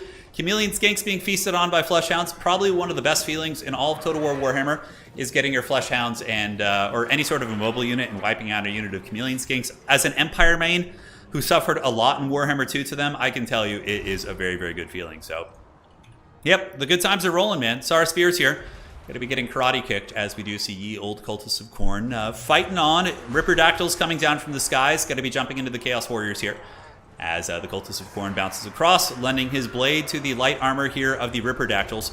But Khorne seems to be getting the momentum, still managing to hold on to this point with some Marauder Horsemen coming in. And Khorne Horsemen are so badass. They have huge, huge melee attack. A little bit nerfed by the poison right now, but even still, enough to get through the chaff units. And it looks like they got routed, though, by the Salamanders. And, oh, this is what it was. So, Chameleon Skinks with their poison darts going to be able to tear through the light armor of the Marauders pretty effectively. And this objective probably will be flipped. But the thing is, Khorne is maintaining a slight value lead while also playing the objectives very, very hard.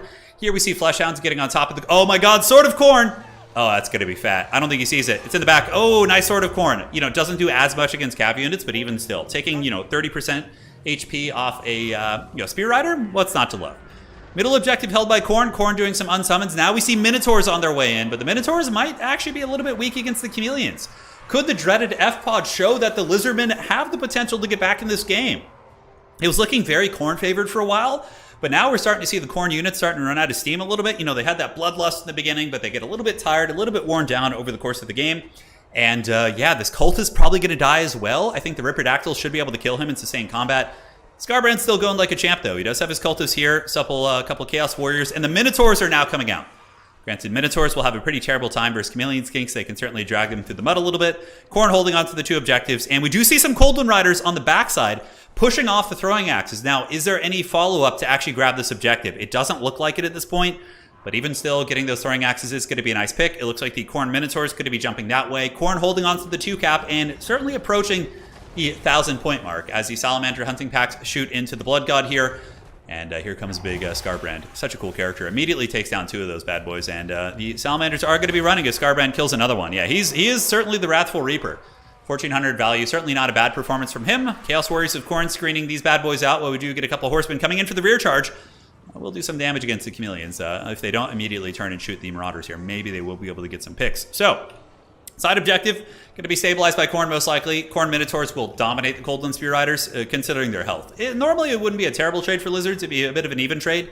But the Coldwind Spear Riders being on death's bed, so I'm too weak, they're probably going to go down here as the Khorne Taurs do charge in. Khorne holding on to the objective. Very, very scrappy fight. More Salamander hunting packs coming out. The thing is, if Marlon Scarbrando goes down, if he somehow gets karate chopped here, that could be really the turning of the tide, right? Scarbrand does not want to be going quietly into the night.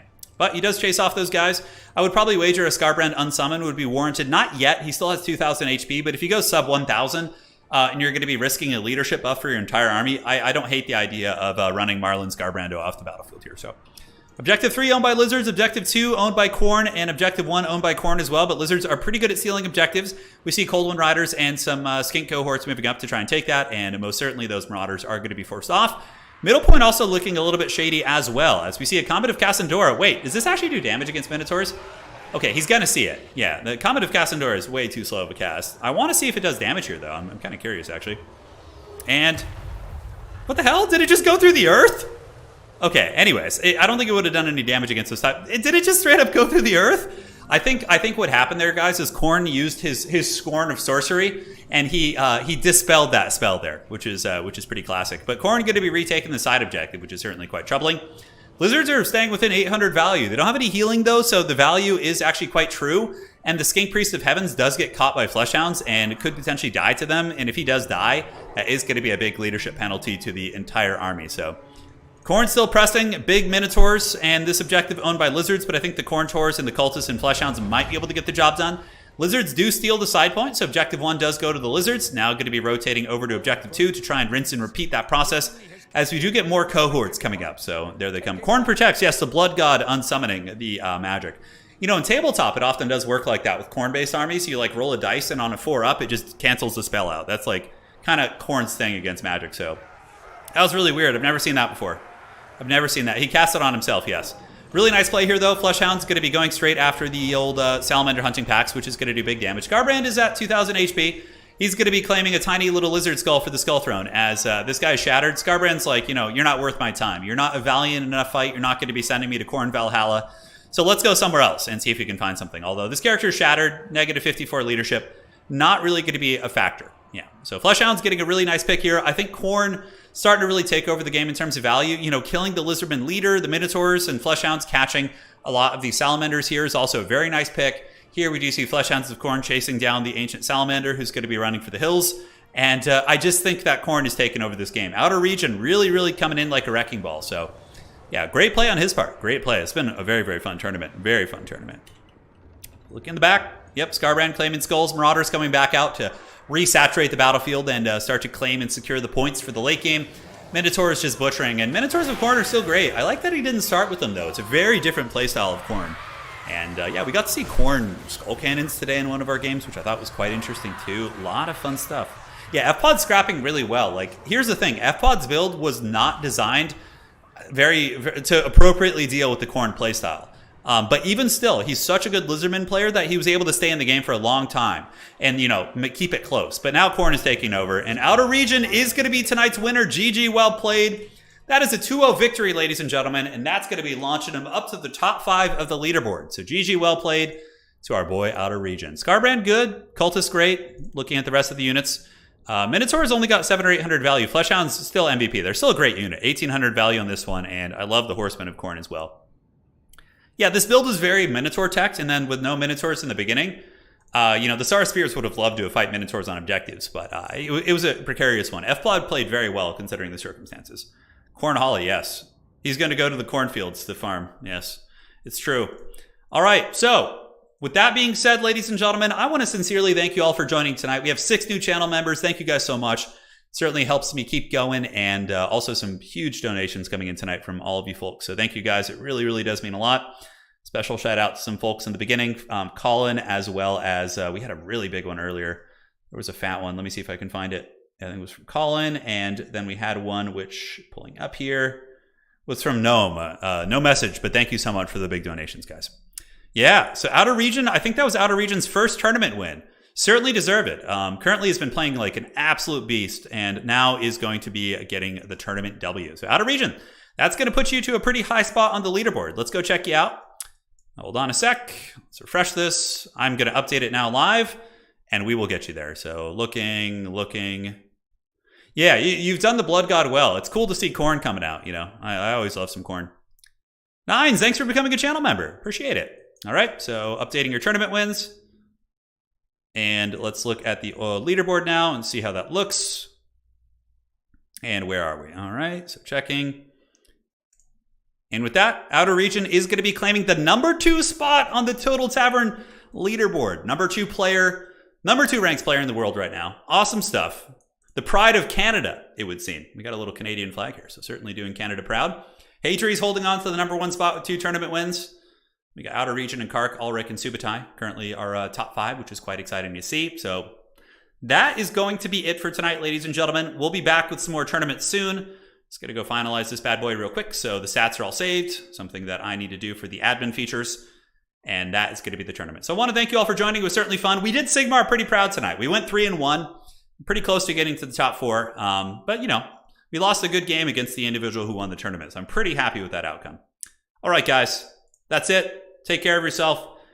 Pin, welcome to the Dukes of Haggard. Thank you guys so much for becoming channel members. And more good times to come. I think I'm going to do another one of these tomorrow night.